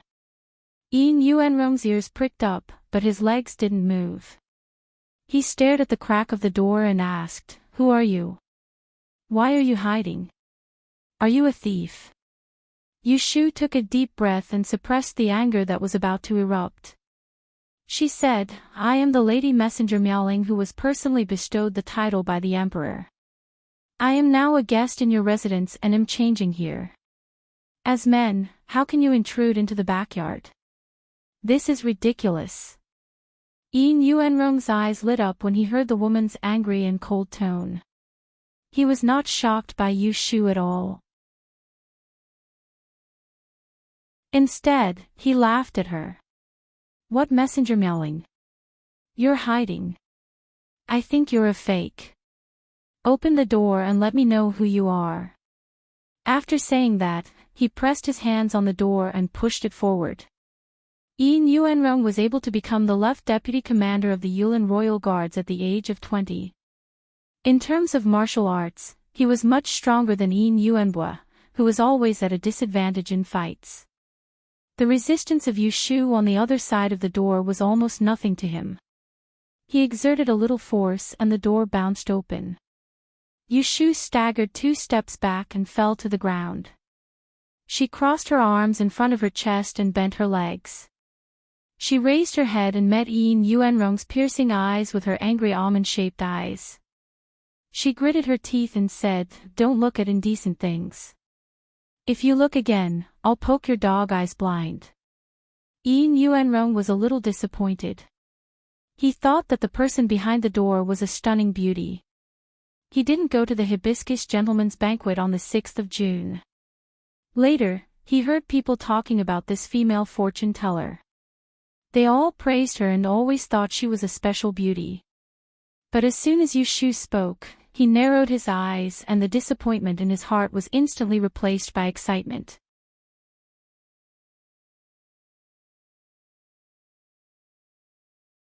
Chapter 673.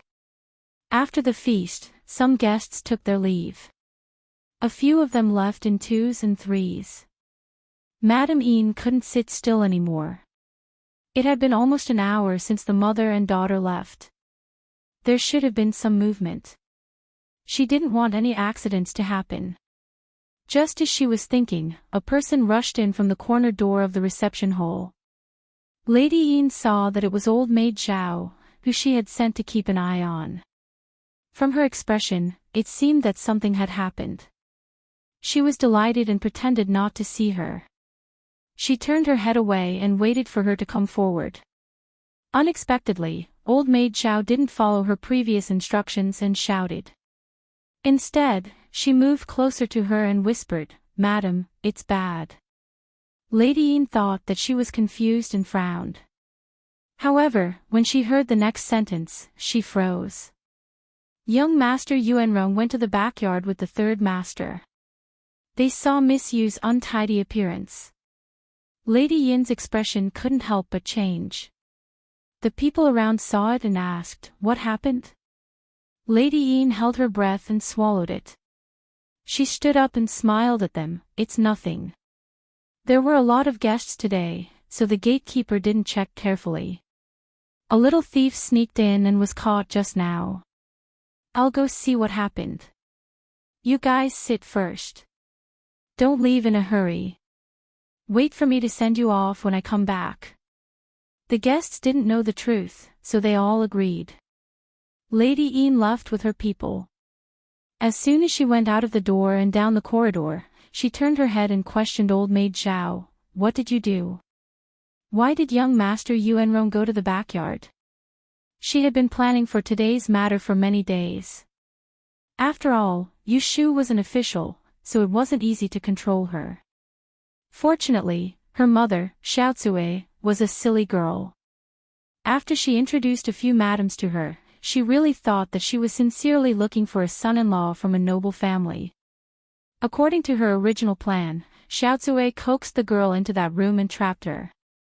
Then she would burn Hulong and force her to take off her clothes. Then she would have someone bring Yuanbo over.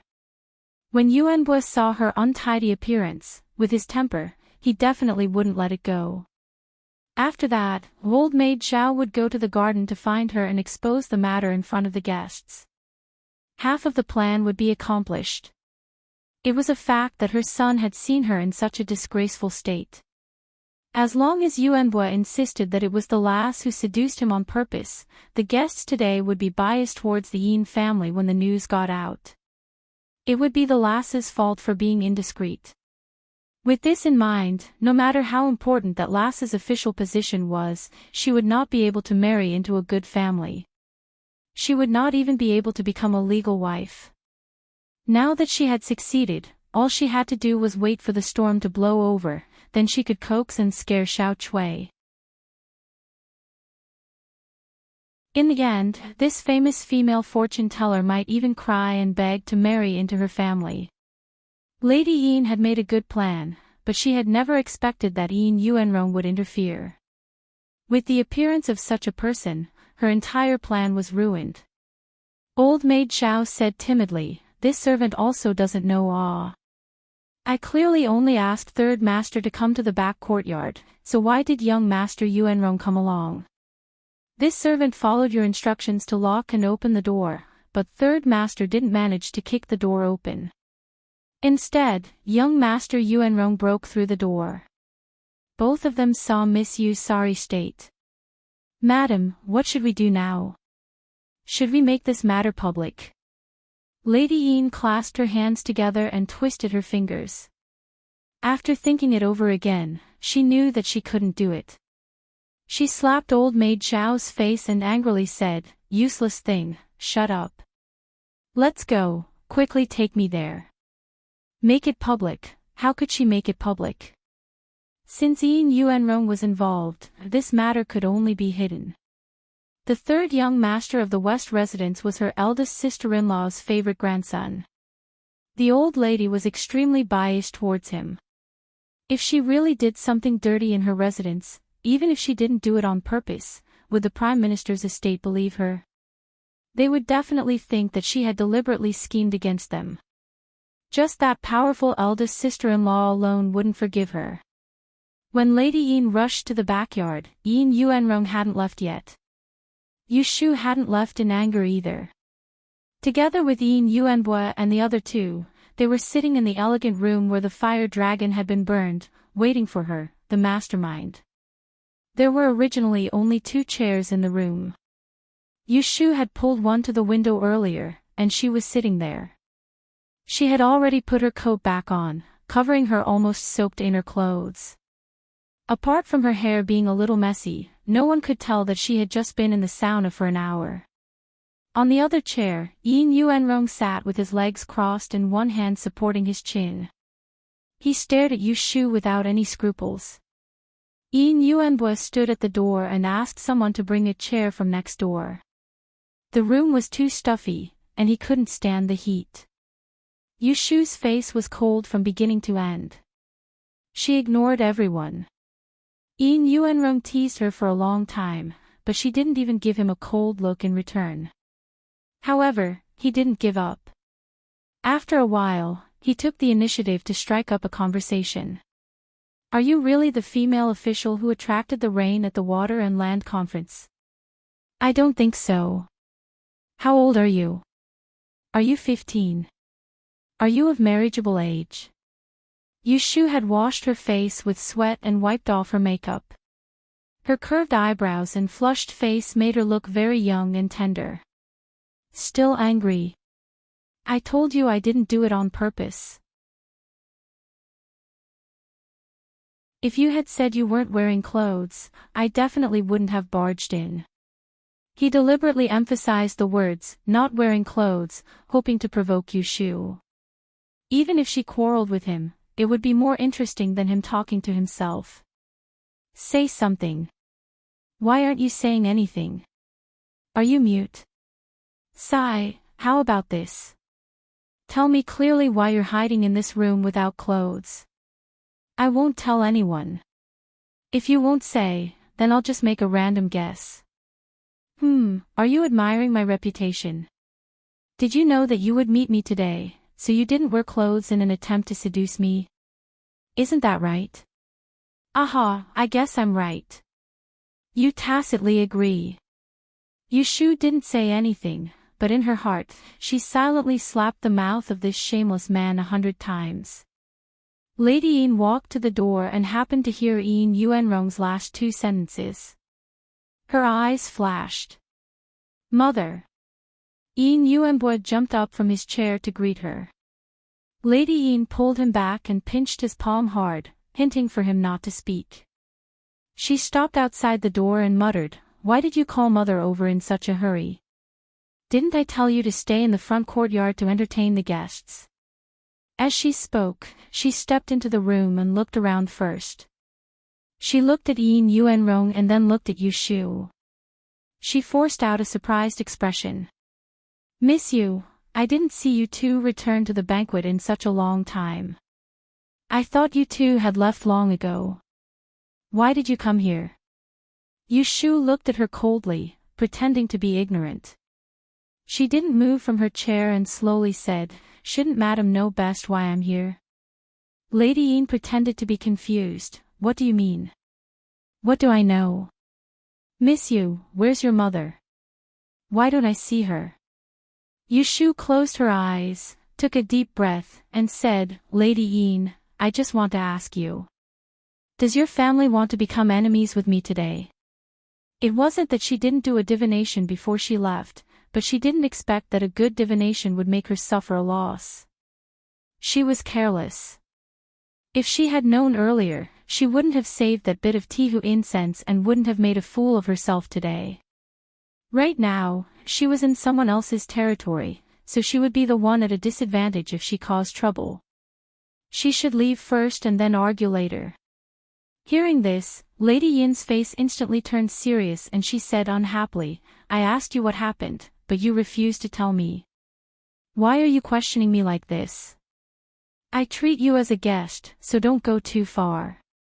Yushu nodded as if she had heard her answer. She pressed on the armrest and stood up. She lowered her head to rearrange the hem of her sleeves and said, "If you respect me, I will respect you tenfold. Don't regret humiliating me today." After saying this, she flicked her sleeves and strode past the mother and son. She didn't look back. When had Lady Yin ever been spoken to so harshly like this? She turned around and stared at Yushu's back as she walked away. She wanted to poke 2 holes in her back. She was extremely annoyed. If it weren't for Yin Yuanrong's presence, she wouldn't have let her go so easily. On the other side, Yin Yuanrong also came to a realization. He wasn't stupid, but he didn't understand the situation at the beginning. Just now, after hearing Yushu's words, he had a rough idea. Could it be that his aunt wanted to bring Yin Yuanbo and that little girl together, but he ruined her plans? Yin Yuanrong rubbed his chin and didn't want to stay any longer.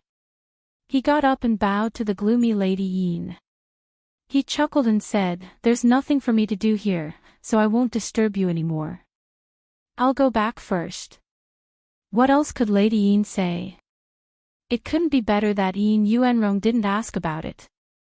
Her voice softened and she said apologetically, "I invited you to my mansion for a wedding feast, but you met with such trash.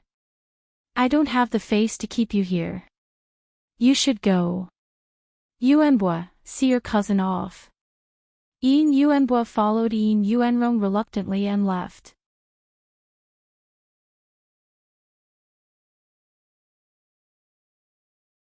Chapter 674. Aunt Chui was found in a pavilion in the corner of the garden. She was drunk, but she still remembered Madame Yin's instructions. After tricking Yu Shu into that room, she didn't immediately return to the banquet. Instead, she wandered here alone and fell asleep on the stone table. Old maid Zhao brought the sleepy Aunt Chui to Madame Yin. She didn't know that things had gone wrong, so she asked Madame Yin excitedly, "What's wrong? Has it been done? Has San Lang from the Prime Minister's mansion taken a fancy to my daughter?" Madame Yin Deng refrained from slapping her in the face and scolding her for daydreaming. She turned her head and signaled old maid Zhao to guard outside the door in case anyone heard them. Why do you think concubine Chui would listen to her and trick her own daughter? Wasn't it because concubine Chui used Yin Yuanrong's name to deceive her? Previously, concubine Chui had repeatedly praised concubine Chui, making her think that Yu Shu was now worthy of the nobility, but that her family background was holding her back. As a result, concubine Chui plotted today, forcing Yin Yuanrong to come and propose marriage. Madame Yin Deng didn't expect that things would be so coincidental. Yin Yuanrong really got involved by accident and messed up the plan. Why don't you go back and ask your good daughter what she did? Madame Yin said angrily. Aunt Chui sensed that something was wrong and became nervous. What did she do? Did she run away? Didn't she bump into the Prime Minister's young master? Madame Yin sneered and said, "I did bump into her, but before I could act as a witness for her, she scolded me in front of my nephew and left with a flick of her sleeve. I can't afford to offend your precious daughter. With such a character, I don't dare to act as a matchmaker. Just take what happened earlier as my good intentions were in vain. Let's forget about it. You can go back now." "Ah," Aunt Chui said with a red face. She was angry and embarrassed. She patted her thigh and said, "That wicked girl, how dare, how dare. Madam, please don't be angry. I'll definitely teach her a lesson when I get back. I'll beat her to death." At this point, Madame Yin had no patience to deal with her. She could only push the blame onto Yu Shu to smooth things over. She asked the mother and daughter to go back to the nest to fight among themselves. Since it was Aunt Chui who was involved, Madame Yin could not put the blame on her. No matter how angry that girl was, Madame Yin could not expose what happened today. Lady Yin dismissed Aunt Chui fearlessly and turned to talk to her youngest son. She had to carefully remind him not to say a word about Yin Yuanrong running into Yu Shu today. She didn't care about Yu Shu's reputation, but she was afraid that the sister-in-law of the West Mansion would make trouble for her. Aunt Chui returned home dejectedly. Suppressing her anger, she rushed to the north wing but was stopped by two maidservants who were guarding the door. "Madam, please wait for a moment. Allow this servant to go in and inform her."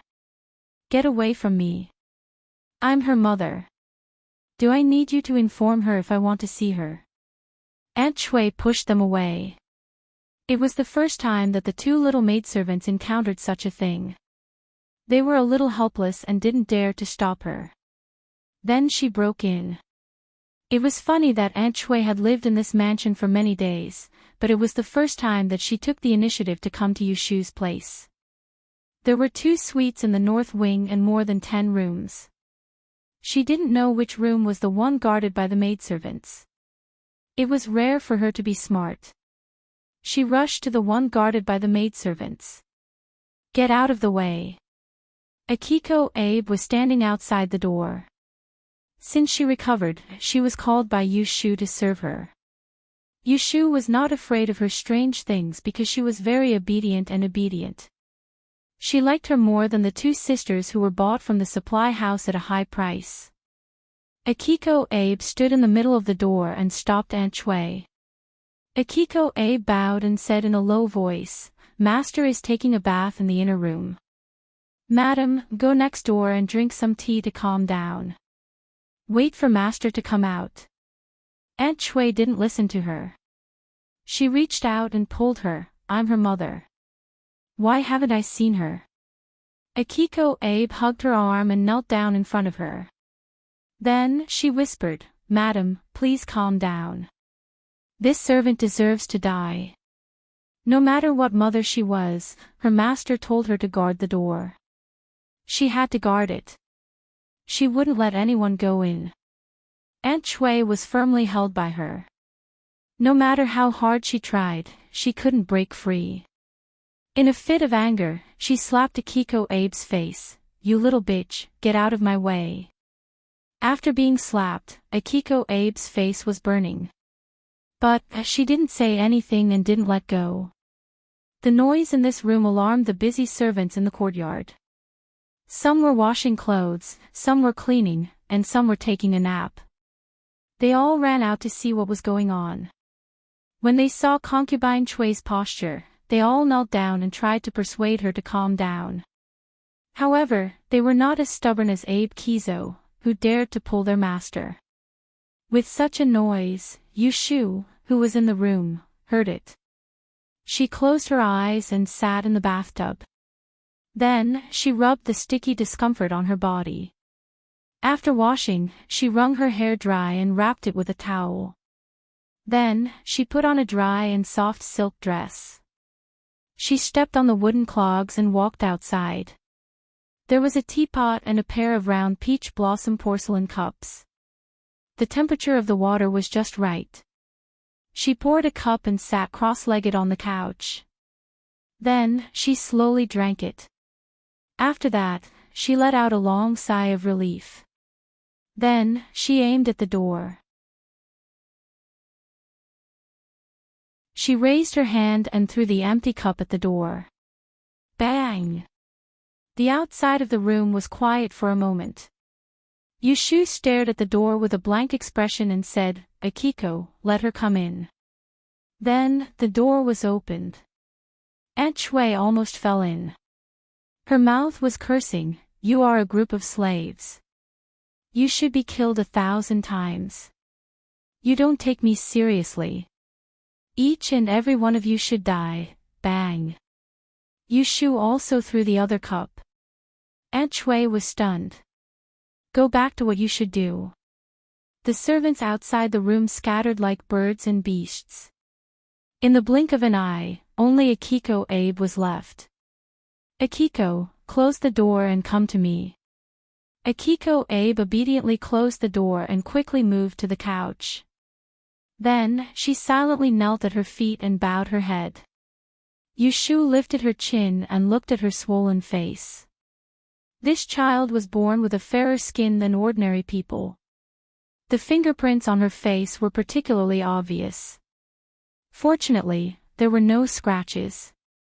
Otherwise, Yushu would be distressed. She couldn't find a servant like her in the entire Dan dynasty. Aunt Shui saw that Yushu ignored her and cared about a servant. She couldn't help but feel depressed in her heart. Could it be that she, as a mother, was not as important as a servant? Yushu touched Akiko's head and made her kneel on the couch. Then, she looked up and talked to Aunt Shui. "Why did you come back?" At this moment, Aunt Shui was dizzy with anger. Her courage flew out and she screamed, "I came back to settle accounts with you, you damn girl. I worked hard to arrange a good marriage for you, but it was all ruined by you. You even dare to scold the madam, what else do you not dare to do?" She did something wrong, but she righteously blamed Yushu. Fortunately, Yushu had just taken a bath, so her anger had dissipated by half. Otherwise, she might have done something outrageous. Not knowing what kind of magic potion Madame Yin and Deng had fed Aunt Shui, Yushu simply didn't defend herself. She waited until she finished scolding and gasped for breath before she slowly said, "You arranged a good marriage, but you lied to me to take off my clothes and wait for people to offend me?" Aunt Shui angrily said, "Is he an ordinary person? He is the son of the Prime Minister's mansion. His character and appearance are first class. He is a good husband that can't be found even with a lantern. What kind of noble person do you think you are? Will you lose a piece of your flesh if you let him see you?" If you can marry into his family, you will burn incense for several lifetimes. You will smile even in your dreams. Why are you dissatisfied with a marriage that can't be found even with a lantern? Ah. Her voice was so sharp that it almost pierced through the roof. Looking at her flushed face and fierce look, Yushu suddenly felt that it was very meaningless to argue with a woman like her. Even if she could persuade her today, she would still take the opportunity to be muddle-headed tomorrow. She knew that this person didn't learn her lesson. She was selfish, greedy, and only cared about profit. Perhaps to Yu Xiaoxiu, she still had some motherly heart, but to her own daughter, she was the culprit who caused her to be unable to climb into the young master's bed when she was young and beautiful and had to leave her hometown to live a hard life. She couldn't love her from the bottom of her heart, so she didn't think about her and didn't even care about her life. Even if her food and clothes were given by Yushu, even if her face when she went out was given by Yushu, she wouldn't care about Yushu at all, because she felt that it was natural. In her view, these were all things that her daughter owed her. She enjoyed them with a clear conscience and didn't feel the slightest bit grateful. If she was really an honest ancient woman with such a mother, who didn't hesitate to plot her daughter to take off her clothes in order to cling to the rich and powerful, then she would probably kill herself. Fortunately, this was not her mother. Fortunately, she had no feelings for this woman. All the tolerance and kindness she gave her was only for Yu Xiaoxiu, her younger brother. You want to be in-laws of the Prime Minister's Fu? Do you think that your current life isn't good enough? Yushu asked. Right now, you have to have 10 sets of clothes made of fine cloth every season. I allowed it. You have to eat a table full of food and drink every time you have to drink bird's nest snow fungus. I also allowed it. That woman said that the clothes didn't have jewelry to match, so I spent several hundred taels to have a goldsmith make them and send them to you. Whatever you want, I will give it to you. What are you still dissatisfied with? Every time Aunt Chui heard her say this, her anger would weaken. In the end, she opened her mouth but couldn't be fierce anymore. She said with a lack of confidence and grievance, I'm doing it for your own good. Yushu shook her head and calmly told her, I don't need you to do what's best for me.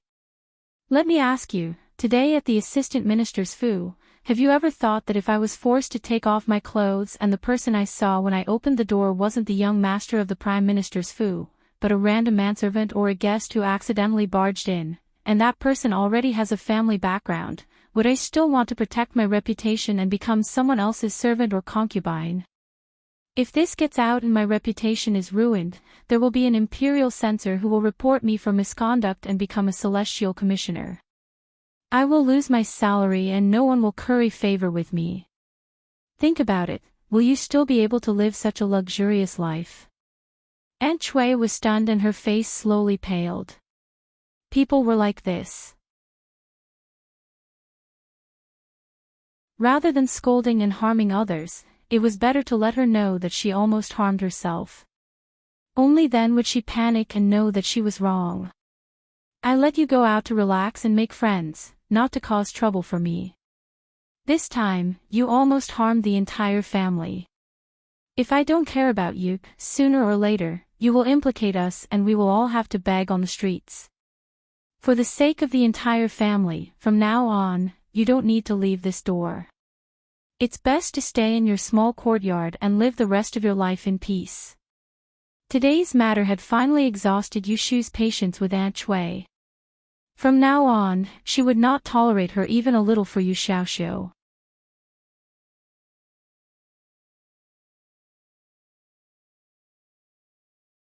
Chapter 675. Aunt Chui came out of the north courtyard in a daze and was escorted by 2 maidservants all the way to her Qingshi Zhai. Because of Yushu's last words, she was so scared that she sobered up. This wasn't the end. Before dinner, Yushu sent Xaner to pass a message. She closed the door and only told Aunt Chui. Young lady said that Madam must be cautious in the future in the Fu. Those dirty and insulting words of the past must not be spoken again. Although it's in our own home, we can't prevent the servants from secretly saying it. If it is spread outside, it will ruin our family's reputation. People will think that Madam is not benevolent and young lady is unfilial. The imperial censors in the court will have good ears. There will be many people in the capital who are jealous of our young lady's position as celestial commissioner. They will all look for opportunities to hit us when we are down. If we don't take advantage of it, it will be difficult to keep our reputation. At that time, even this residence will be taken back. We may have to live under someone else's roof and rely on Madame He's family to live. After listening to these words, Aunt Shui was frightened and broke out in a cold sweat. She didn't even have the strength to resist. Exeter passed the message and remembered her expression. She turned and left, returning to the north courtyard to pass the message to Yushu. After Madame heard it, her face turned pale. It seemed that she was very scared. She didn't say anything. This servant didn't stay there for long and came back. Yushu snorted. Concubine Chui's reaction was as she expected. Before, Concubine Chui often called her unfilial and used this to threaten her. These days, Concubine Chui had been acting like a tyrant in the Fu, but Yushu had turned a blind eye and endured it. Aunt Chui only thought that she had grasped her weakness. She didn't know that Yushu didn't flare up because she was tolerating her. If she really wanted to shut her mouth, she had many ways. Exeter left and closed the door. She saw Liner standing not far away waiting for her. Jie, you went to Qing Yuzhai? Yes, I went there. Then did you really follow Master's instructions and teach Madame a lesson? When Yushu was instructing Exeter, she didn't try to hide it, so Lin heard every word. What lesson? What our master said is right, Exeter frowned and corrected her. Seeing her sticking out her tongue, she couldn't help but pat her head and whisper, You too. When did you go to Yundo's place to learn how to talk? You don't even make a sound.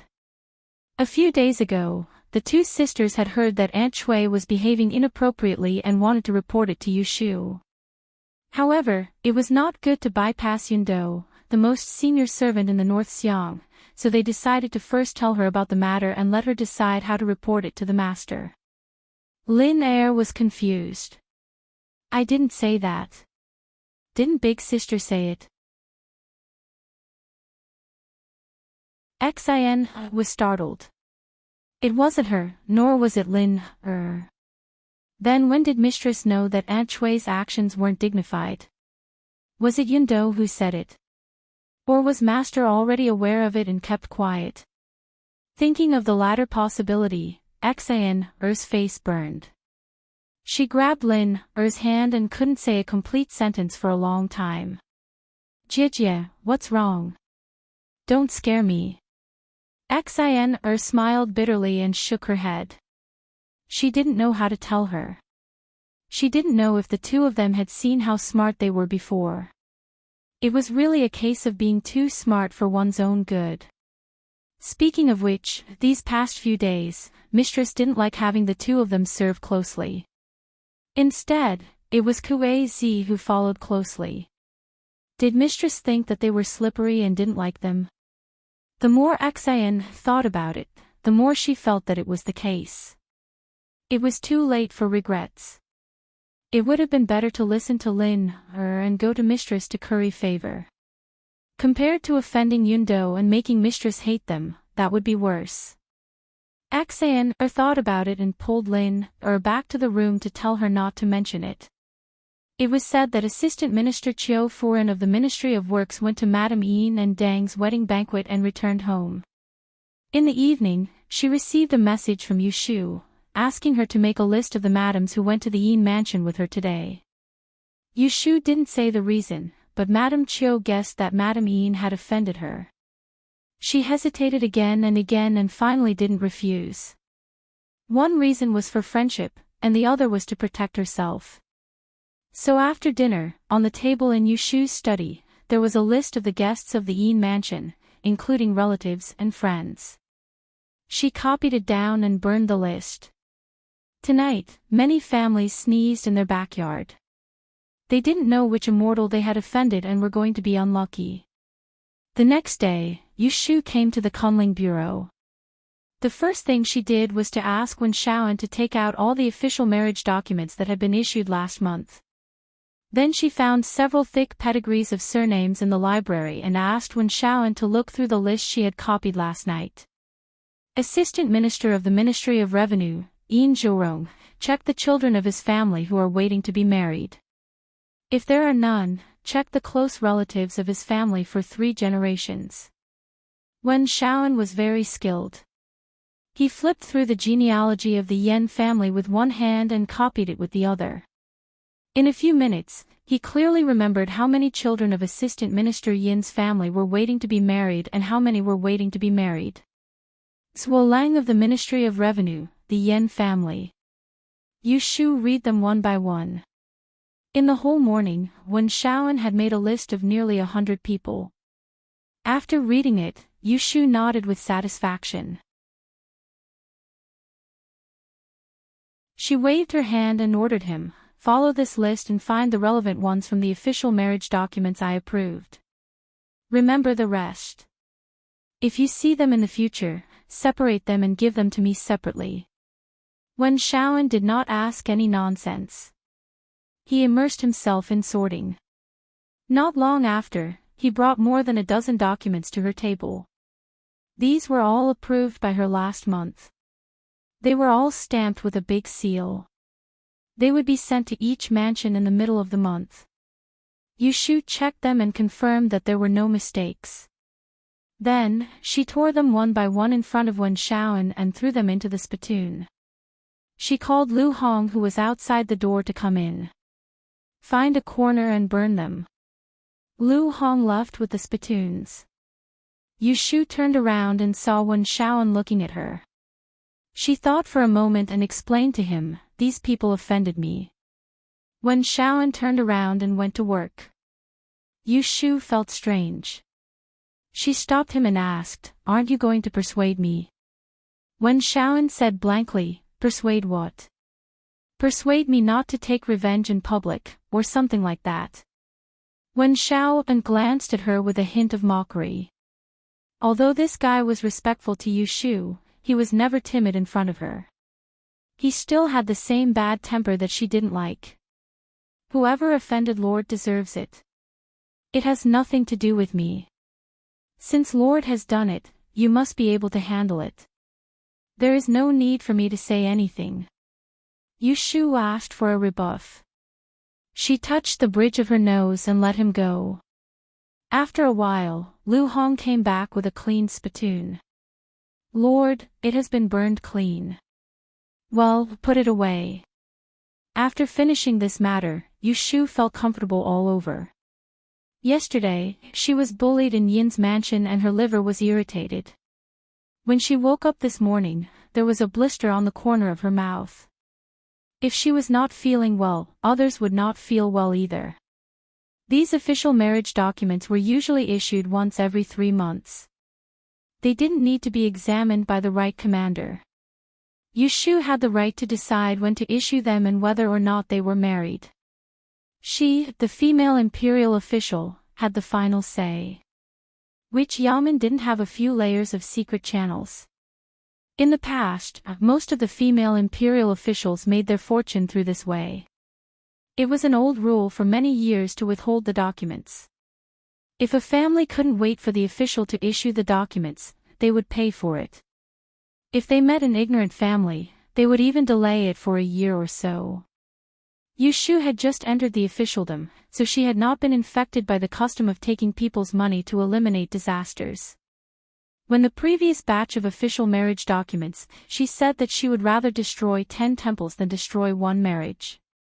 She approved all the documents that could be approved at once. She had good intentions and didn't want to embarrass anyone. This time, it was Madame Yin and Deng who angered her.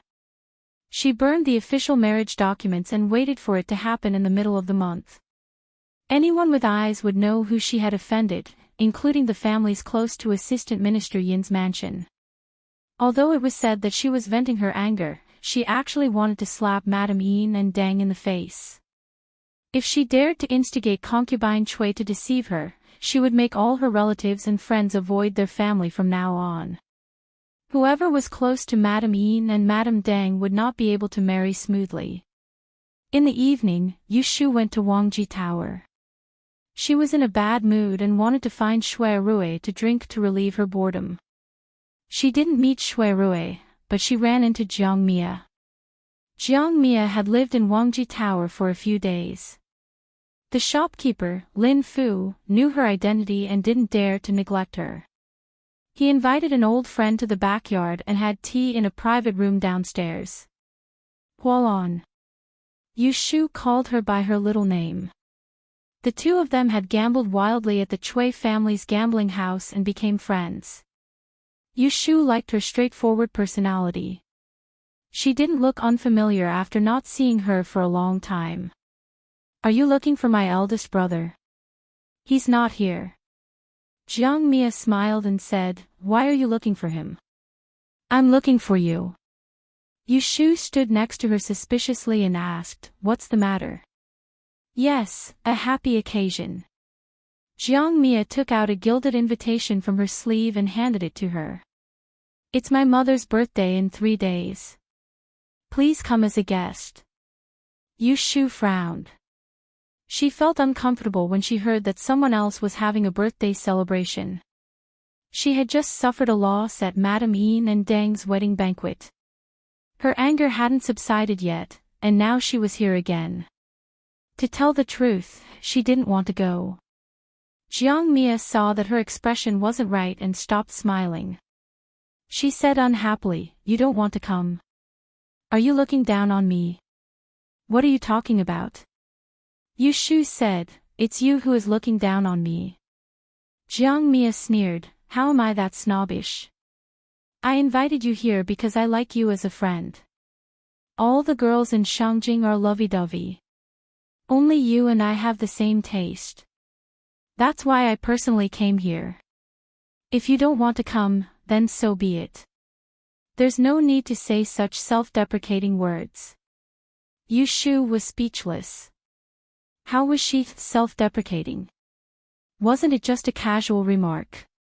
Fine, this person really wasn't someone who could be joked about. I'll go. She accepted the invitation. She didn't want to lose this friend just because of a moment of unhappiness and willfulness. Only then did Jiang Mia smile happily. After chatting with her for a while, she left in a hurry. Yu Shu couldn't wait for Shui Rui. She drank half a pot of wine to drown her sorrows and then went to sleep at Wangji Building. As a result, when she woke up the next day, there was another big blister in her mouth. Whenever she opened her mouth, she would feel a sharp pain.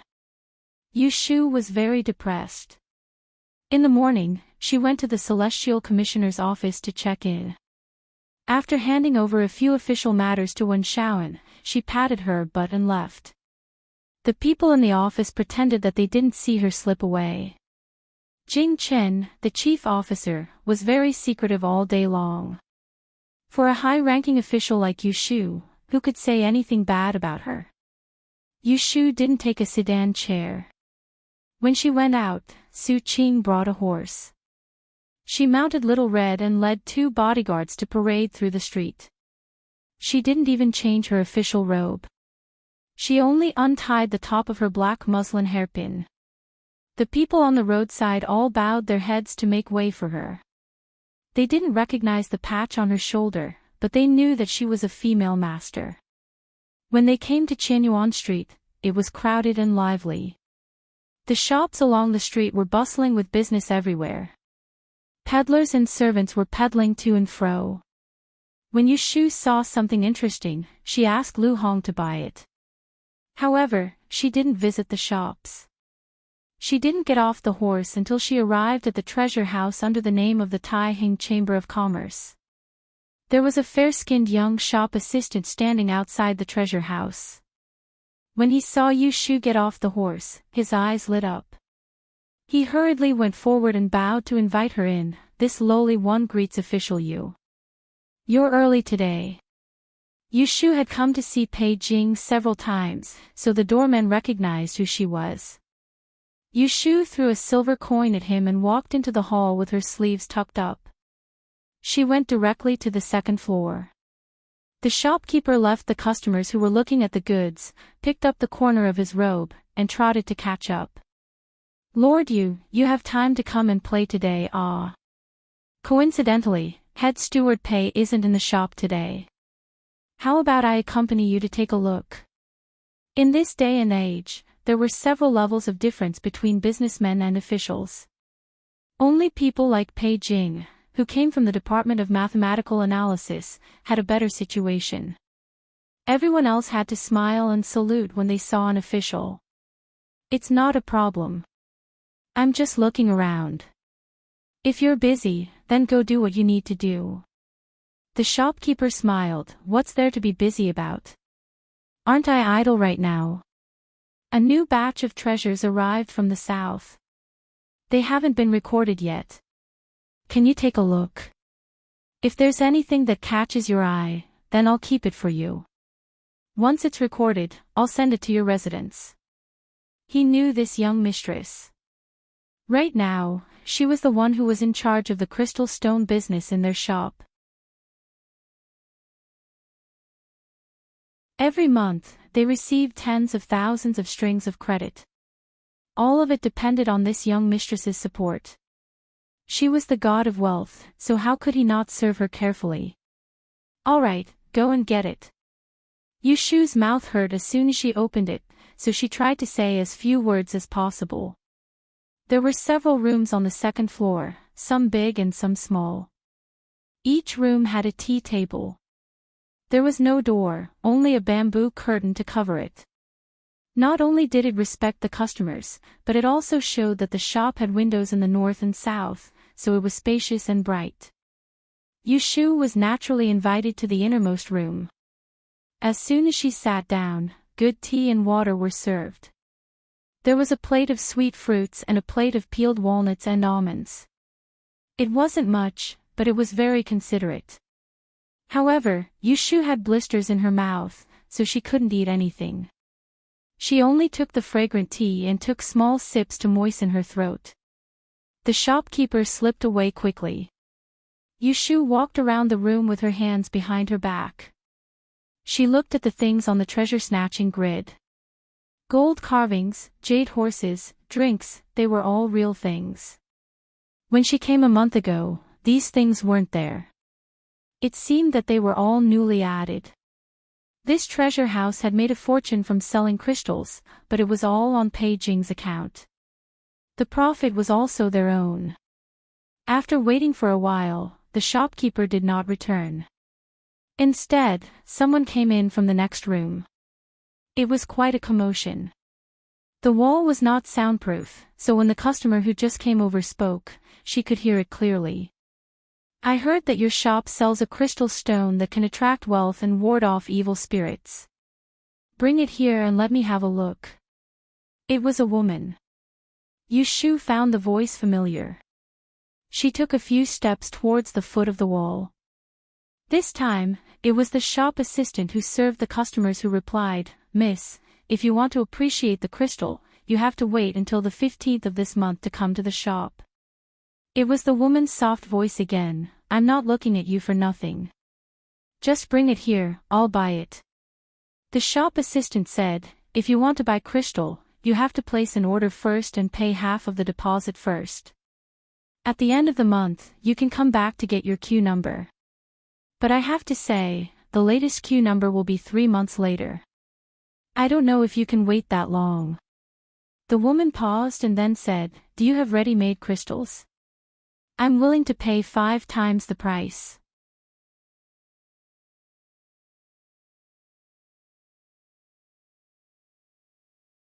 Chapter 676.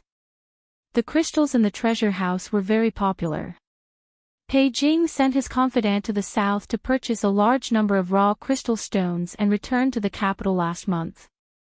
If Yushu was willing, she could supply him with enough purified crystal stones, but Pei Jing did not intend to do so.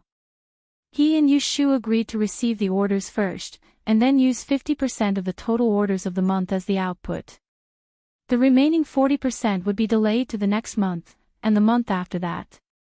In this way, the shortage of crystal stones was ensured, and the price would only rise and not fall, so that this business could be operated for a long time. The big boss behind the Taihing Chamber of Commerce was not an ordinary person, so he was not afraid that someone would force his way in.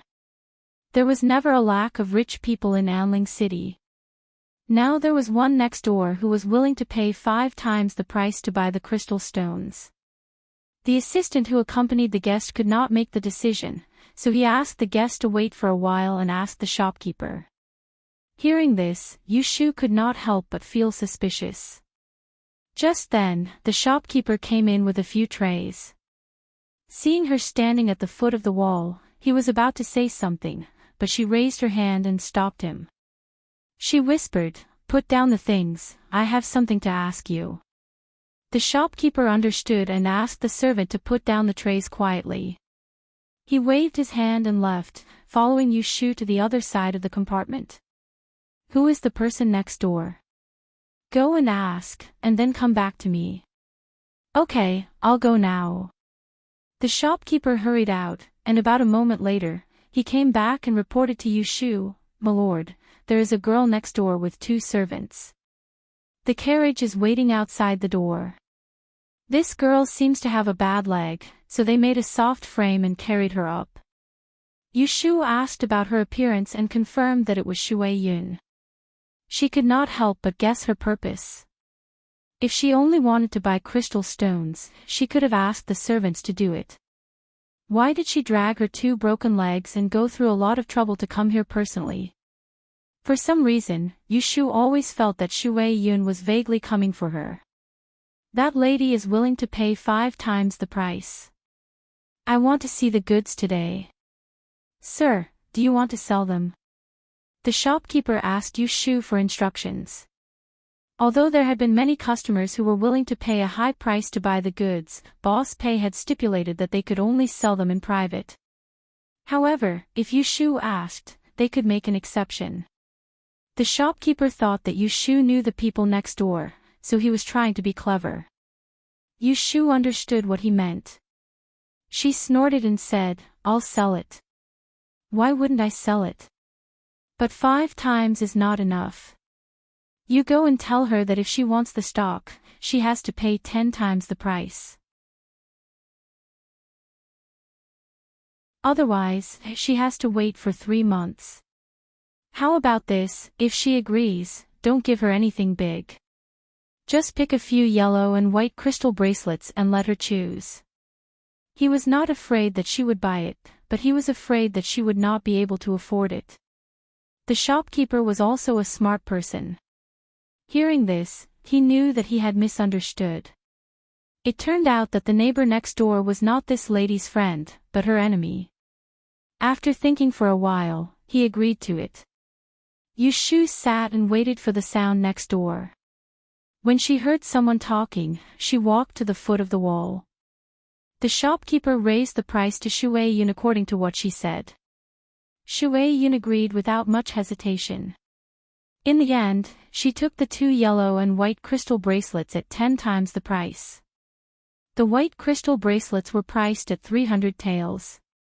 The price of the yellow crystal bracelets had risen to 400 taels last month. In other words, Shui Yun had spent 7,000 taels to buy 2 crystal bracelets that cost less than 20 taels. Yushu leaned against the wall and laughed. No matter what Shui Yun wanted, she had earned this money. There was no reason to reject it when it was delivered to her door. However, this junior sister Shui Yun really did not lack money. She was not like her silly senior brother, who lost his travel expenses as soon as he went down the mountain and was reduced to sleeping in the wild. The other side paid the bill and got the things in their hands. They were not in a hurry to leave. Instead, they asked around, "Shopkeeper, let me ask you. Yes, Mississippi. The shopkeeper put away a stack of banknotes and smiled politely. This crystal gem is only available in your shop, right? That's right. There are hundreds of shops in Anling City, but only the treasure house under the name of our Tai Hing Chamber of Commerce sells it. You can't find other shops. I heard that this thing was raised by the great divination girl this year. Is it true? This was not a secret. When the crystal was first put on the shelves, Pei Jing used this as a gimmick, so the shopkeeper did not hide it. Yes, because our treasure house's shopkeeper Pei is a close relative of official Yu, so. On the other side, Yu Shu sneered. Look, she knew it was coming for her. Shui Yun did not ask much. After confirming that the crystal was Yu Shu's work, she asked someone to carry her downstairs. The shopkeeper sent her away and returned to the second floor to report. He handed a stack of banknotes to Yu Shu and smiled apologetically. Lady, would you like to take this money first or leave it for us to settle the accounts? If Yu Shu had not asked, he would not have dared to accept 10 times the money. Because it was an exception, he would have to give an explanation if Chief Pei asked. All right, keep it and keep the accounts. If my uncle asks, tell him that I was the one who asked him to do the transaction. Yu Shu waved her hand. Pei Jing would show her the accounts at the end of every month. The two of them would split the profits equally. She was not so short-sighted. The shopkeeper chuckled in his heart. He thought about the big red packet he would get at the end of the month. Chief Pei had never been a stingy person. He did not forget his subordinates when there were benefits. Go and pick a set of crystal jewelry from the shop. I don't want any other colors. I want purple and red. Yu Shu instructed. She was going to Prince Dongjing's residence in 2 days. The birthday gift for Duchess Wei could not be too shabby. A set of crystal jewelry would be sold at double the price. She could buy it directly from Jubao Pavilion. She took a set of red and a set of purple. Yu Shu had never seen Duchess Wei's wife before and did not know which one was suitable for her. She took them all away and went back to look for Shui Rui later. An hour after Shui Yun left, Yu Shu also came out of Jubao Pavilion. The shopkeeper respectfully sent her on the horse. He was very respectful when he saw the 2 armed guards accompanying her. He watched them leave before turning back to the shop. Lady, where are we going now? Back to the yamen or the residence? Lu Hong asked. Go to the Supreme Court and look for your master Shui. It was not time for lunch yet. Yu Shu waited on the street opposite the Supreme Court yamen. She did not let the guards go in to look for Shui Rui. It was not appropriate for her to abduct Shui Rui from work from time to time. At noon, Shui Rui came out from the front door with a few colleagues and subordinates behind him.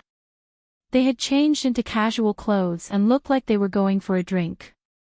Yu Shu was not a shy person. She did not hide. She rode on the horse and stroked Little Red's big head, waiting for Shui Rui to find her. Shui Rui saw Yu Shu and the others when he walked down the doorstep. He apologized to his colleagues. Brother Zhou, Brother Li, I'm afraid I can't get together today. I have something to do and will leave first. Let me treat you another day. The 2 interrogators were older than him, but they wouldn't put on airs in front of him. After teasing him for a while, they let him be. As he watched Shui Rui walk towards the opposite street, Magistrate Li had good eyesight. When he saw the woman on the horse, he exclaimed in surprise. Isn't that the Celestial Commissioner's supplement? Who is this lady? Don't you know, Lord Zhou? That person is the renowned emissary Miao Ling, the one who was commended by His Majesty during the Water and Continent Conference. Our Lord Shui and this emissary are sworn siblings, so I'm afraid she has come here for something. Oh, I see. Lord Li looked over and observed Yu Shu's words and behavior. She had an extraordinary temperament and a decent appearance. He had an idea and asked his colleague, Is this lady married? Immediately, a very good colleague laughed at him, boldly, I know you are worried about your younger brother's marriage. You ask everyone you meet, but you have to see if they are a good match. This messenger Yu is currently serving as the Celestial Commissioner. She reached the 5th rank at the age of 10. It's rare to see a female official. Moreover, His Majesty has personally seen her. There are many people who have their eyes on her. How can you have a chance? Hearing this, Lordly felt a little guilty, but he was not convinced and said, What's not a good match? My younger brother is also a talented man with a clean family background. 3 generations of my family have been officials. It's just that my mother passed away early, which delayed my younger brother's marriage. In this year's imperial examination, he also ranked on 2 lists. Next month, he will be assigned to the Ministry of Appointments. He has a bright future. Many matchmakers came to my house, but my wife refused. The others didn't argue with him, so they teasingly said, Since that's the case, why don't you wait for Lord Shui to come back and ask him? Lordly thought it was feasible, so he immediately decided to find an opportunity to ask in the next 2 days. He also wanted to find out more about Miss Yu's character. On the other side, Shui Rui was talking to Yu Shu. Suddenly, his eyelids twitched, so he said to her. Yu Shu giggled and said, When we get back, I'll calculate for you. Don't let it be a romantic disaster again.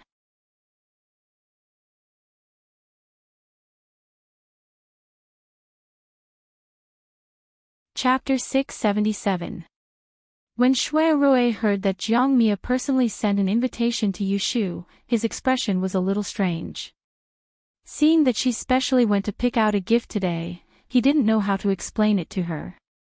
Madame Wei, who quietly entered the capital, unexpectedly held a big birthday banquet. It could be said that she had ulterior motives. It was said that with Princess Chang Shu's presence, many prestigious families in Anling City accepted the invitation and made sure to bring young ladies of suitable age from their residences. Even their Shui residence was no exception. The day before yesterday, his grandfather even called him over and told him to bring Jinshuan. Shui Rui would never let his precious sister marry to Ningdong City, which was far away from Tianhan, even if he had a good relationship with Prince of Dongjing. Shui Lingnan obviously had the same intention. Shui Jinshuan's family background was good, but with her appearance and temperament, Madame Wei would not like her. So it was a good thing to bring her along. But Shui Rui hoped that he was overthinking and that Jiang Mia invited her on a whim and not with ulterior motives. Big brother, you have met Madame Wei before. Help me decide which set of red crystals or purple crystals is suitable to give away. Yu Shu opened 2 square brocade boxes. On the soft velvet cloth laid out were a full set of crystal jewelry of 2 colors. There were hairpins, nails, earrings, bracelets, pendants, and rings. There were a total of 6 pieces. The luster of the jewelry and the craftsmanship of the carving were all rare and very presentable. Shui Rui put his mind at ease and smiled at her. Madame Wei is from the prestigious Wang family of Shandong. Her birth mother was the late emperor's sister, Princess Yao Guang. She married the previous prince of Dongjing and lived far away in Ningdong for 30 years. She does not care about trifles and is magnanimous and dignified. The red set is too sharp, so choose this set of purple. Yu Shu nodded. If not for Shui Rui telling her, she would not have known that Jiang Mia's mother was the cousin of the current emperor. I will listen to you. Yu Shu put away the purple set and took the red set outside. She instructed Su Qing to send it back to the treasure house so that she wouldn't forget it later. After saying a few more words, the corner of her mouth twitches in pain. Yu Shu hurriedly takes a cup of tea and drinks it. Shui Rui sees her secretly gritting her teeth on the way back. He only thinks that she is suffering from the wind while sitting on the horse. Now he feels something is wrong and asks, "What happened to your mouth?" Yushu got angry at the mention of this. She gulped down a few mouthfuls of tea and said, "I've been suffering from internal heat for the past 2 days. My mouth has blisters, and it hurts whenever I speak." When Shuai heard this, he reached out to pinch her chin and said, "Let me see." Yushu tried to dodge but failed. She could only open her mouth to let him see. Just inside the corner of her mouth, Shuai saw it at a glance. 2 sesame-sized fire bubbles, white from the heat, and close to each other. No wonder she bared her teeth. "You have internal heat. Have you taken your medicine?" Yushu said guiltily, "No." He frowned and got up to go outside. He called Gue Chi and gave some instructions. After a while, she saw the cook Shuqing wiping her hands and coming to the door. She didn't even take off her apron. "Miss, what's wrong?" Shuqing invited Yushu to the couch and sat down to feel her pulse. She looked at her mouth ulcers and turned to Shuai and said, "Don't worry, young master. It's okay. I'll go ahead to write a prescription and ask Gue Chi to get the medicine." Shuai nodded and said, "Change to a few light dishes for lunch. Remove the fish and shrimp soup and stew some soup to relieve internal heat. Serve it after the meal." Xiao Qing agreed one by one, then hurriedly left. She was the head chef of this Wang Ji restaurant. Without her, the kitchen would be in chaos for even a moment. Shuai didn't hide it from her. Yushu already knew that the people working in Wang Ji restaurant were all capable people. The cook knew how to treat illnesses and get medicine. The people who swept the floor and sprinkled water were all martial arts masters. Once, when she woke up early, she saw the usually naive Ah Ping holding a broom. He stepped on the wall and flew to the roof of the 3rd floor to sweep the fallen leaves. She was so shocked that she held back her urine. She really didn't know where Shuai recruited these weirdos. She never asked him, but hid this curiosity in her heart. After closing the door, Shuai came back and sat beside her. He stared at her for a while and suddenly sighed. He reached out and pulled her into his arms. He said in a low voice, "What can't you discuss with me? Why do you have to be anxious alone? You're too competitive." She was not a broad-minded person. For her to be so angry without any reason, she must have encountered something troubling her. It was also his fault. These days, he couldn't let go of the knot in his heart. He intentionally or unintentionally avoided seeing her. Yushu hadn't been close to him for a long time, so she was a little shy. But when she heard his gentle voice, she couldn't bear to push him away. She put her hands on his knees and leaned against his shoulder. "I can solve it myself. Why should I trouble you?" She didn't say it, but don't think that she didn't care about him. The official business of the Supreme Court was much busier than that of the Celestial Commissioner. She only needed to sit and work every day. Once he encountered a case, he had to run around. He had to listen to trials in court and torture in prison. Wasn't it more tiring than her?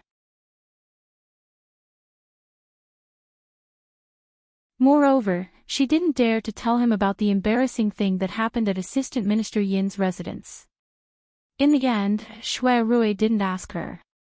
He hugged her shoulder and temporarily solved his yearning for a few days. When he heard the knock on the door, he let go. Yushu quickly sat up and tidied her hair. Only then did she call for someone to come in and serve the dishes. She was deceiving herself. She didn't know that the people of Wangji Tower had already guessed the relationship between the two of them. They were just willing to be blind. In the blink of an eye, it was the day of Madame Wei's birthday. Yushu didn't have a rest today. In the morning, she went to Kunling Bureau as usual and approved a few documents before leaving. Because she wanted to return to the residence to change, she didn't make an appointment with Shuai. A little before noon, Yushu's sedan chair arrived at Huading Street. The road ahead was blocked. Lu Hong asked her outside if she wanted to wait for a while or get down to walk. Yushu thought that she wasn't a noble person, so she got down the sedan chair and waved at Abe Kizo, who was riding a mule behind her. The child quickly got down and trotted forward. "Master, take the congratulatory gift and follow me." The sedan chair bearers found a place to rest. Yushu took a maidservant and 2 guards through the streets that were congested with carriages and horses and arrived at the entrance of the Prince of Dongjing's residence. The Jiang family was a marquis with a different surname. They had been guarding outside for many years. This residence had been empty for many years, but it didn't seem to be in dire straits today. Bright red lanterns were hung up in broad daylight. A pair of white jade lions reclining in front of the door was scrubbed clean and specially tied with red silk around their necks. A scarlet carpet was laid on the doorstep and extended to the middle of the road. It was a festive scene. The person welcoming the guests at the door wasn't an ordinary person.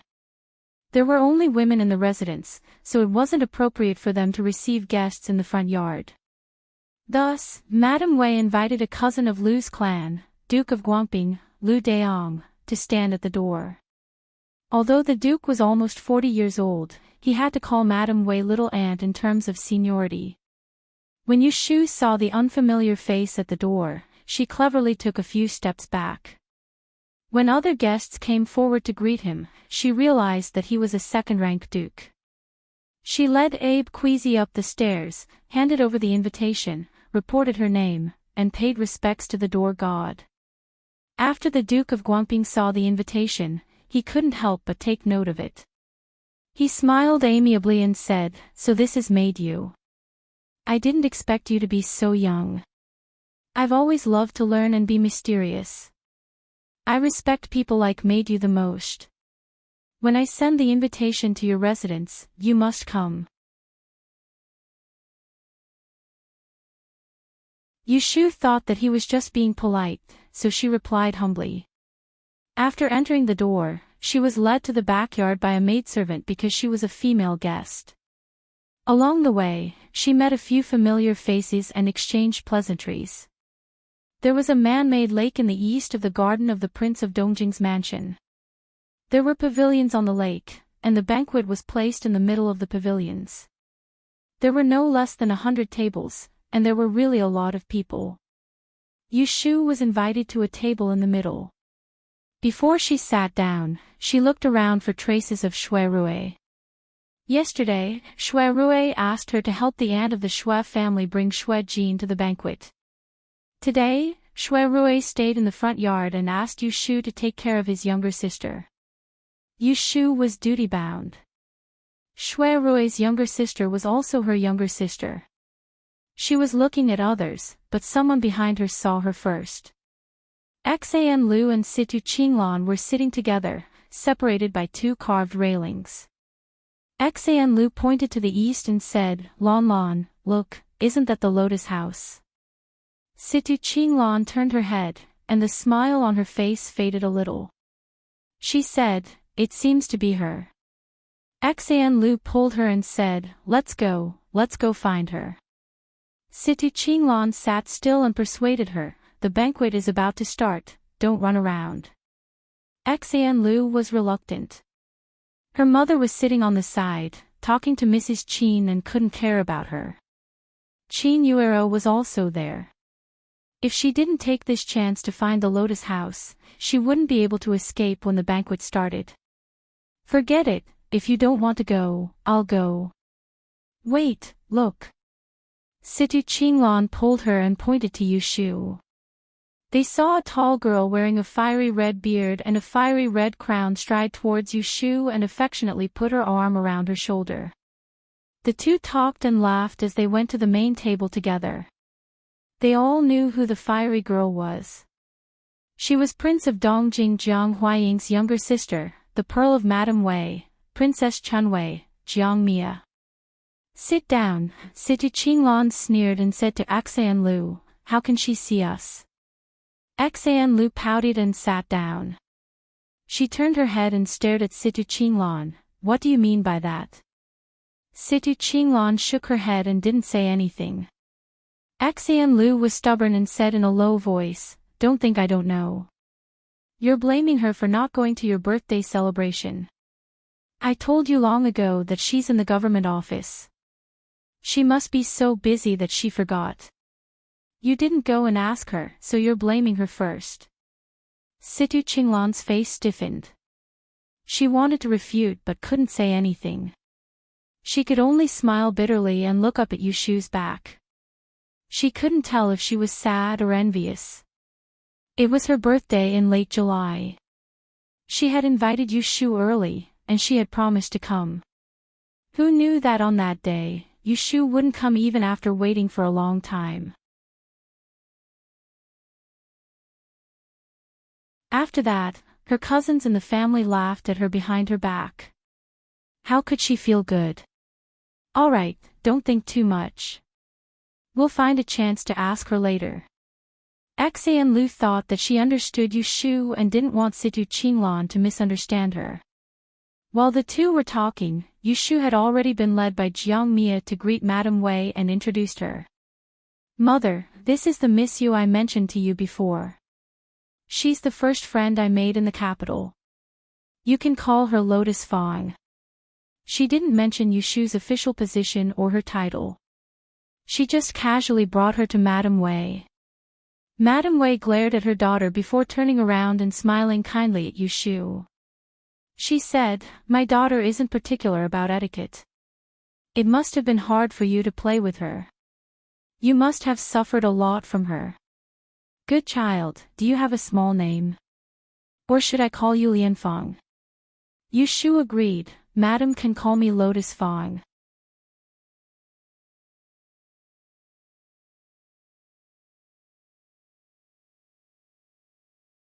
Chapter 678. The scene of Yushu being led to the main seat by Jiang Mia was noticed by many. For Country Furin's birthday banquet, all the Furin and Tai Tai who had women of suitable age in their fu had brought their daughters. Everyone knew what Country Furin was planning. Some came excitedly and some were unwilling. For some people, it was a good thing that they couldn't even dream of to be able to hug the thick thigh that was Dongjing Wang Fu. The Jiang family had controlled a large army to defend the northeast for several generations. They had wealth and power. If the family could have a Wang Fei, even if it was a different surname, it was enough for them to be proud. Princess Changshu had personally come out to take care of it. This clearly showed that the emperor placed great importance on Prince Dongjing's marriage. But these people definitely didn't include the Count's Rui family. While Country Furin was recuperating, it wasn't convenient for her to take her daughter out. Ren Rui Shi, the married daughter, had brought her younger sister Rui Zizhu to the birthday. Other families might have brought their daughters to let Country Furin look at them, but Ren Rui Shi knew very well that they were just here to go through the motions. The daughter of the Rui family couldn't marry into the Jiang family and Rui Shi couldn't marry into the Jiang family. Everyone else was kept in the dark, but Ren Rui Shi had received Empress Rui's orders. The Jiang family must not be too close. Previously, Jiang Huaying had privately stationed troops in Ningdong City and had hundreds of thousands of garrisons. Thus, Emperor Zhao Qing summoned Lady Wei and her daughter to the capital. On one hand, it was to beat down King Dongjing's rebellious heart, and on the other, it was to restrain the Jiang family's wild ambitions. Empress Rui helping Country Furin pick a daughter-in-law was just a way to appease the Jiang family. It wasn't that Emperor Zhao Qing wanted the officials in Jing to be close to the Jiang family. Quite the opposite, he didn't want to see such a situation. Therefore, the daughter that married into the Jiang family today would become an abandoned chess piece in the future. The daughters of the Count of Zhongyong Fu had always been precious, how could they be lost here? Ren Rui Shi watched coldly as Yushu was brought forward by the Jiang family's little Junju. She really can't be missing anywhere. A jumping clown dared to try and get everything, she really didn't know the immensity of heaven and earth. Did ya? Rui Zizhu, who was beside Madame Ren, heard her talking to herself and looked to the east, vaguely guessing who she was talking about.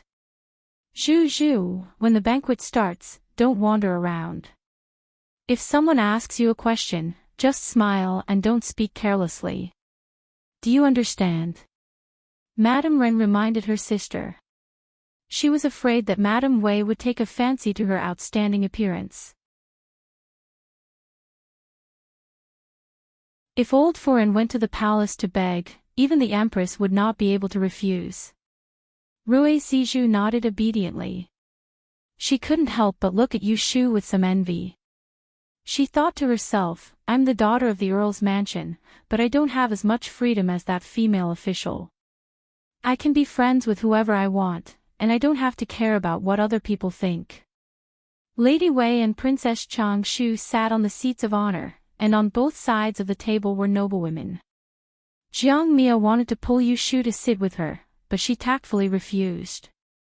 Jiang Mia couldn't force her and could only send her back to her seat before returning to Lady Wei's side. If it was someone else, they would definitely be flattered to the point of not knowing what to do. However, Yu Shu felt that Jiang Mia was a little strange today. How should she put it? She seemed to be too enthusiastic towards her. Yu Shu didn't think that she had that level of charisma. If they were to talk about friendship, it was just that after challenging the Chui family's gambling house together, they progressed from dislike to friendship. They were far from being intimate. Then there must be another reason for her special treatment just now. Wasn't there a saying that one who is unaccountably solicitous is hiding evil intentions? Yu Shu was vigilant, so she didn't move closer to Lady Wei. She returned to her seat and pretended to be unaware of the curious gazes around her. She looked around and finally found Xue Jinchuan's petite figure not far away. The Xue family didn't have many people. The one who brought Xue Jinchuan out today was Xue Rui's second aunt, Madame Axian. Although Madame Axian was the wife of the assistant minister and the daughter-in-law of the prime minister's residence, she didn't sit at the VIP seats. It was likely that Lady Wei had purposely arranged this. Firstly, no one knew about Jiang Huaying and Xue Rui's friendship. Secondly, Empress Rui and noble consort Xue were fighting in the palace. With Princess Chang Shu present, second Madame Xue could only sit at the back. Second Aunt Xue was arranged to sit in the same pavilion as her sister-in-law, second Madame Axian. She didn't feel lonely and didn't forget that her niece was afraid of strangers. It just so happened that Axian Lu was present, so he pointed at her and asked Xue Jinchuan, "Does Sanyang know who this is?" Xue Jinchuan lowered her head and didn't speak. There were too many people here. She wanted to go home, but her older brother told her to obediently follow her second aunt and not cry. Her older brother also said that older sister Yu was also here and that she didn't need to be afraid. Second Aunt Xue felt a bit awkward. Axian Lu embarrassedly answered, "Younger sister of the Xue family doesn't remember me. When we were young, we flew kites together." Ever since that case 3 years ago, Xue Jinchuan had almost never appeared on such occasions. The young misses of the various families all privately said that she was the one who killed the emperor's beloved daughter, the 10th princess. They avoided her like the plague, let alone taking the initiative to visit her to play. As a result, she didn't even have a good friend among her peers. Hearing Axian Lu's words, Xue Jinchuan quietly raised her head and glanced at her. She bit her lips and didn't say anything. Axian Lu was very bored. He rubbed his head and turned his head to whisper to Situ Qinglan. Seeing Xue Jinchuan's lonely appearance, the looks in the eyes of the people around her changed. Whether they were gloating or sympathizing, they just didn't show it. Second Aunt Xue naturally knew what these people were thinking, but she couldn't do anything. That last Jinchuan had been like this for a day or two. Even her own mother couldn't do anything about it, so how could she worry about it? Xue Jinchuan sensitively noticed that everyone was looking at her. She was so nervous that her palms were sweating. She lowered her head even more. Her eyes were sore. She wanted to cry but was afraid of being seen.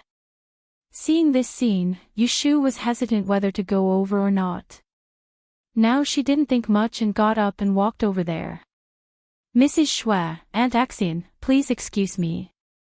It was the first time for second Aunt Shui to see Yushu, but second Mrs. Axian was familiar with her. Seeing Yushu greeting her, she hurriedly got up with a smile and said, "I just saw you go over there, so I didn't call you. Who's at your table? Why don't you sit here and don't leave?" Yushu was arrogant but also looked down on people. Although second Aunt Axian's status was not as high as that of Madame Yin and Deng, she was the mother of her best friend, Axian Lu, so she bowed to second Aunt Shui as a junior. Second Aunt Shui was Shui Rui's aunt and also an elder. "That's good. I'll ask someone to get some cups and chopsticks." Yushu sat down and waved for a maid to come over. There were many people at the banquet, so it was no big deal to change seats. When Shui Jinchuan heard Yushu's words, she was delighted. She looked up at her and saw Yushu secretly winking at her. The little bit of tears just now suddenly disappeared. Her brother didn't lie to her. "Sister, you really came. Is this the female envoy who was given a title by the emperor?" Second Aunt Shui looked at Yushu. Second Aunt Axian pursed her lips and said with a smile, "That's her. Don't be an outsider. In fact, she also has to call you second aunt." Second Aunt Shui didn't react, but Yushu took the initiative to say, "Mrs. Shui, you may not know this, but I and the eldest brother of the Shui family are close friends." She had to mention her relationship with Shui Rui to cover up. Second Aunt Shui nodded in a trance. "Oh, I seem to have heard of this." Seeing Yushu sitting down, Axian Lu couldn't help but interrupt, "Lotus Room, I haven't seen you for many days. What are you busy with recently?" Yushu smiled at her and Situ Qinglan, not noticing the latter's unnatural look. "I've been at the Celestial Commissioner's office during the day. I haven't been to the study for a while, so you can't see me." She stayed in the Taisher study for less than 3 months before she quit school and took office. She was not as leisurely as they were students, so she had no time to play with Axian Lu. Axian Lu poked Situ Qinglan under the table, motioning her to speak. Situ Qinglan didn't want to ask why Yushu didn't come to celebrate her birthday in public. At this time, the bell rang in the distance, and the banquet began. After 3 rounds of wine, according to the Jiang family's custom, the seafood delicacies were removed and replaced with fruit tea. The guests talked and smiled, and left the table to change seats. Enjoying the wine, they were much more comfortable than when they first came. Princess Changshu's cheeks turned red after being persuaded by others to drink a few more cups, but she didn't forget the purpose of today. She cleared her throat, and when everyone looked at her, she suggested, "We are old women, and we find it interesting to drink wine and listen to music. We don't care if those little girls can sit still. Don't just play with us, and we'll be restricting them. What do you think, old madam?" Madam Wei nodded with a smile. "Princess is right." Princess Changshu smiled. "Old madam, give me an idea. Let's have some fun together." Madam Wei was already prepared. She clapped her hands, and 4 maids walked out from behind the gauze cabinet. Each of them held a brocade box in their hands, and the shape was varied between round and square. Under everyone's puzzled gaze, Madam Wei explained, "I have 4 riddles, and they are all in the boxes. There are also 4 riddles that have been dictated by these maids. If any young lady at the banquet is the first to guess my riddles, the item in the box will be given to her. Let me say this first, in these 4 boxes, one of them contains my Jiang family's heirloom. Whoever is fated to get it, I won't be stingy." As soon as she finished, the crowd at the banquet became noisy, and there was a lot of discussion. Princess Changshu smiled and clapped her hands. "That's great. You can't regret getting your Jiang family's heirloom."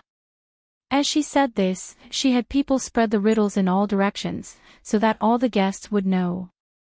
Jiang Mia's cold eyes swept over the eager faces around her, and she sneered inwardly, do these mediocre women want to fish in troubled waters?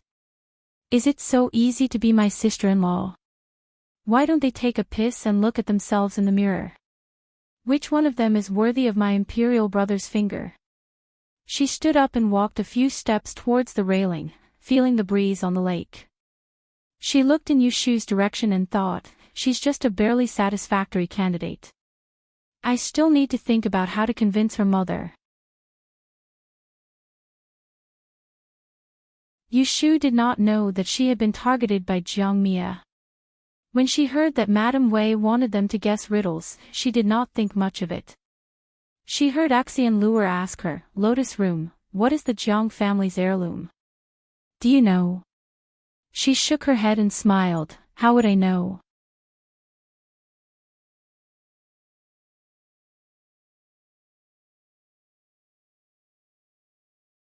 Chapter 679. Each of the 4 riddles given by Madame Wei was to guess one thing. They were looking south and lonely stars are low.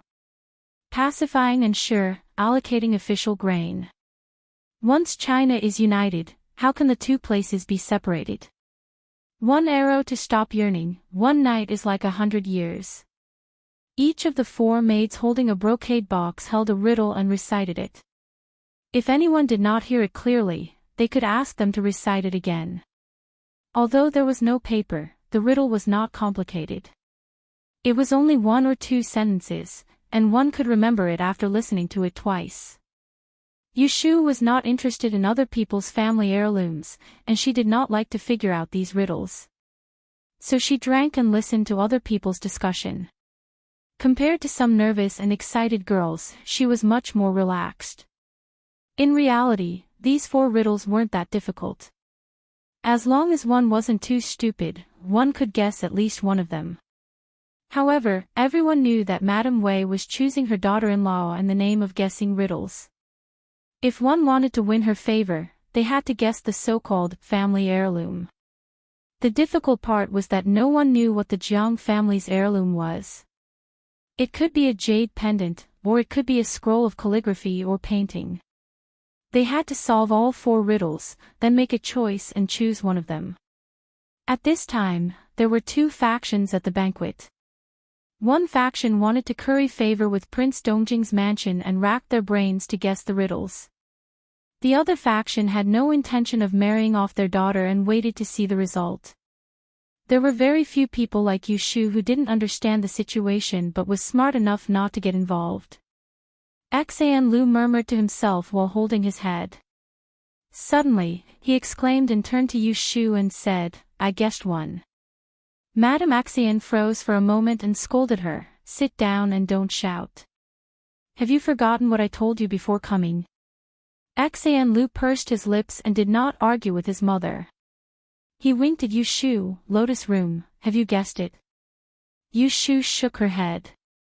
Xan Lu asked Situ Qinglan again. The latter was using her finger to draw something on the table. She smiled and said, I also guessed one. Xan Lu asked her, which one? Is it the one in south gazing lone star? I guess it is jade. What about you? Her voice was not loud but people nearby heard it. Someone coughed as if blaming her for revealing it. Situ Qinglan nodded and glanced at Yushu, who acted as if nothing had happened. She said softly, I also guessed that. Xan Lu's eyes lit up and poked her, then say it quickly. You can even get a jade if you guess it correctly. Maybe it is the Jiang family heirloom. It was not so simple. Situ Qinglan sighed inwardly, her gaze fixed on the waterside pavilion not too far away. The graceful and graceful Madame Wei was currently speaking with Princess Changshu. Her gaze swept to the sides from time to time, clearly observing the young ladies at the banquet. The people sitting at that table were all high-ranking noblewomen, and at the very least, they were virtuous ladies. These noblewomen either came from a prestigious family or married a good husband. Only then could they sit at the VIP table in a dignified manner, looking down on everyone else. Her parents had passed away early and she had been living under someone else's roof for as long as she could remember. Her aunt and uncle were not harsh to her, but in their eyes, she was always an outsider. They did not love her like their own daughter. Her grandfather was especially close to her, so the whole family was on guard against her. They were afraid that a girl with a different surname would secretly learn the Fong family's secret art. 2 years ago, her aunt arranged a marriage for her and almost sent her to a faraway place. Her grandfather was especially close to her, so the whole family was on guard against her. They were afraid that she, a girl with a different surname, would secretly learn the Fong family's secret art. 2 years ago, her aunt arranged a marriage for her and almost sent her to a faraway place. She should have been able to adapt to the circumstances and listen to the arrangements of her elders, but to find an ordinary man to marry and serve her parents-in-law from then on, she was indeed unwilling. Ever since she was young, she had always looked forward to the day when she could become a celestial supervisor and become a respected lady. But as she grew older, she realized how unrealistic this wish was. Regardless of whether her uncle and the rest would have the patience to wait for the day she became a celestial commissioner, even if the Fong family had the opportunity to arrange a junior to become a celestial commissioner, it would not be her turn to take advantage of it. She had been disappointed, but also full of hope. Just 2 months ago, when she heard that Yu Shu had taken up a post in the Kunling Bureau and knew that Yu Shu was lacking an official, she had an idea.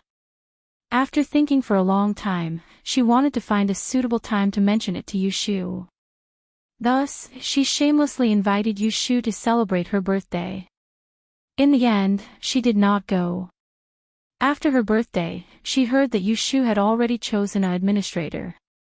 So she missed such a rare opportunity, a chance to escape the shackles of the Fong family. She had been depressed, vexed, and resentful, but all these emotions had turned into panic when she found out that her aunt was looking for another marriage partner for her. She was afraid that she wouldn't be able to escape this time. If she really listened to their arrangements, married a mediocre person, and lived a life that she couldn't control from then on, then her years of hard work, struggle, and hard work would all be in vain. She was unwilling. That was why she was sitting here today.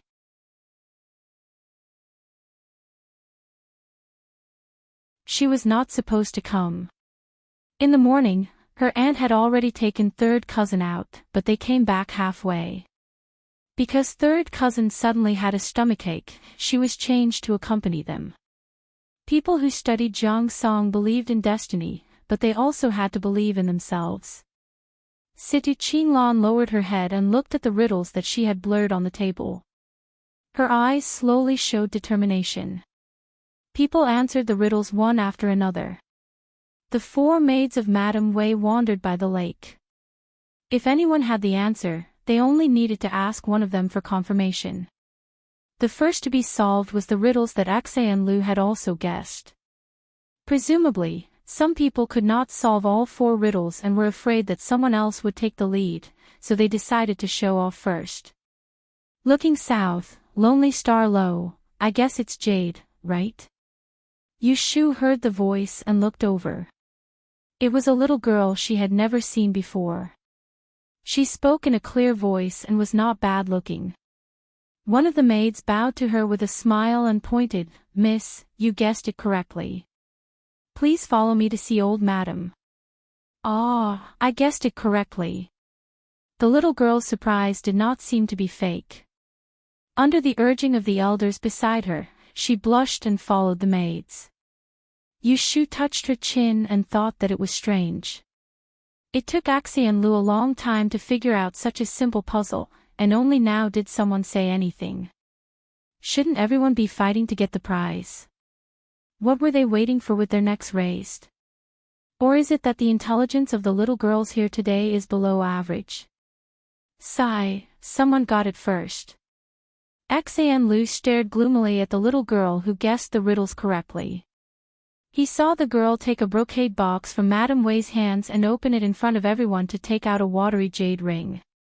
Her eyes were full of hidden bitterness. The only consolation was that this jade was not the Jiang family's heirloom. After eliminating one, some people couldn't hold back anymore. They beckoned for the maids to guess first. Soon, another person solved another riddles. Pacifying ensured dynasty and distributing official grain. The answer was a box of sugar figurines. This was easy to explain. Anyone who knew history would know that there was a Tang dynasty a few hundred years ago. There was a turmoil at the end of the dynasty called Enrich dynasty. The official grain was rice. Tang plus rice, didn't it mean sugar? Needless to say, this sugar figurine was definitely not a family heirloom. Now, there were only two left. Yu Shu wasn't interested in participating at first, but the atmosphere became inexplicably tense. Everyone around her was talking about the riddles, so she pondered along. China's thoughts are united, how can the two places be divided? The two places can't be divided. Land is earth, and the two earth can be Gui. China is the Central Plains.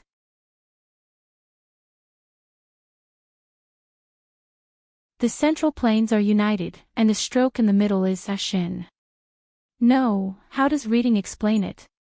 Reading. 20. Words with the same sound. This is, shoes. An arrow sets yearning, one night is like 100 years. Is this also a word fanatic? It doesn't seem like it. An arrow is an arrow, and this should be the side. Yearning is the other half. Hiss, let's not worry about it for now. She looked at the second half of the sentence. One night is like 100 years. This is easy to understand. 100 years implies death. If one night is like death, it's missing a dagger.